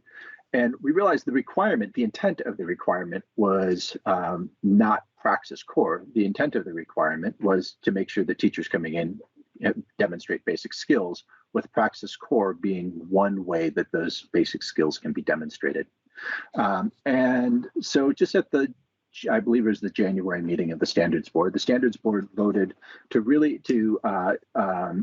some rule changes. They haven't gone through LCAR and ICAR and all of that, but they voted in rule changes that would reflect the intent while putting less emphasis on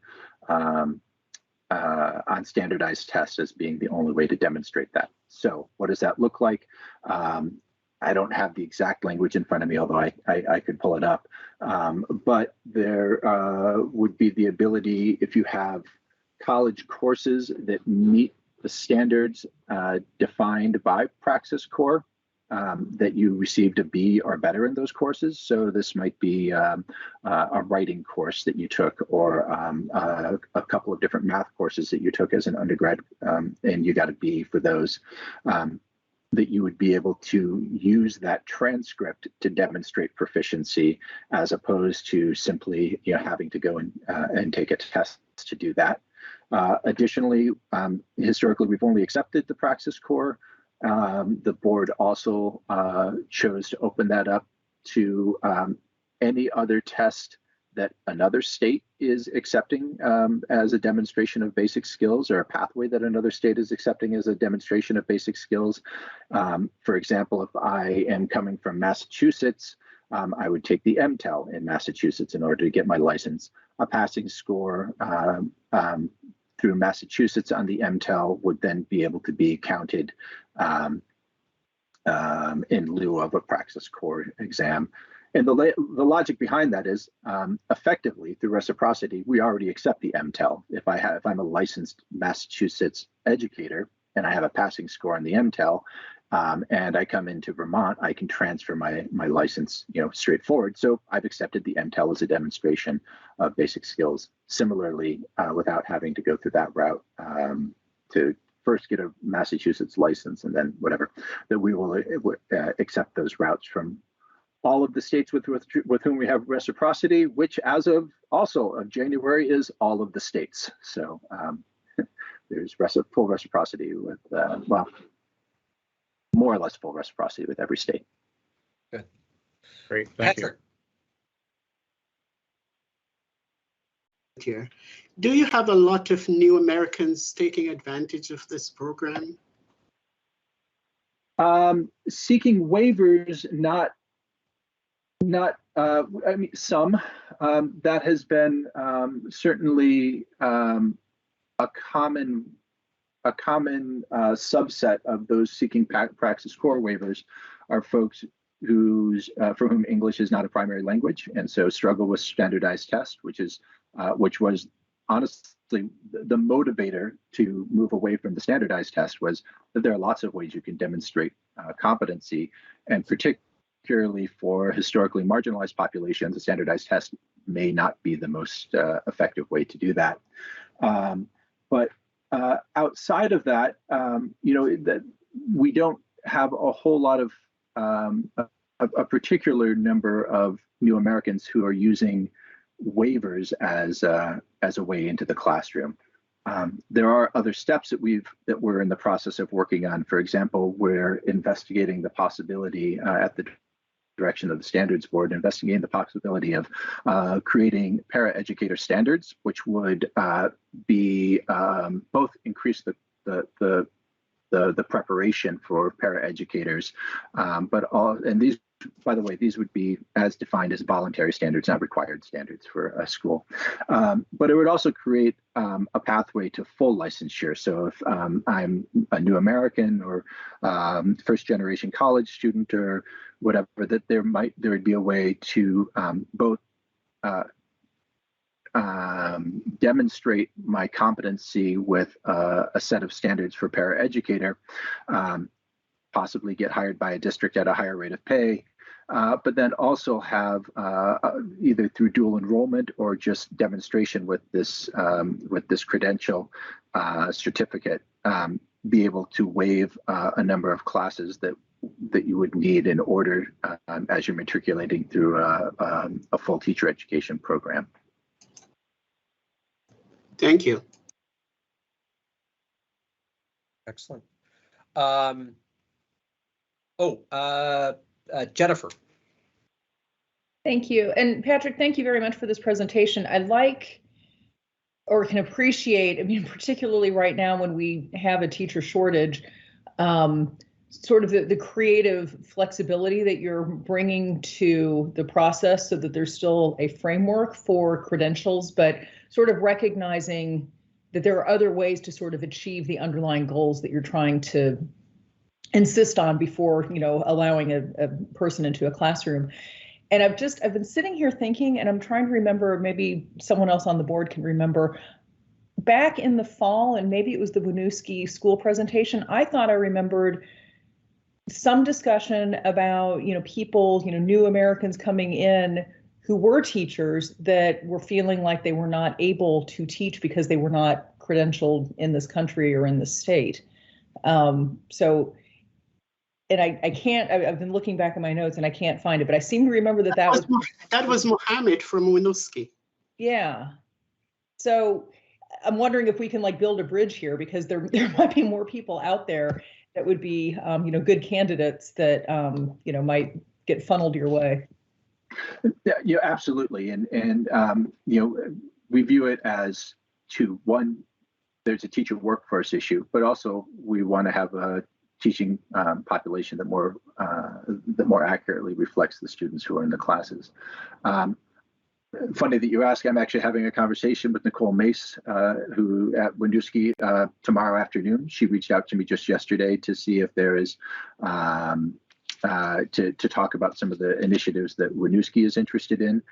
There is a process that already is in place for the review of transcripts, if those were completed outside of the United States, that those transcripts are reviewed by, I think there are 3 outside independent organizations who look at those transcripts and see how they match up. A problem that we run into, and I don't know the specific case that the gentleman from Winooski, the problem that we run into a lot of times is that it may not be the equivalent of a bachelor's degree that was earned, depending on the country that the person's coming from. We've had that actually even coming from Quebec. Has a special degree that's unique in Canada. That's a 3-year degree that's not quite a bachelor's degree, and so we run into this. We've run into this once or twice, whether that is considered a bachelor's degree, which is required for non-CTE teaching endorsements. So it really depends on the individual case. If it's someone with a bachelor's degree from another country, it's very likely, again, individual cases are unusual. This waiver process is certainly a way to get around that. It's very likely that at least a provisional license would be something that could be granted. And often what gets in the way is the praxis core, and the waivers for the praxis core are what comes up. And I think that we've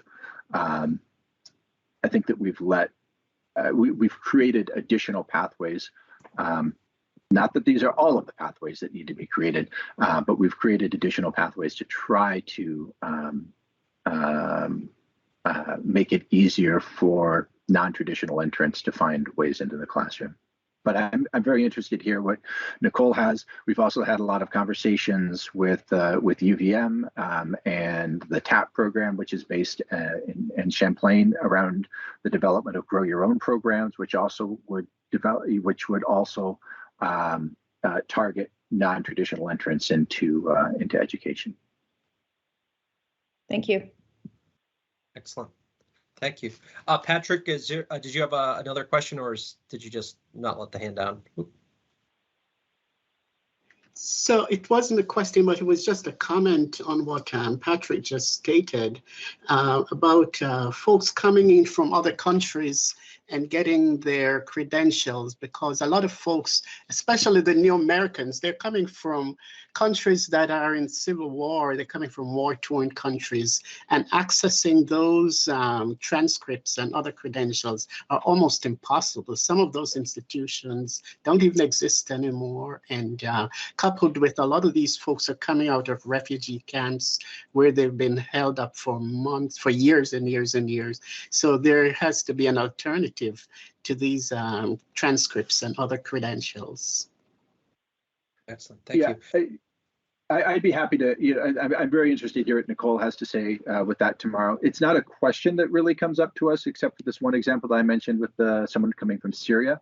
But the waiver is certainly is a way that we can think about, or the standards board can demonstrate or consider those cases on a case-by-case basis. Okay.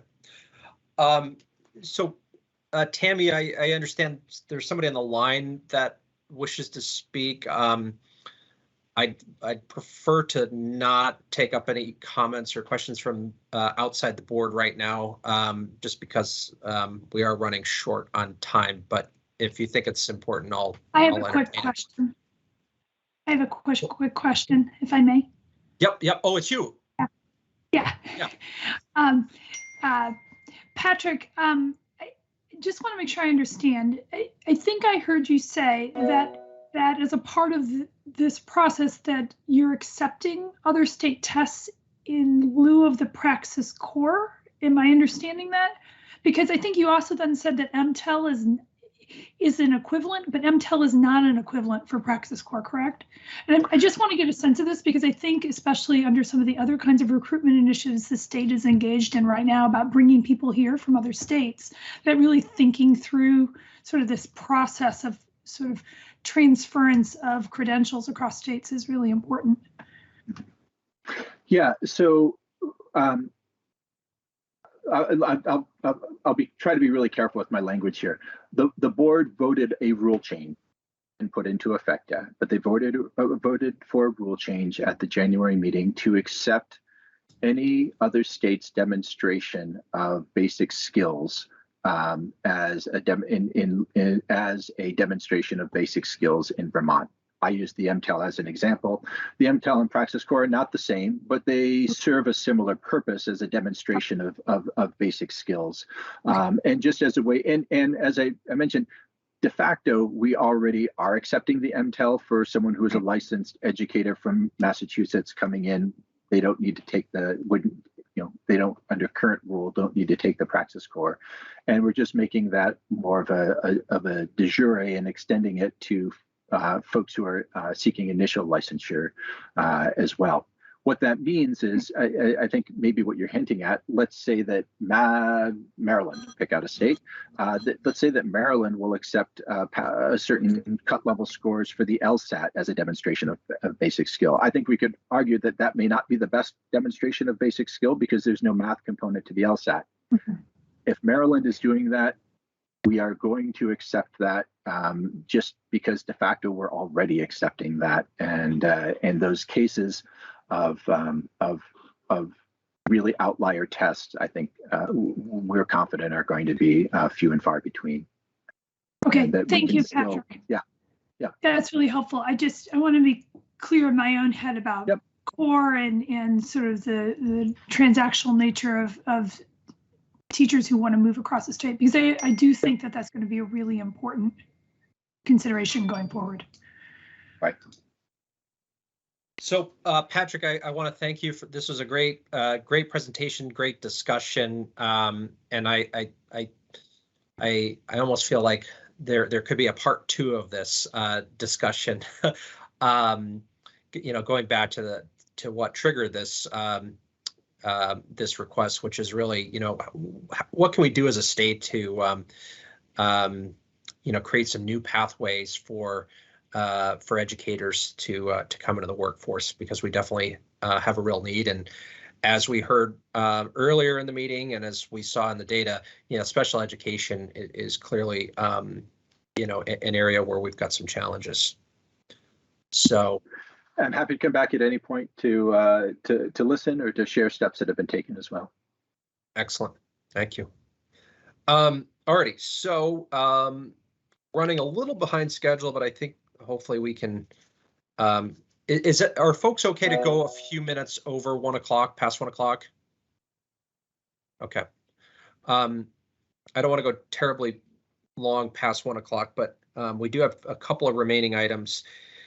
So I think that brings us now to item M. So Jenna and Patrick have been working on a proposal that came out of discussion we had at our last board meeting around how we could structure some public engagement forums. So Jenna or Patrick, do one of you want to take the floor?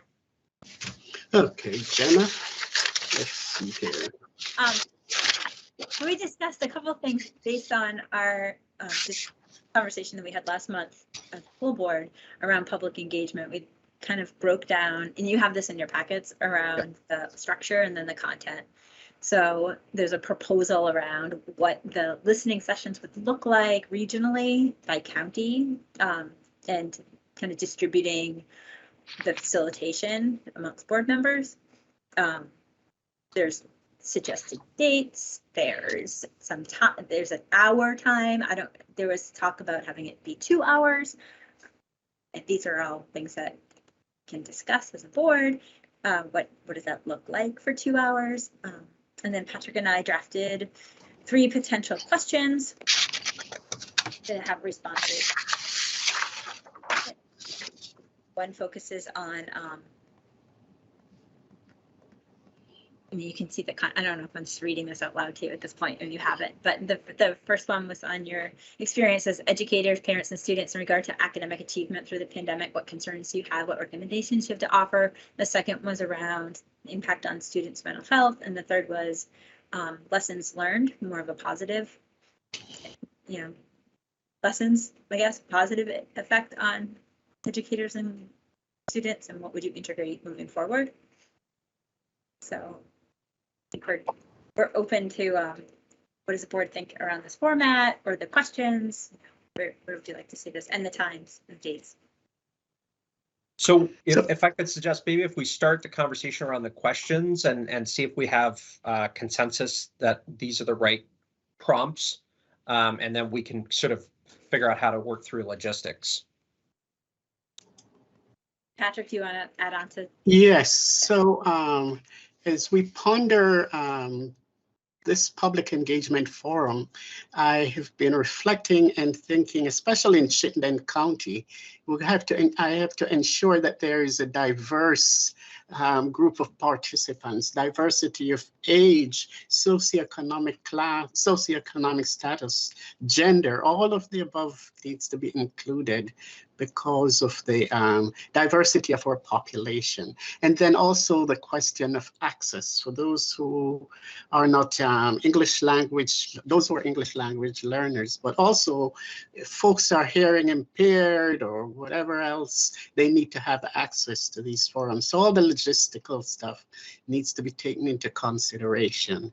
And I think the timing, I think I need to talk to Jen again, because right now the budget is on every educator's mind in all of the districts. And, you know, the 14th is a time when folks are going to be either celebrating that they won or rethinking strategies for a revote. So I'm not sure so soon after March 1st is an ideal time if we want to have a good have good participation in this. So logistics is really important, and especially in Chittenden County.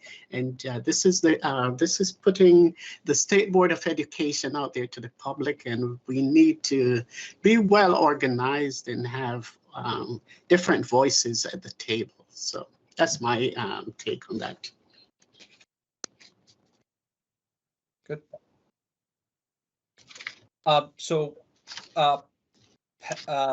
Patrick and Jenna, does it make sense if we sort of start the board discussion on the question, on the prompts, and making sure we're aligned that those are the right prompts? Right.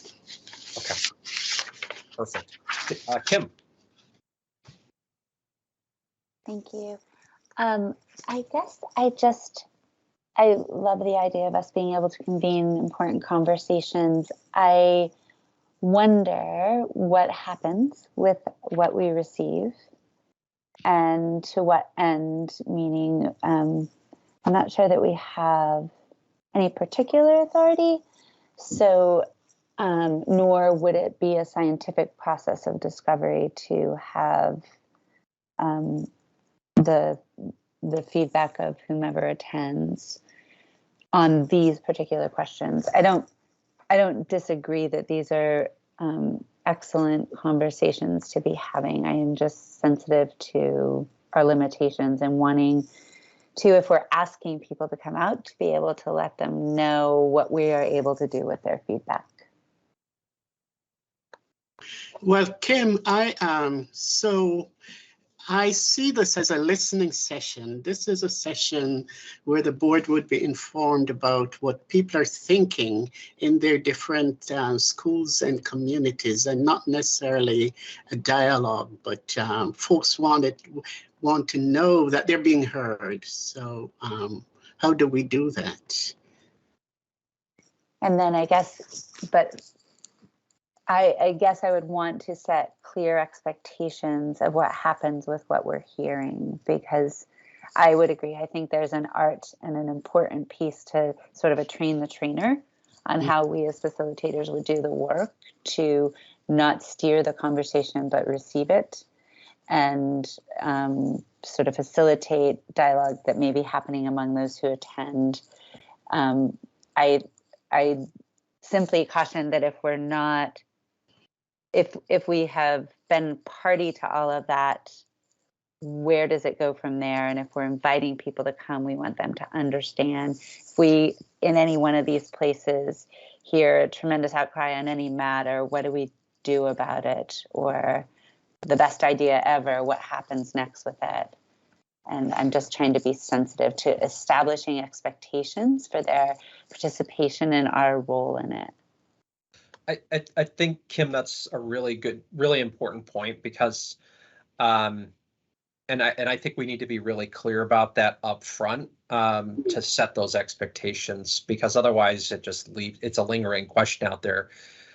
And to your point, you know, and much of what I suspect we might hear is going to be outside of our authority, right? Our authority is really to be able to convene these conversations. But I would suggest what we could reasonably put out there as an expectation is that we would collate the feedback that we receive, summarize it into some sort of a report that we could reflect upon at a future board meeting, make available and share with other interested parties, including the legislature. Chair Olsen, I would also suggest taking the feedback and spending a little time at the retreat to reflect on some of the things we're hearing. Love it. Tammy.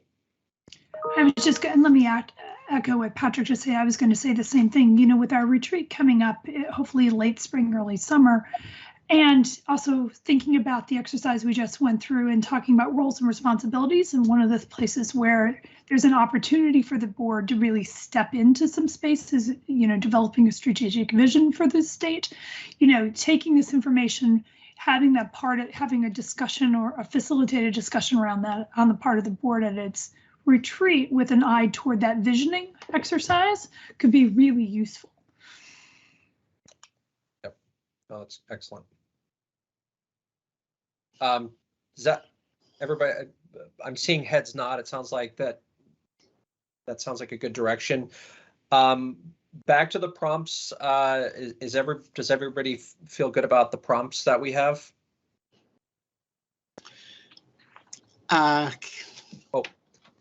Patrick and then Tammy.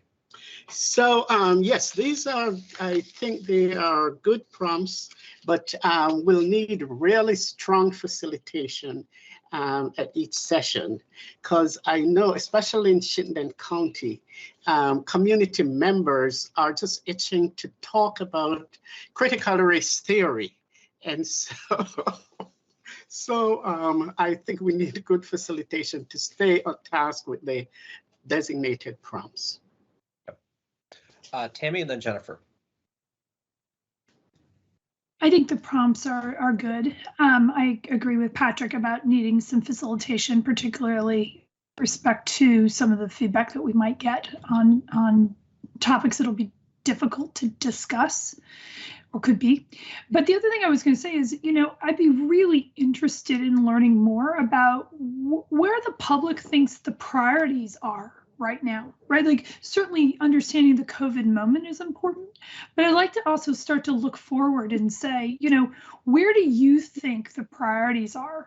Not just for the state board, but for the entire education system. Where should we be looking 12, 24 months ahead, years ahead, right? And a sense of what those issues are, but also, which ones are most important. Would be really useful, I think, especially to us as we begin this visioning exercise that I hope we will be engaged in. Jennifer, and then Kim. Well, one of the things I really like about these questions is it reminds me a lot of, what I would have envisioned as sort of an updated questionnaire that, last year our student members sent out, and I think we learned a lot from the questions that were asked and the responses that were received. And I fully understand that now that school is really more back in session, that this is something that our students maybe can't handle, but I think this gives us an opportunity to really, glean some information, like really throughout the state. So I like the questions, and I appreciate you guys sort of brainstorming to come up with them, because it ought to provide for some rich conversations. Perfect. Kim. I was appreciating, I think, Tammy's reflection on what we would act on and have authority and responsibility to act on.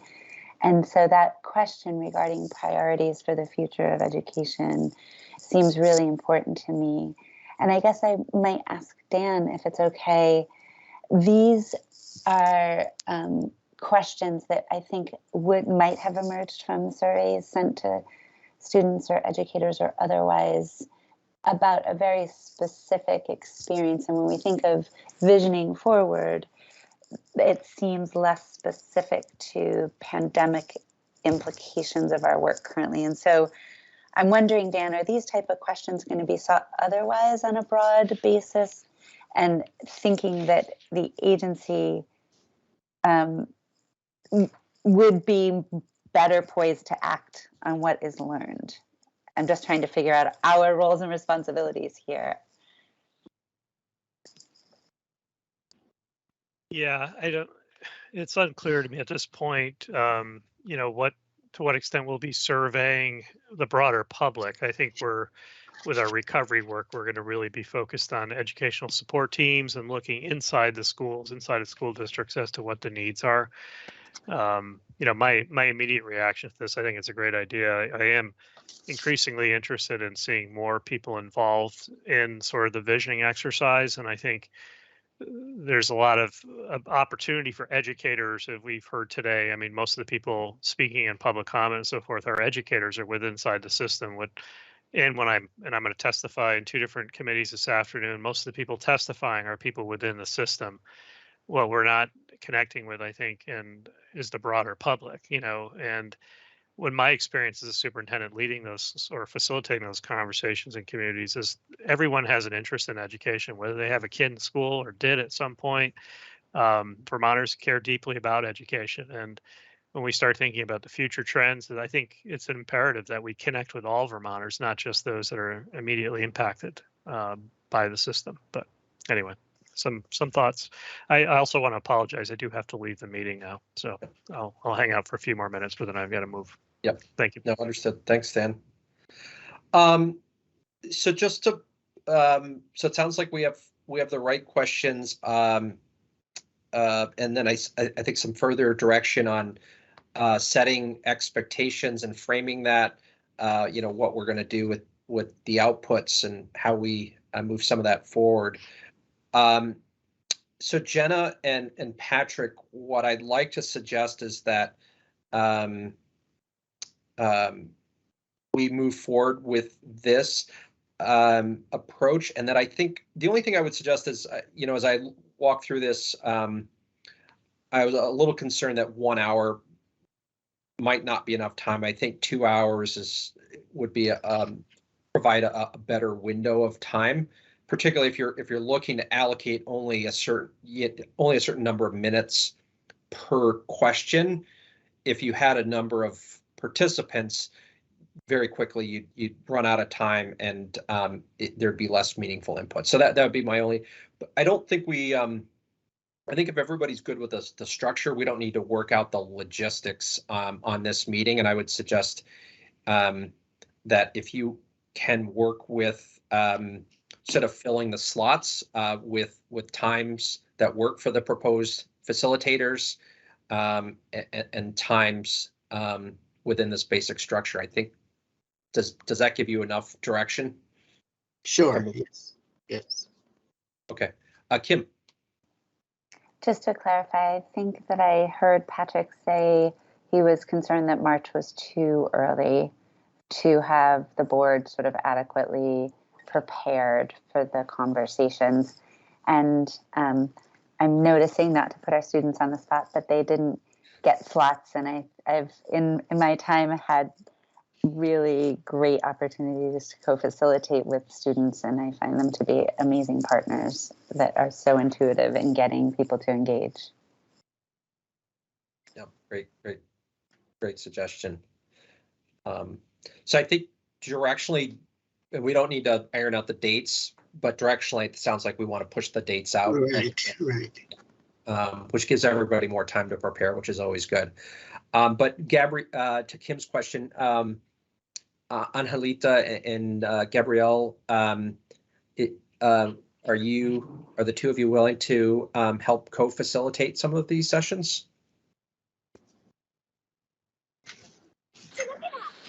I am willing to, be a part of this. Of course, it's also scheduling. It's just, will I be able to be there and such? And, it is junior year. We are still being bombarded with a lot of work. So I would love to try, but I cannot guarantee I will always 100% be there. That's totally reasonable. So, okay. Angelita, can you please make a note that Patrick has recruited you? I'm just kidding. Thank you. Excellent. Alrighty, unless there's anything else on this one, we can move to our next agenda item. Lost my agenda. Here we go. And that is agenda item O, which is to talk a little bit about school mascots. So just to bring everybody up to speed, a little bit of background on this. As I mentioned at the start of the meeting, we are in the midst of the legislative session, and things tend to move very quickly. I, as the chair, as has been the case with my predecessors, we often get contacted by legislative committees asking for us to weigh in on one issue or another. So the Senate Education Committee has decided that they want to take up the issue of school mascots. They asked me to come in and offer my thoughts, which I agreed to do with the caveat that we as a board have had zero discussion about caveats. So I offered some general thoughts and reflections as an individual board member, with the understanding that I would also bring that back to the board and solicit your feedback so that I can go back to the committee and share a more informed perspective. But a little bit of background, there's a bill, I believe it's S-139, that was introduced in the Senate. And the original bill, I don't have it in front of me, but so I'm paraphrasing, but the original bill would establish a statutory prohibition on using certain types of mascots. There was a statutory guideline, and then there were sanctions for schools. And I should point out this is only for public schools. There were sanctions for schools that had mascots that did not comply with these statutory requirements, namely that students would no longer be allowed to participate in VPA-sponsored sporting events. The committee, when it took up that particular bill, my sense is that the committee really had some concerns with penalizing students for issues related to non-compliant mascots, and they took the bill in another direction, and they authored a strike-all bill that had the State Board of Education initiating rulemaking to be complete by the end of December of this year. And that was the piece of proposed legislation that I was asked to come in and testify on, not the original bill, but the sort of the next iteration of it. My testimony expressed concern with the idea of the State Board of Education promulgating rules around mascots, and particularly with the timing of the rulemaking. And as we've just experienced with our Rule 2200 series committee meetings, or discussions rather, rulemaking is not often not a short process, and particularly when you get into topics that can invite public comment, that process can become very time consuming. So that was one concern I expressed. The other concern I expressed is I said, we're about to open up EQS rules in part to respond to the work of the Act 1 advisory group, and particularly the equity work there. And the concern I had was that as soon as, if we have EQS broadly, Act 1 more specifically, and mascots all converging around the same timeline, that makes me very nervous. So I expressed that concern. The committee definitely, I think, heard that concern pretty clearly.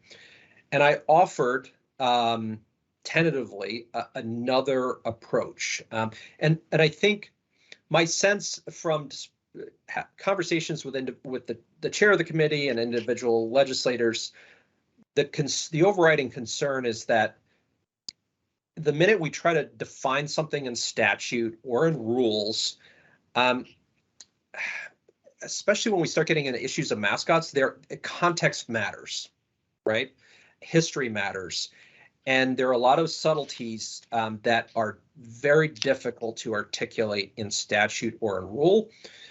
And so the concern is that if we put school boards in a situation where they're trying to interpret a statute or a rule, and there's no one else out there to sort of control that process, we could see situations where school boards are caught in this vicious cycle of arguing about moving on from arguing about whether they want to have a particular mascot to moving into an argument about whether a particular mascot conforms to whatever the rules might be. And depending on how the composition of the board changes from one year to the next, the conversations could potentially be ongoing.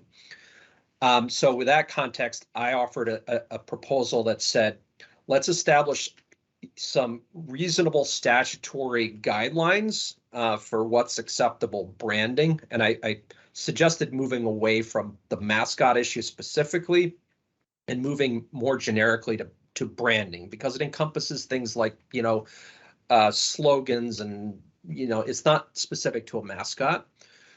The other issue I forgot to mention is that either the original bill or the interim, I forgot it, one iteration was very specific to Indigenous people. I suggested that we should broaden the scope so that it wasn't so specific and try to encompass, other concerning mascots and related branding. Establish the statutory criteria and then have the state board of education be sort of the arbiter of, what's acceptable and what's not, coupled with an interim process to deal with everything that's on the ground today, as well as any future changes, with, a mechanism where folks could express concerns, complaints, what have you, and ultimately the state board would resolve those questions, which would bring finality and allow school boards that are impacted by these issues to just simply move on and focus on their kind of core mission. So that was my proposal. And again, not the board's proposal. I was very clear about that. Wanted to hear your thoughts and your perspectives. You could tell me this is a terrible idea. And I'm certainly not offended, and I'll go back and report that to the committee. I will say that the committee seems very much inclined and is moving towards potentially even voting a bill out this week along the lines of what I've suggested. It was favorably received. So it's important for me to know whether you think that we're going off on the wrong track here. So I'll open it up for discussion.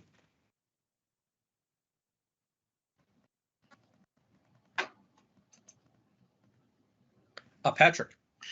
Yes, sir. I think you've captured it. You've said it very well. For example, broadening the base to, for example, football teams, not just mascots. There are other entities that have names that could otherwise be construed as offensive or causing harm. So I think you said it very well. I wouldn't at this point add anything. I wouldn't subtract anything. I think you've said it extremely, extremely well. Thank you. Thank you. Lyle. This one's obviously close to my heart, as we've just gone back to the Raiders, and then I'm sure we're going to go back to the Ravens and after the March election. So a couple things. I ran this by someone, one of my favorite people who was a member of the BIPOC community, and she suggested should it really be the State Board of Education that does this, because state board members change and they are appointed by the governor. And would it depend on who the governor is? And you can kind of play that out. Or should it be the Agency of Education that has clear rules and it can act perhaps more swiftly?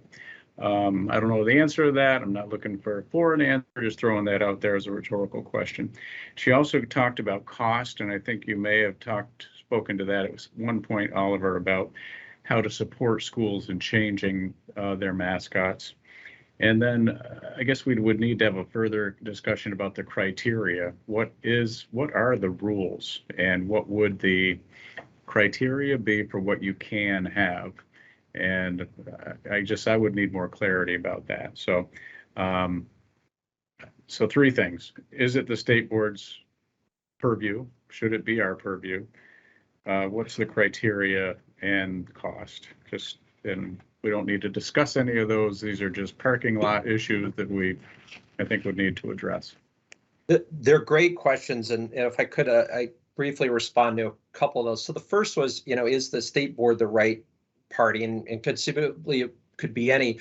I would suggest probably keep in mind the Secretary of Education serves at the pleasure of the governor. So if anyone has concerns about, composition changing, the board is actually a more stable entity because we're all appointed for single 6-year terms on a staggered basis. So, and that's done very intentionally so that as a governor changes, the composition of the board changes more slowly. So it ensures a little bit more continuity.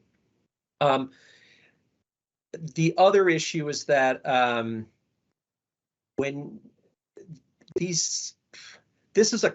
I see this as almost really like a quasi-judicial type of matter, and oftentimes it can be challenging for an elected body that's subject to a will of the majority, which may not always be fully respectful of the rights of folks who are not in the majority, to bend to that. So that's just another perspective that sort of informed my thinking. On the cost issue, I did raise this as a suggestion. I didn't offer specifics, but I said, hey, there's a lot of federal money floating around out here.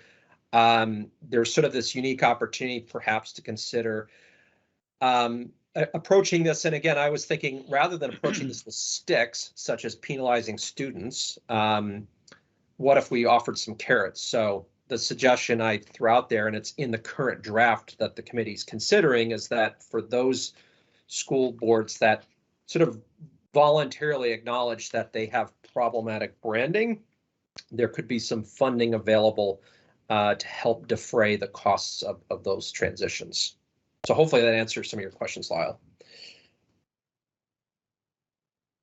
And I see, Kim, you've got your hand up, and then Patrick.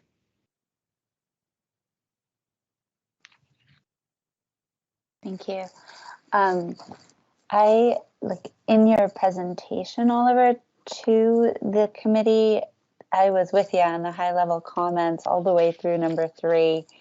And then, needing to bring closure to the mascot issues, the rulemaking capacity being constrained, having it come to a head around other matters that are importantly happening and within our authority. And then I was really concerned about timeline and about this body being the right body for this work. Not necessarily even because of our terms, but because I think we do not represent the diversity that would be able to have the optimal sensitivity to matters. And I'm not positive that I think in this body being the body to approve or not approve, we do end up being that lightning rod that does get in the way of all the other work. And I don't see how we avoid that. Rulemaking, though, the timeline for that process is inadequate for this. I could imagine legislative language that addresses the constraints, puts guardrails, speaks to the matter. I think Sue offered the resolution the VSBA had proposed. I don't know what that looks like when it fleshes out in detail, but I am concerned about this body inserting ourselves in this. And I'm not sure that we have the experience for it. Certainly not, I don't want to make presumptions about any of our identities, but I don't see that we would have the lived experiences to have clarity around this. And I think the idea that anybody could bring this to us at any time, the timeline is outlined in the original proposal, I think has been changed, but the original proposal didn't allow time really even for students to engage with it, which I think would be important. And I think that at any time come before us in perpetuity, I could see that be a revolving door of conflict that would also get in the way of our work. And I think, I don't know who the right body is. I am very appreciative of the intent. And I think getting this handled is important. I just don't know that we're the right people to do it. I appreciate us advocating for it though, and maybe helping to support them and discovering where it might belong. But I appreciate that they're considering a path that does its best to find resolution in a more efficient manner. Thanks. Thanks for that, Kim. Just on the timing, yeah, the dates in my initial proposal were really placeholders, and they were designed. The sense I got from the draft that the committee had been working on was that they wanted to get something done quickly, and so I sort of aligned the dates with what they were seeking to achieve. But I totally agree. I mean, this does require some time. Patrick.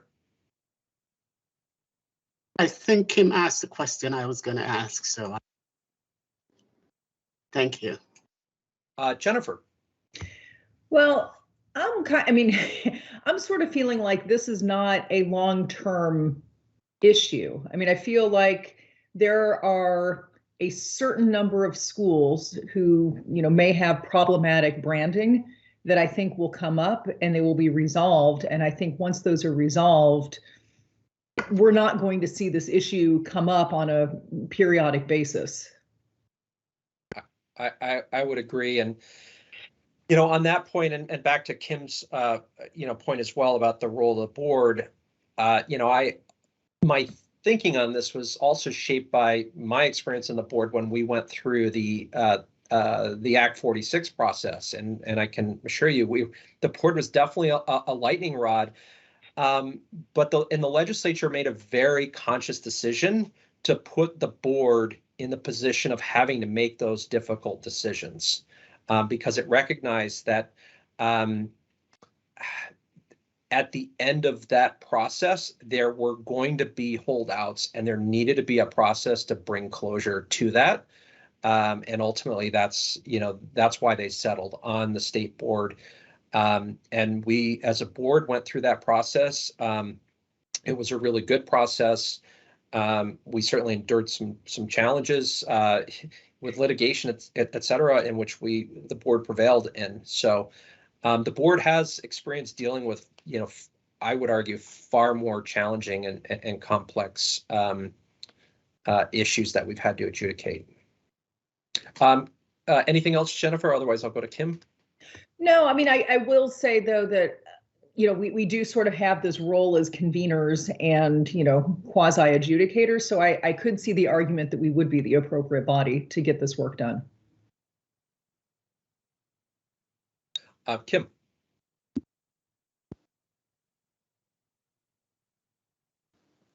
Sorry. Thinking about that just off of your comment, Jennifer, sometimes we're also the appellate body. So if we take ourselves as the decider, where is the appellate body? And so I think that's a consideration that we have served in different capacities in this. And I liked the reminder that in an ideal world, this is a confined amount of time to those that we can almost, I think you've listed some of them, Oliver, in your presentation that we can see on their surface.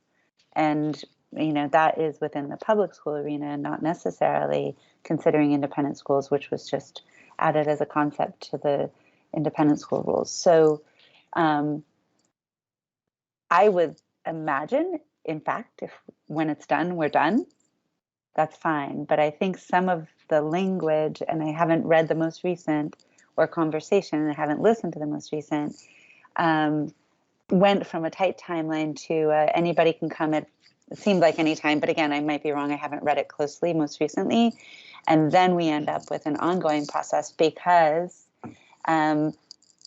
without really stringent standards that are consistently applied over and over, we could end up taking up nonsensical requests to pull back on,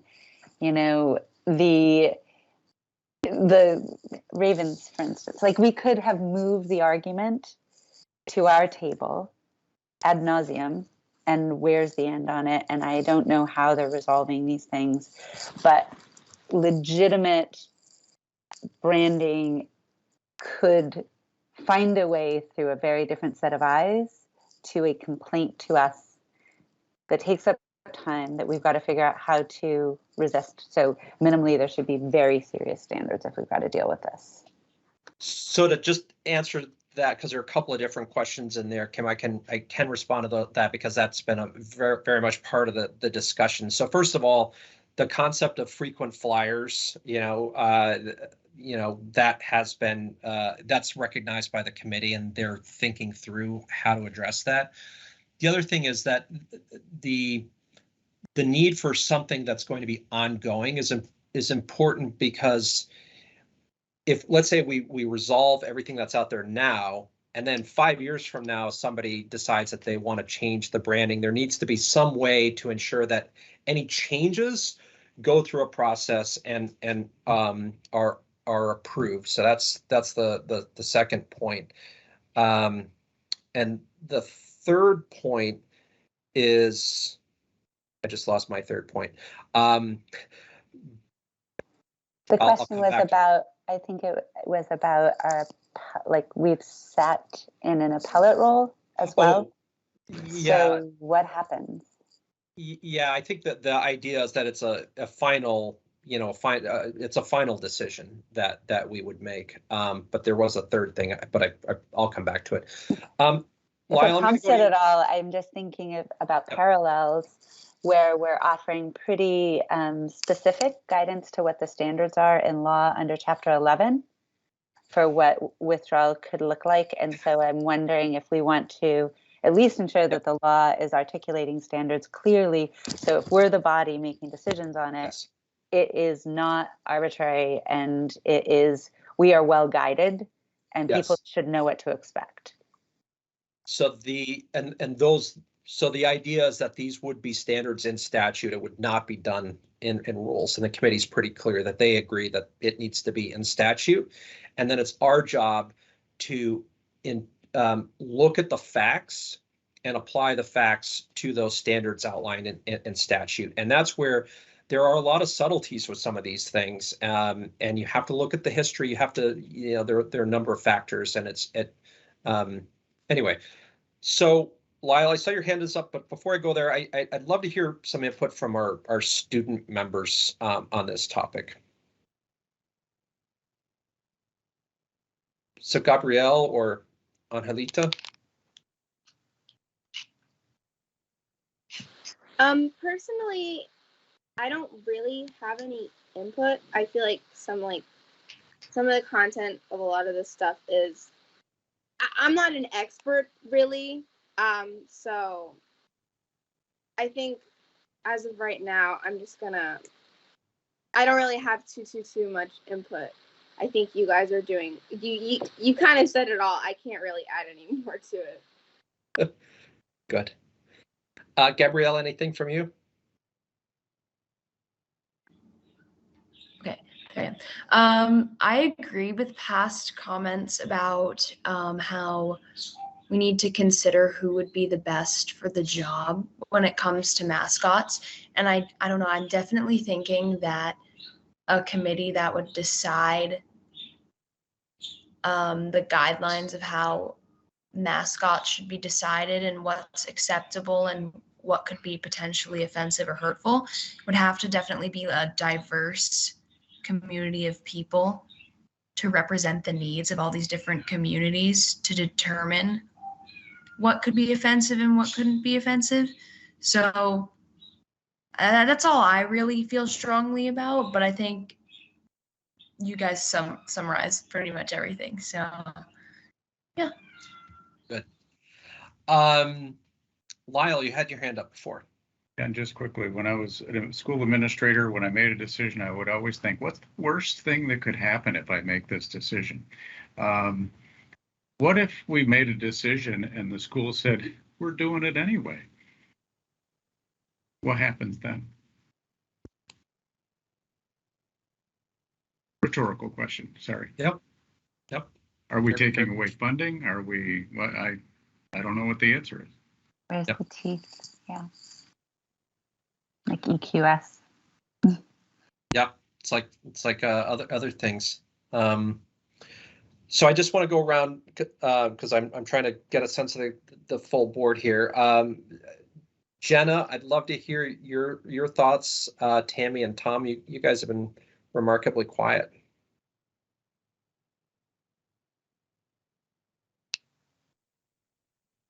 I am still thinking. I don't know. I have a lot of thoughts. I just don't know where I'm landing right now. I think there's good points that everyone has raised. I don't know. I don't really have a formulated thought on where this should land right now. But I agree with a lot of the talking points, right? Like this should be pretty time limited. There needs to be criteria. It needs to have a defined body. This is going to hold the work moving forward as well. Those are all, there's a lot of considerations, I think. Good. Tom? I appreciated the last comment about EQS, and I think that gives us some guidance as to how we might start to think about that. And I'm not familiar enough with how the evaluation of EQS happens, but I think there's a role for the agency in there that is an intermediate step before it would come to the board. So that's my thinking right now, but I don't know enough to actually express it clearly. So I think, and then weaving this back in with Kim, I think the point you were trying to make is perhaps this is something, and somebody else had raised the suggestion that maybe it's the agency of education that is the primary adjudicator with an appeal to the state board. And it's very timely that Dan had to leave at 1 o'clock. Wouldn't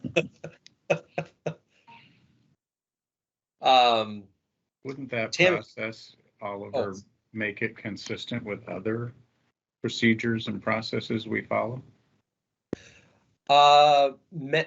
Many, but not all. Yes. Yep. Yep. There's a pretty established practice in a number of areas where, and we had some examples today where the secretary is making a recommendation and that we're acting upon that recommendation. So maybe that's what it is. Maybe it's a recommendation from the agency and then we act upon that recommendation. So there's some checks and balances there. Tammy, I'd love to hear your thoughts. Yeah, quiet, not because I'm just thinking it through like many of you. So first of all, this is really important. And I am glad that, we and other people in government are having this conversation. I like the idea of the General Assembly coming up with some broad lines in statute that we then, much like what Lyle was just saying, we put some rules around that are really clear. Perhaps then the agency is able to sort of sift and sort and apply those rules, and either they come to us with recommendations or we serve as an appeal body for decisions that the agency makes. And of course, as you said, Dan's not here, so it's hard. I don't want to put work on the agency unduly, but I do worry about our capacity to be able to sort of work through all of these changes. And then I also, to Lyle's point, where does this go? Where's the appeal to us? Right? And I'm thinking also about the conversations we've had in the Roles and Responsibilities Committee about, what's the working relationship between us and the agency. And so it seems to me that rather than us having be the adjudicators, the people who actually make the decision, that being part of the process where we're either working, with some guidance and statute from the General Assembly about sort of what the expectations are, and we're putting clear rules around that somebody else implements. I think that's a strong role for us to play. I think, and also as being a body to which appeals come, or if people really would like us to make a decision, then I think that it needs to be on a recommendation basis from the agency. So that's kind of where my thinking is. I know it's messy thinking, but we're doing this real time, so that's where I am. So I'm with you, Tammy, except on the rulemaking. As I started thinking through this, I don't think there's I don't think rules, and that my sense of this Senate Education Committee is that they've come to the conclusion that rule making is not appropriate for this, because the volume of what we're talking about is rather small. The scope for nuance is massive. And if you get into rulemaking on this issue, we're going to end up with a proxy fight. That's going to be more about sort of people analyzing the impacts on a given district, and we're going to spend as 3 times as much time arguing about, not us, but stakeholders arguing about the text of the rules that could be more efficiently handled through an adjudicative process using some reasonably specific, but also reasonably broad statutory criteria that we could apply to unique situations. Whether it's we or not, and I'm tracking with you. I'm based on the discussion, I'm moving more towards the direction of the agency making a recommendation to the board, so they do a lot of the legwork, they bring a recommendation, and then we can sort of act upon that recommendation.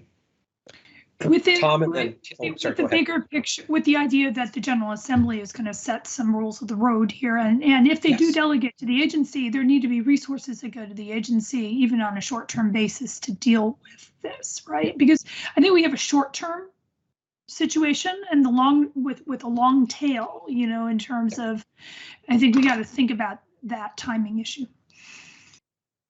Tom, and then Kim. I think Kim was in first. Okay, Kim.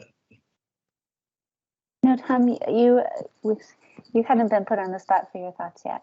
So I'll hold off. And I did just drop into the chat. I went to the Senate Ed page, and Beth St. James, Ledge Council, had offered, she did a list of how other states are approaching it too. I hadn't even had a chance to look at it. I was just looking for their most recent version. But go ahead, Tom. Sorry. But I did have another thought. So just my only thought is that it sounds like, to revisit an earlier conversation, I would be careful about putting any language regarding this into the 2200 series before we've had a chance to figure this out.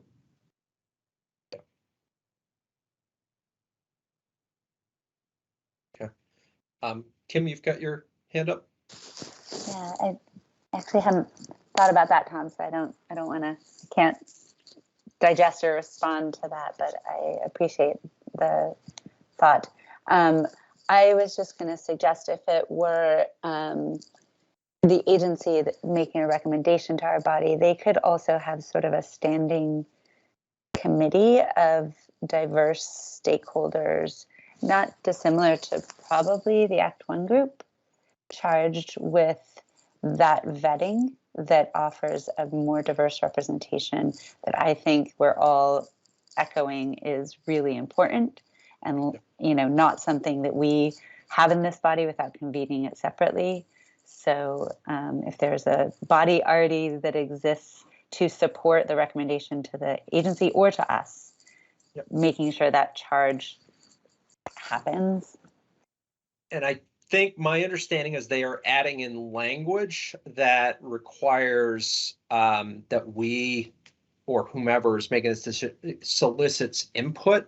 But there is a little bit of sensitivity, and there's some really interesting testimony from a chief of one of the recognized tribes in Vermont expressed some caution. It was a perspective I wouldn't have thought of, that, and I'm paraphrasing here, but the caution that he expressed was that he doesn't want his tribe to be put in a position where they're the ones making or seen to be making a decision, because all of a sudden then they it creates other challenges for their communities. So that's where I think the committee is going directionally, is making sure there's a process to seek input from those who are most impacted and have a perspective to offer, but not putting them in the hot seat, if that makes sense. Yeah, and I think it was also, I had the opportunity to listen to the testimony too, and I think they didn't want to feel as though those who have been offended have the sole responsibility for bringing the concern forward. And I'm looking, Colorado prohibits using American Indian mascot, but then they provide exemption for Native American tribes. So there's a lot of nuance. And I think I was more envisioning that either the agency could convene a group of stakeholders who are their vetting to inform their recommendation that we end up deciding on, but they could have and even potentially stipend people for their participation in offering feedback to that responsibility, and could do so from a lived experience. And I think that again is an important feature of however it comes about. Whether that includes the agency before it gets to us or doesn't, I think that would be pretty important. And I'm thinking that Act One group, but again, I don't know how long they live in existence. And so, it might be better that it be a group that the agency has convened, can stipend, and is charged with offering feedback to the issues at hand. So, no, that makes sense. So, to bring this to closure, because we do need to move on with the rest of our day, let me just sort of play back how I see some consensus potentially emerging, and that is that we as a board would not want to be the primary adjudicator of these issues, but instead we move to a model very much, by the way, like our independent school model, right? Where the agency is the first port of call. They formulate a recommendation that they then would bring to the board to act upon. So again, we've added this language provisionally to the revised 2200 rules on mascots. So if we play that out, school goes through the approval process with the agency. The agency evaluates to what extent the school meets the criteria that we've established in rules.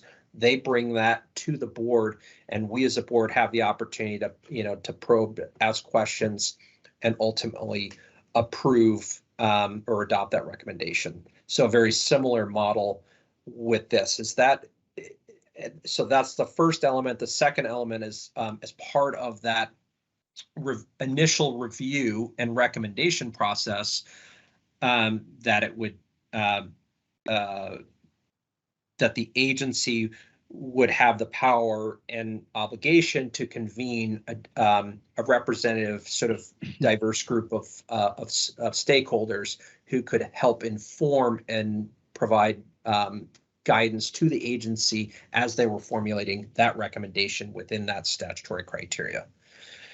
Does that sound reasonable? Like I've sort of captured the sense of where people think we should take this? Tammy. Just two questions or 2 points of clarification. Would there be an appeal process? Would be one thing I didn't hear you mention, and maybe I just missed it. And then the second thing is back to Lyle's point, like, what are the penalties if people just don't do what they're asked to do, right? Like, I think those are two things that need to be considered in this entire discussion, and it may not involve us, but I think those two things have to be addressed as well. So two things. So first, on the appeal process, by default, any action of an administrative body is subject to judicial review, Rule 75. We saw an example of that with Act 46. The board did its role. There was nothing in statute that said that there was an appeal process. The state board was sued. So that is the courts ultimately are the appeal process. Your question about what are the penalty, I think that's a good one, and I would suggest that we raise that as a consideration, and that's a policy decision for the legislature to figure out. Which is why I the consequences for an independent school would be pretty clear if it's adopted as a rule for approval. You don't get approved, right? Right, right.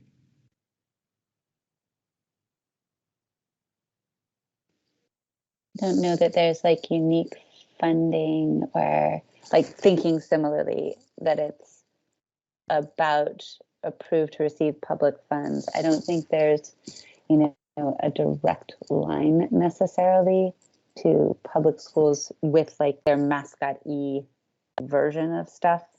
So I absolutely get your point, Tom, but I'm thinking, we don't have to solve it. We just need to raise exactly. I think that that's probably where I'm landing on that too. And I'm not feeling that that's causing me to feel as though we wouldn't put that under 2229 or 2227 somewhere as in some version of what Oliver had offered, while we've got the rules and the expectations. But I understand the point, Tom, for sure. Lyle.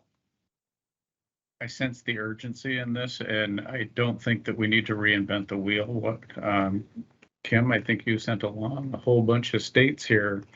I'm not sure we need to reinvent. I think there's probably some good ideas in there that could be quickly put together that match what our concerns are. I'm not suggesting I can do that, but is Emily still here? Oh, she's not. Emily could do that. Are you speaking about the penalties? I'm just thinking about the language, and it looks like there's. I just offered what I dropped in just now is that what I think is the most recent version of the bill they're looking at, but Oliver, you may know better. I just pulled it from their page under documents. Yeah, there's going to be a revised version, I think, coming out tomorrow. Okay. And I think, Lyle, to that point, I know Beth St. James is their ledge counsel on this. So I know she probably went through that, Oliver. You probably even were listening in when it happened. I hadn't heard that part of the testimony, so I thought sharing that document would be helpful because we're not the first state to try and address it. So I think one of the issues, some of the other states, a lot of that language is really specific to Indigenous people, and I think the committee felt that it needed to be broader than that for a number of reasons. And certainly we're referencing discriminatory practice in a lot of other places in our rules as it relates to protected classes. So I think we've got some theme happening in what we've addressed. Yep.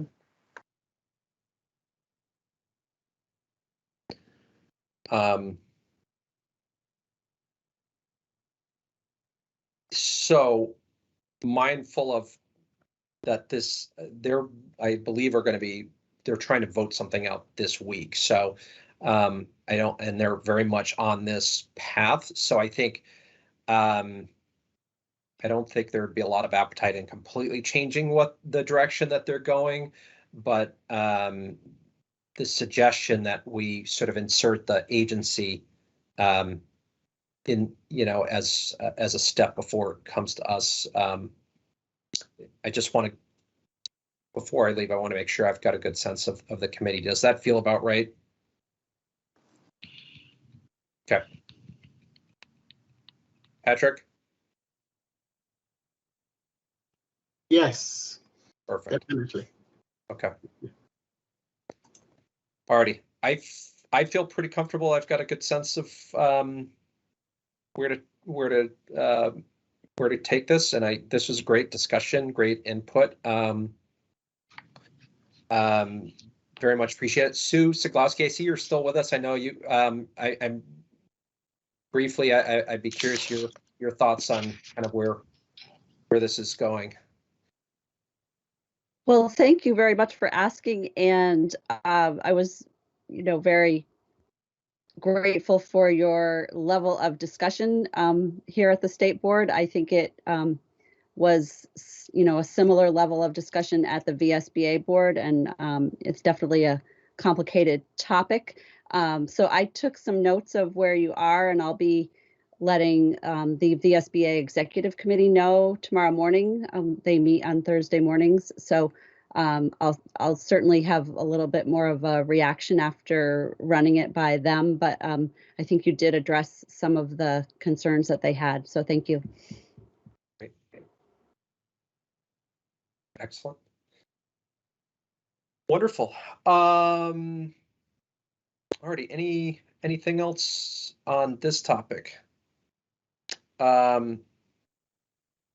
I think in the interest of time, we didn't get to item P, but I would suggest that if members have suggestions for agenda items for our next meeting, our next regular meeting, I should say, please send them to myself and Jennifer. And then once I hear back from Megan on when the Act 173 group is meeting, I'll work to get some dates. And in fact, I may try to get a doodle poll going just so at least we get a sense of what people's schedules look like. So as soon as I hear back from Megan, that we can lock in a date for that special meeting. So excellent.